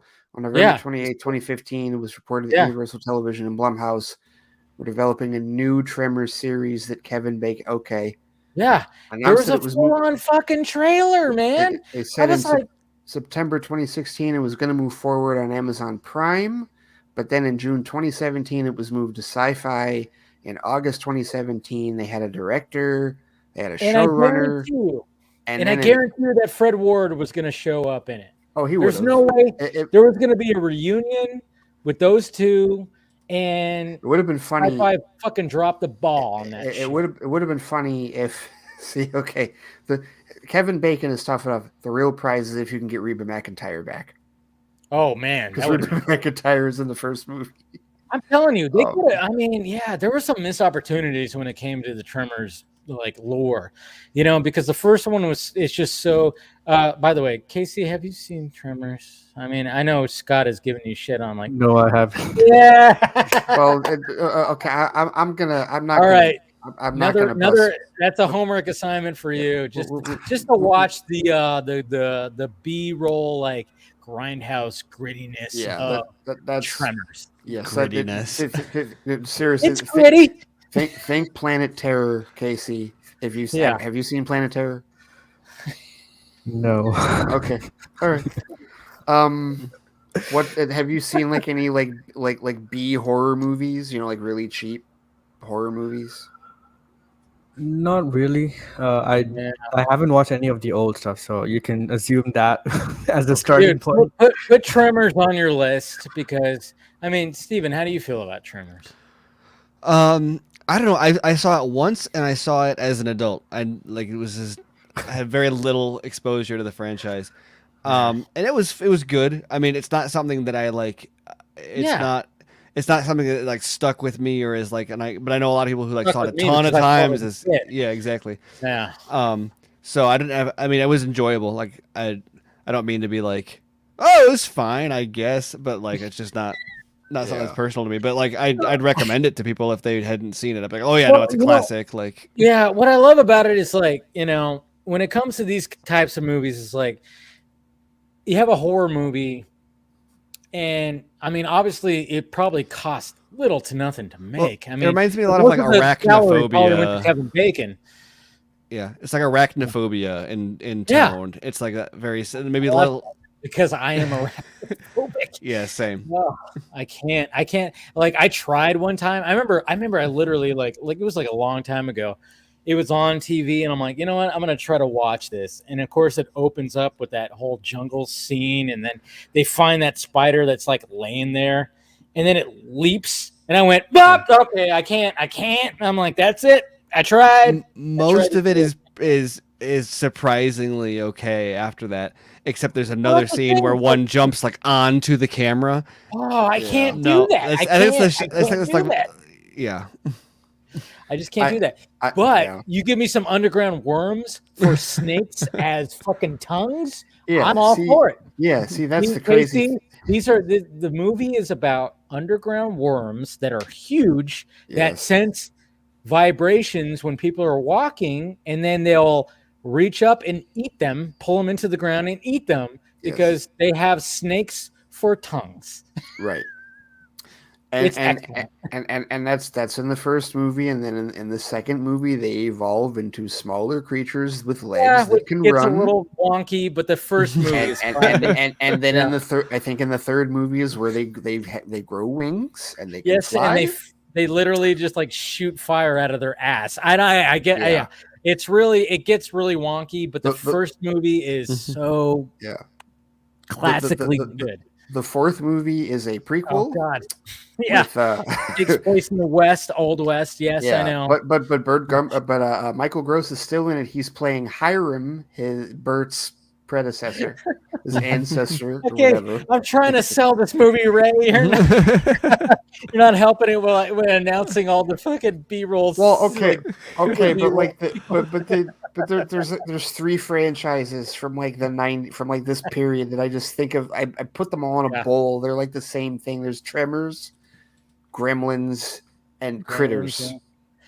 I think I just think of all three of those in like the same bowl. Like because they all came out around the same time. What was the second one again? The Gremlins. Gremlins, yeah. Gremlins had Gremlins 2, the new batch. Right. And you know what? I enjoyed that as a kid because it was, it had that, they upped it when it was like, all right, we have the, it's going to take place in this modern technology, future building. Mm-hmm. And it had the same characters. It had Zach, what's his name? I can't remember his last name. And of course, Phoebe Cates. Mm-hmm. And, Disney was in it for a second. Yeah. And then, so they tried their best, and they updated it. I mean, like there was like some gremlins. There was a gremlin that was a spider, which freaked me out because a little bit of, I'm arachnophobic here. So there were like so many, because the thing, part of the futurism of the building was that there was a science lab. Yeah. That was doing a bunch of experimentation. And so some of the gremlins just randomly started experimenting on themselves. Yes. There was a smart one that could talk. Yeah. Right? Yes, and it had glasses on and there lab coat. There was the cross-dressing one, or maybe it was a female one. I don't know. It was a female one with the lipstick and and then remember there was the way they ended up taking care of them in the end was like one of them halfway through the movie had literally turned itself into lightning. and so he comes up with the idea of getting them all in the food court, spraying them all with water, and people are freaking out because you get a gremlin you wet. can't spray a gremlin with water. That's how they reproduce. Multiply. But his whole plan was to get them wet and then open the phone lines and like fire the electrical gremlin at them and fried all of them. Yes. Hey, you know what? Yeah. I don't care what anybody says. I thought that was a great sequel to it. I was like, if you're going to do a sequel to Gremlins, that was the one to do. To up it that much, they went for it. They went for it when it came to the new batch. I thought they went for it because, like I said, they had two of the main characters who were together now because obviously, in the first one, it was like, oh, are they going to be together? And it was, and again, just like Die Hard, Gremlins is a Christmas movie. The first one is, yes. The first one. The second one, not so much. But Zach Galligan was his name, by the way. Oh yeah, Zach Galligan. There you go. I couldn't remember the last name. And John Glover was also in the second one. Yes, John Glover, who has been in he was Lex Luthor Sr. in Smallville, right? And he plays Lex Luthor Sr. in Smallville. He voices the Riddler in Batman the Animated Series. And, the Savannah's dad in Shazam. So he's been all through DC. He's played another character too. I thought there was a fourth one. Anyway, I'm trying to remember. If only Scott was here, he would be like, he would know. But just like Tremors, Gremlins, and Critters. Like, because I think I saw all of them. Like, didn't the third Critters have Leo DiCaprio in it? The third Critters had Leo DiCaprio. The fourth one, which is in space, has Angela Bassett and Brad Dourif. Yep. Mm-hmm. They always go to space, don't they? Even Jason went to space. But to be fair, though, they actually did provide a plot within the framework of the franchise, a logically plausible reason why. To be fair, the fourth Gremlins movie did a great job in explaining why interstellar travel was an essential part of the plot. Okay, but Steven, have you seen Critters? No. I was going to say because at least in not Critters, Gremlins, Steven, Critters. Right. At least in Critters, the original premise is that they're alien criminals in the first place. It's just that they're alien criminals in the 20th century, so they show up with a spaceship anyway. But the way that the franchise gets into space is that a lot of time passes, and it's the future.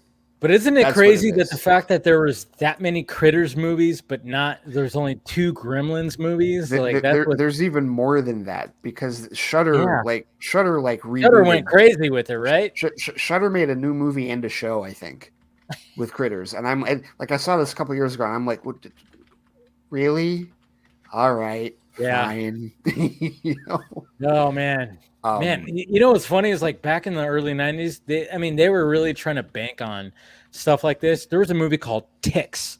Did anybody watch the movie Ticks? I've not seen it, but I've heard of it. You know what I'm talking about, right? Big, huge, like obviously ticks are really small, but these were huge crab-looking ticks that showed up. And there was like, man, when it came to the early 90s and horror, they like went for everything. But I remember Ticks, my God, creepy. And I remember just like, because it was always like, hey, the main girl is very hot, of course, So apparently Seth Green and Clint Howard and Alfonso Ribeiro are in this movie. Oh yes, my God. I forgot that Alfonso was in that movie. Oh my God. Oh my God. I don't believe it. Yes. He gets, that's right. Frickin' Carlton is in this movie. I forgot about that. Oh, he was in that movie. Wow. Yes. had a $1 million budget. Yeah. And was the direct to video Republic Pictures. Oh Lord, Republic Pictures. Yep. Okay. Oh yeah. They put it there's a Blu-ray version. There is a Blu-ray version, and you got to be kidding me! Vinegar Syndrome licensed and released the film on 4K Blu-ray in October last year. Ticks. you watch ticks. I can't believe a movie like Telling you, Ticks it'll, has a it'll 4K creep trace. you up. The ticks just look like big crabs. That's it. Wow.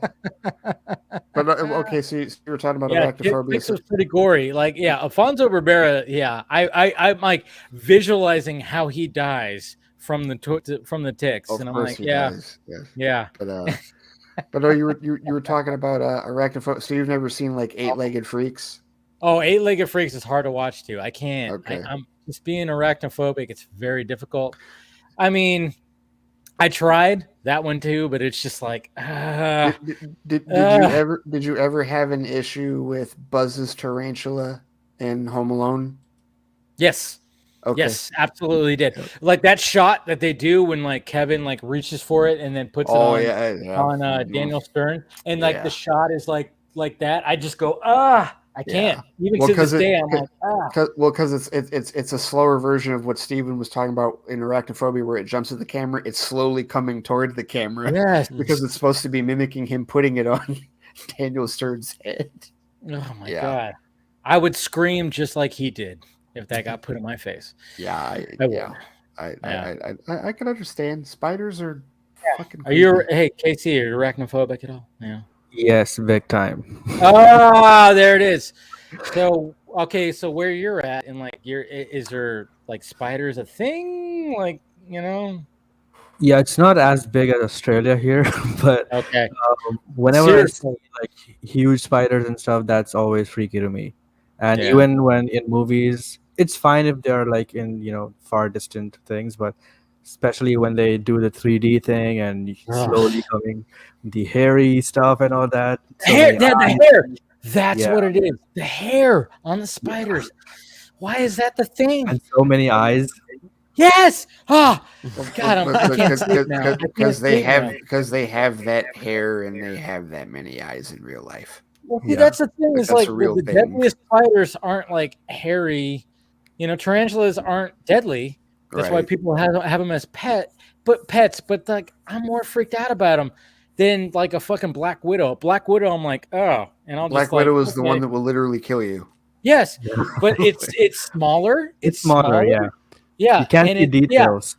Well, those are way more like a xenomorph too, where they're just like shiny black with the that's not the hair and the those are just like slick black, like slink out of the shadows. The Black Widows may as well have the freaking like double mouth coming out, like a xenomorph. Damn it!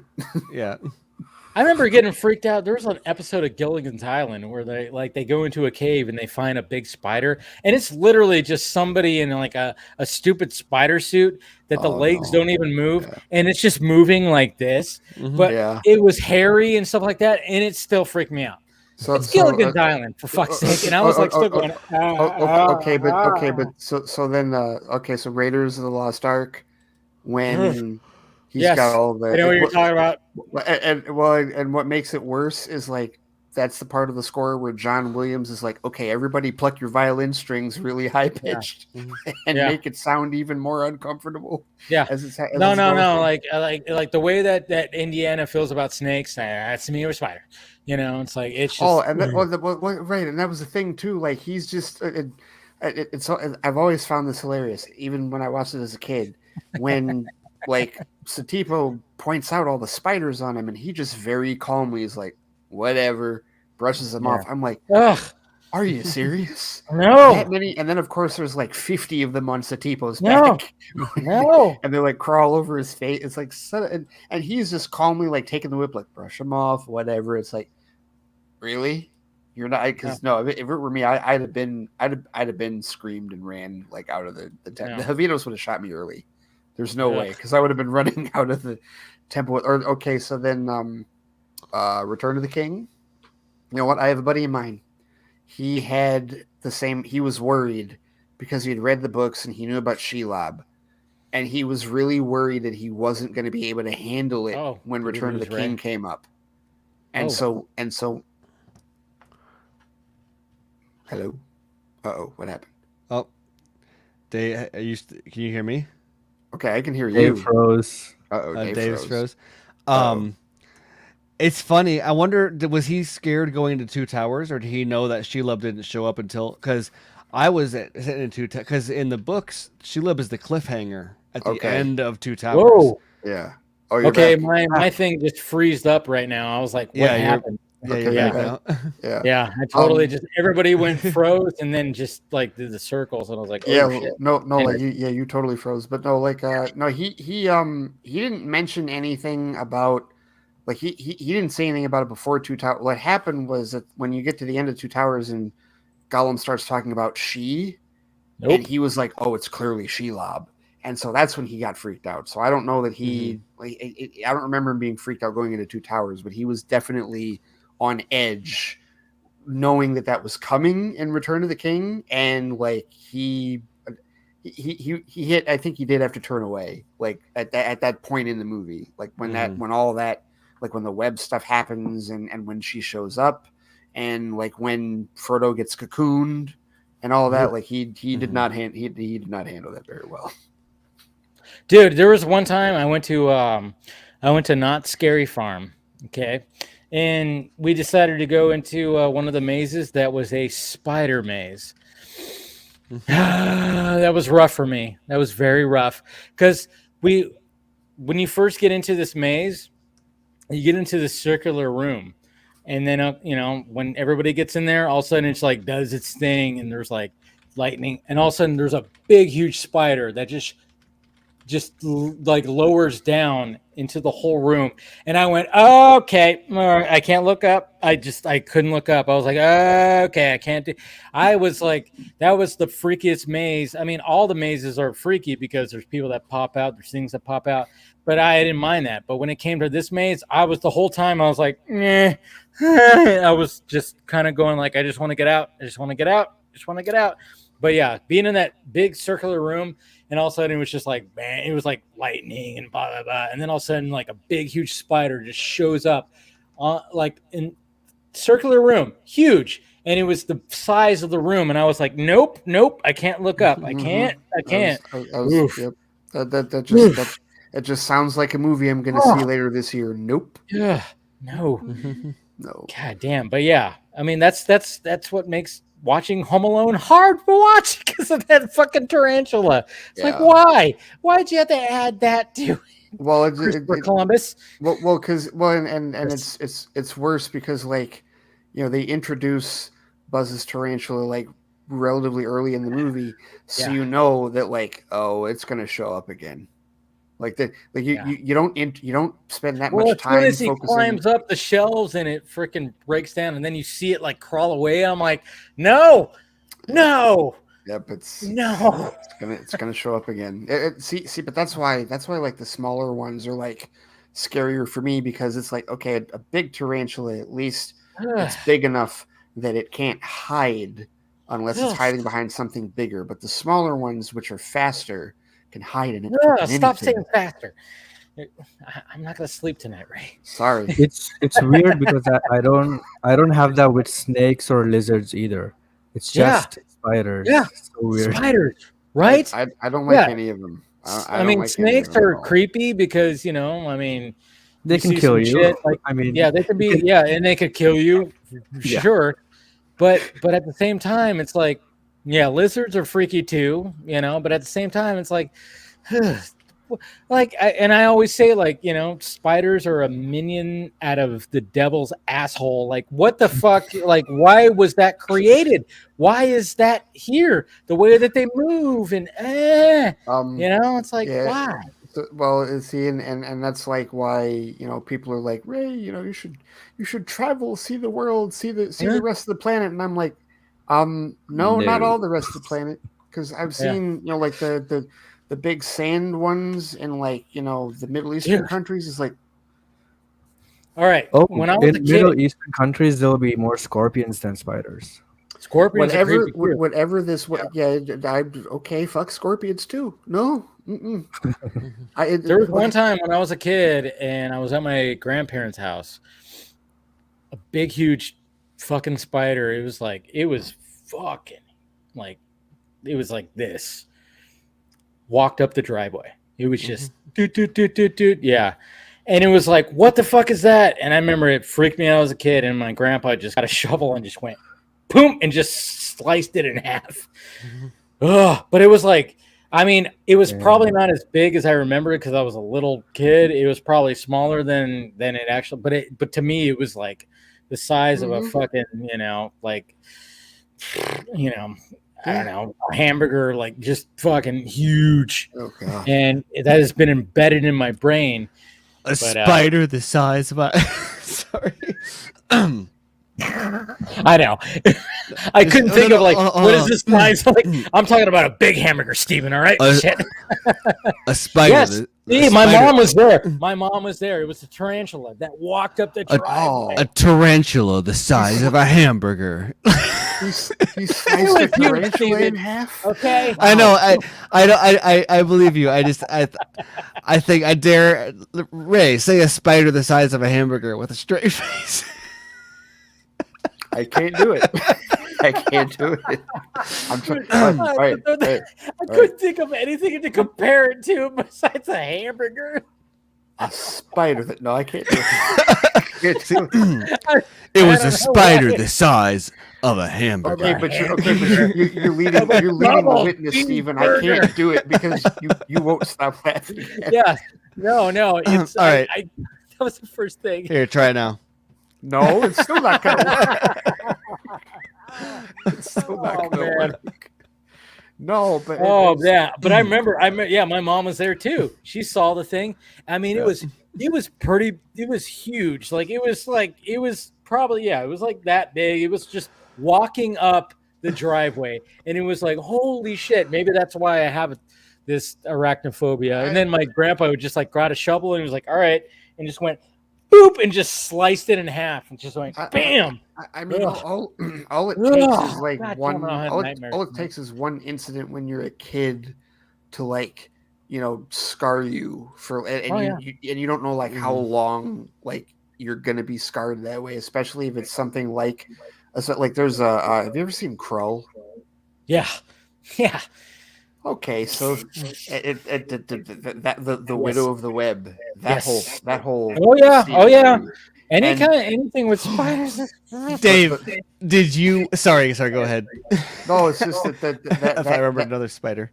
No, it's just that whole what makes that whole scene worse because it's a giant web and because the spider shows up. It's fucking James Horner. May he rest in peace. Love James Horner, one of my favorite composers, but it's some of the most You know what?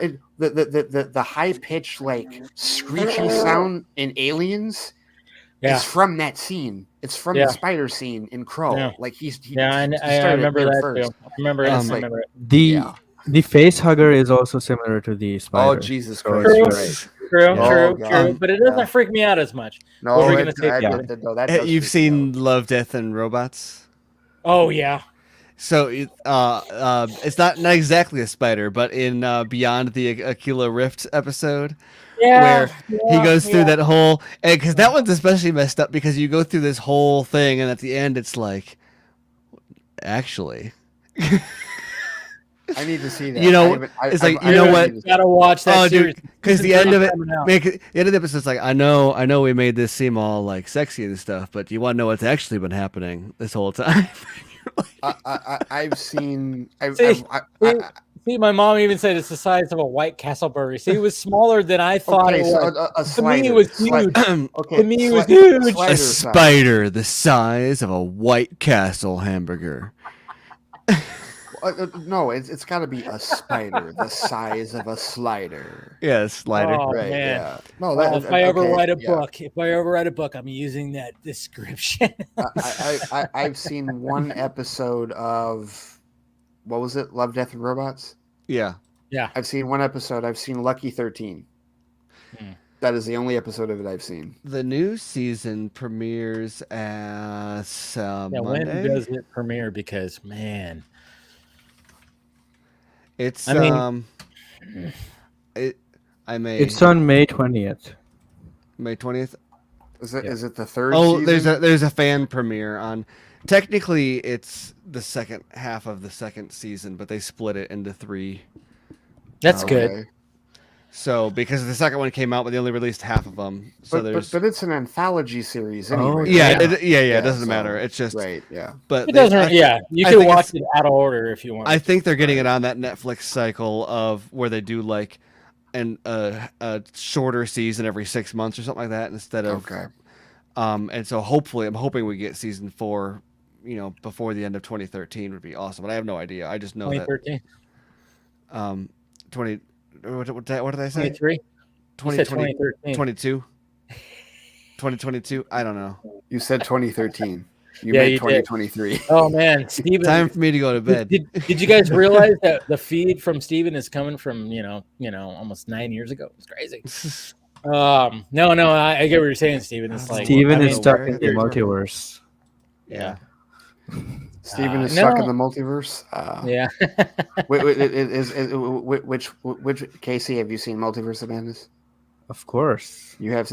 No, wait. Okay, fair enough. Because I was gonna say, where is he on 616 or 838, or is it 818? I don't know which one. 816. Steven is on 616. 616. Which one that is? All right. Yeah.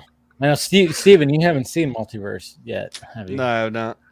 You haven't seen making it very difficult to talk about it. I know. Steven, and it's funny, Steven, because here we are, we 28 movies in, and we finally reached one that I think you'd really fucking enjoy from that franchise. I know. I was really excited to see it, also because of the Avatar trailer. I wanted to see that on the big screen. But no, it's just like crazy. It was one of those things where it was like a crazy week, and then it was second you missed like the Thursday screening, all of a sudden it's like nope, and now nothing is open until like everything crazy. I know. I was actually curious to see what you were going to say about that, because I walked out just like, oh my god. I mean, I was so worried that they were going to like go, hey, temper down Raimi, but they did not. I've gotten really good at reading the getting a good sense of Rotten Tomatoes. Like how it, because I've been doing like an analysis of a lot of the new movies that come out, and mostly I think that like the Rotten Tomatoes score is pointless, but I've read enough of them now that's to the point where I can differentiate between like, oh, that's like an 80%, but the average score is 5.7, so that means it's actually more polarizing, and like I don't know, and so I'm able to look at something like Multiverse Madness and be like, oh no, normally a Marvel movie would be like the average score is higher than or whatever, I don't know, but it's like, so I see that behavior flip, and I'm like, oh okay, that's my one. Mm-hmm. Totally. Well, because three stupid narratives, subjectively speaking, have come out of this movie. The first is that it should have been rated R. Which fuck is like, that. well, fuck that. That's laughable. That's horrifically laughable. Temple of Doom is closer to R than Multiverse of Madness. That's why they created the PG-13. Exactly. I was gonna say that also came out before there was a PG-13. Yeah, but it's the reason why PG-13 exists. Yeah. But Spielberg was like, "Fuck your PG rating." I will have a man rip a heart out of his chest, and it will spontaneously hold it combust while into it's flames beating in my hand. Yeah, while he's screaming, like in the middle of a temple, like whatever. Yeah. Anyway, so it should have been rated R, and then there was it doesn't fit the franchise mold, right? So it doesn't work. That's good. That's a good thing. Well, that's whatever. That's yeah. But then what was the third thing? I just had it because there were three stupid ass narratives that came out of it. That should have been less of a Sam Raimi movie. Well, that's also part. Well, yeah, which leads into the cameos thing. We were talking earlier about that. Oh yeah. See, that's the thing. Is like I went into it. I was like going, all right. What's the cameos? What is this thing going to be about? Like, I went in going, all right, yeah, there's going to be some cameos, but I don't think it's going to, it's not going to be what people are thinking. And sure enough, like when I was watching the movie, I went, okay, I get what they're going for here. And the cameos is going to be that Illuminati scene. That's what they were going for. They were like, all right, this is what it's going to be. They spoiled one big cameo, which I think they shouldn't have. I'm totally agreeing with Kevin Feige when he said, they revealed too much in the trailers. Yes, there shouldn't have been Xavier should not have been revealed in the trailer. That one, yeah, I agree. That one Because yeah. because it was still a crowd cheering moment. I saw it opening night. Still people like clapped and everything like that. But how much more would it have been if we did not know that was going to be the case? I will tell you right now, because like, and unfortunately, before I got to see it that Thursday, I had two of the other. Well, actually, one of the clips spoils. If you the screenshotters and the freeze framers spoiled another one because of an item that character uses. Yeah, and it was like, oh, okay, all right, fine. Yeah. So I know they're in it, but and then the leakers spoiled the big one that's in it. It's like, okay, fine, whatever. But one of the other two that I was not aware of, I audibly gasped when that person was in the movie. Yes, same. I know what you're talking about. You know exactly who I'm talking about, because and that was actually my favorite one. Well, and Casey, you think about the day that movie came out. I saw it on Thursday, May 5th. That I was expecting to see that particular person, but not in that day, but not in that movie. I saw him twice in New Things that day, and it's fucking floored me. I audibly gasped when I saw that they were in the movie. And Stephen, I don't want to spoil this for you. Just take your headphones off for a second. He's already been spoiled. Dude, Captain Picard and Captain Pike were questioning Khan. They were questioning Khan. Are you fucking kidding me? Dude, that scene was amazing. Do you have any idea how much I won? How much Ray won on Thursday? Ray won so much on Thursday because that happened. Oh my God. Okay, I have a feeling that Stephen could still hear us. There you go, back, Stephen. No, but yeah, okay, yeah, earmuffs. No, but I mean, Sam Raimi was like, "All right, we're gonna have a scene, and we're gonna have some people show up," and then he was like, "But I'm gonna do the scene how I want to do it," and he fucking did, and it was just like that whole scene went like going. Everybody was just like, "Holy shit! Like, what the fuck?" I mean, it was crazy. It was. Yeah. Have you seen any of the Twilight movies? Twilight? Yeah. Have you seen any of the Twilight movies? Have you seen? What are you talking about, Steven? No, you. Dave, oh yeah. No, I've seen Twilight movies. Yeah. Okay. Have you seen the last one, Breaking Dawn Part 2? I've probably seen bits and pieces. Yeah. All right. So I've because of Shonda, I've seen them all. Anyway, so I remember when Breaking Dawn Part 2. This is relevant. Trust me in this. I hope so. I remember when we saw Breaking Dawn Part 2 in theaters. There's a sequence where it's this big, huge battle, and like so many major characters die. Yeah, in this and then battle, it's right? a dream. It's a dream, right? Exactly. Yeah. But during the dying, the theater was free. I mean, they were screaming. They were freaking out. There were girls crying in the theater, and then just a massive sigh of relief when it turned out to be a dream sequence, right? So the level of freak out was close to that in my theater with the Illuminati, with what was going on there, because there were just people like really, and that's another part of like that goes into some of the bullshit arguments, which is because it was so jarring for them to see that. They're like, we're not used to seeing this in a Marvel Cinematic Universe movie. Yeah, I know, that's the point. That's the point. You're not used to seeing. Well, that's the thing. It's like, I mean, it's Sam Raimi, and then like there's even other things too. I compared it to Army of Darkness. Some of these scenes, like when it comes to what Doctor Strange has to do, and I'm like going, that's Army of Darkness right there. If you know what I'm talking about, when it comes to how he takes on Wanda, and it's just like when it like just the things that happen. Yes. Yes. Yep, because Bruce Campbell in that when he like tries to read off the the saying that he's supposed to say, and then something gets created from him, which is another version of him kind of thing, and it's just like right. I mean, there was like so many Raimi-isms that I was not expecting, and I went, "How the fuck did Kevin Feige go? Yeah, that's fine. That's fine. Good. I Fine, was do that. legitimately like I was the Leo DiCaprio meme from Once Upon a Time in Hollywood when the classic showed up. Yeah.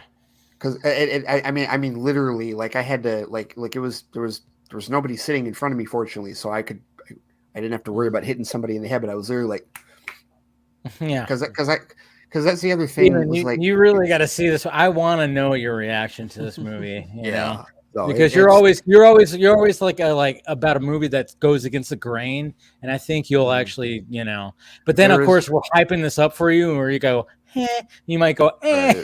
I don't know. Yeah. I just want to know what you think because Well, the first Doctor Strange is also like one of my favorite solo movies in the whole thing. I think it gets like unfairly shit on. Yeah, it should not. You know, and I even said that in my review too. I'm like, what Scott Derrickson did with the origin was perfect.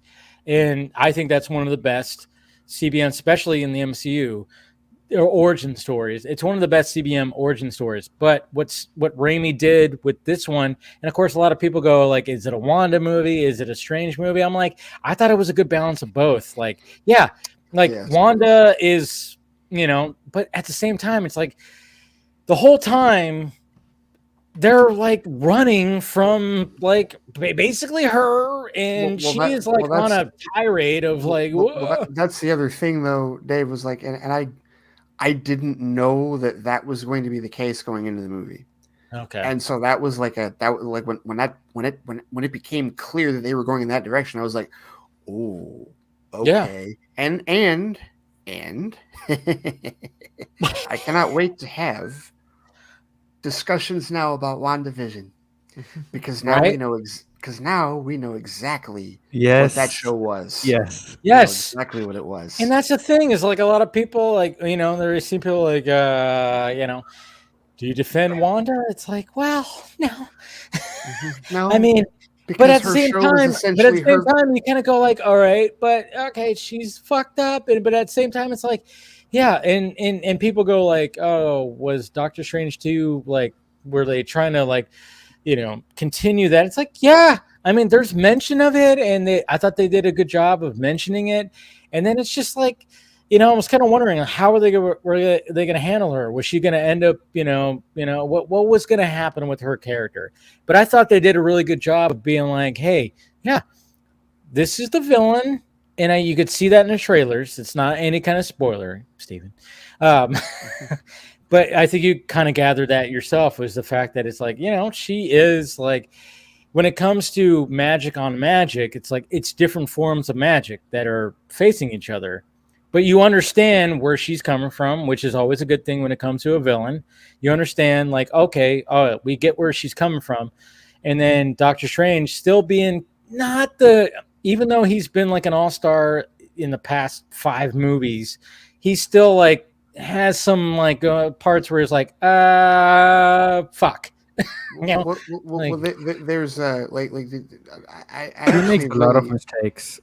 Yeah. He still makes mistakes. Big time. I've actually really appreciated the growth, the progression of his arc throughout the franchise, to be honest with you. He's becoming my favorite character in the MCU. I'm just saying, like, he has.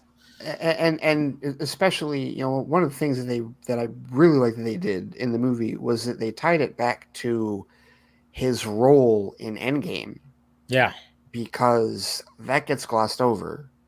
Through it, and Phase 4 has dealt with the ramifications of the snap/blip in several different ways, but they've never focused on his role in it, and like basically it essentially being directly his fault.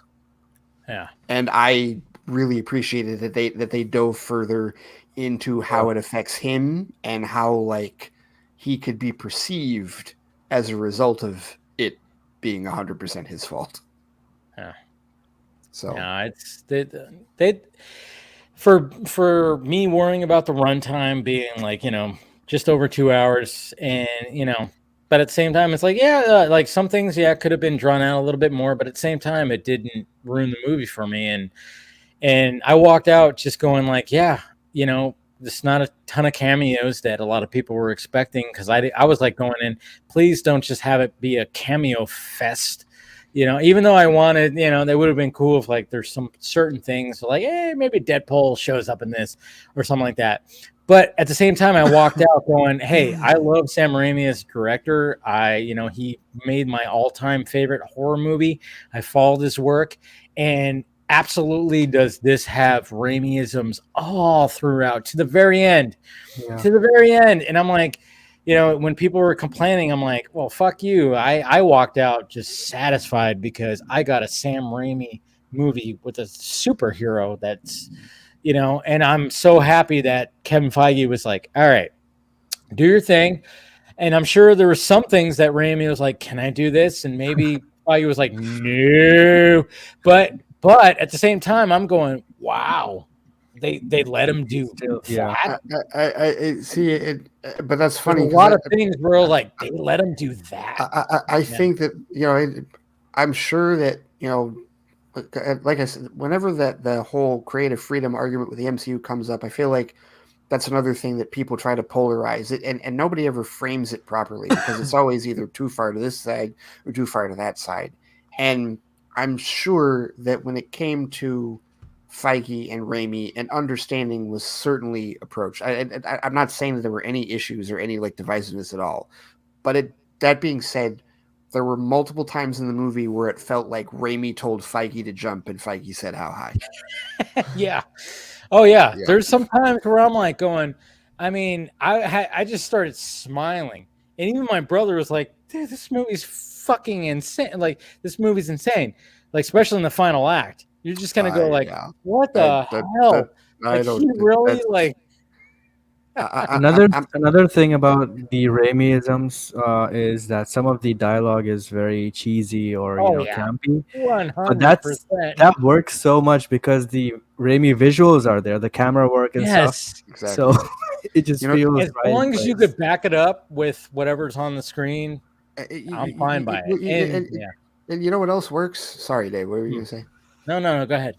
You know what else works so incredibly perfectly, regardless of how you feel about the man, because I know people have very sharp feelings about Danny Elfman. There are two directors on this planet that he just works incredibly well with. One is Tim Burton, the other is Sam Raimi. Whenever he composes for either of those directors, it just works. I mean, I did feel that the score was a little weak, though. I did feel like it didn't. I actually went in really hating it, especially because I heard the Flash template being used exactly as it is.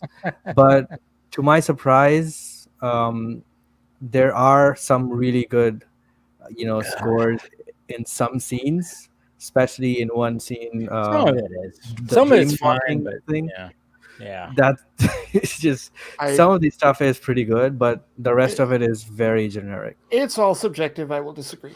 I will very much disagree. That's the way it is. But especially because he didn't, include the harpsichord sound at all.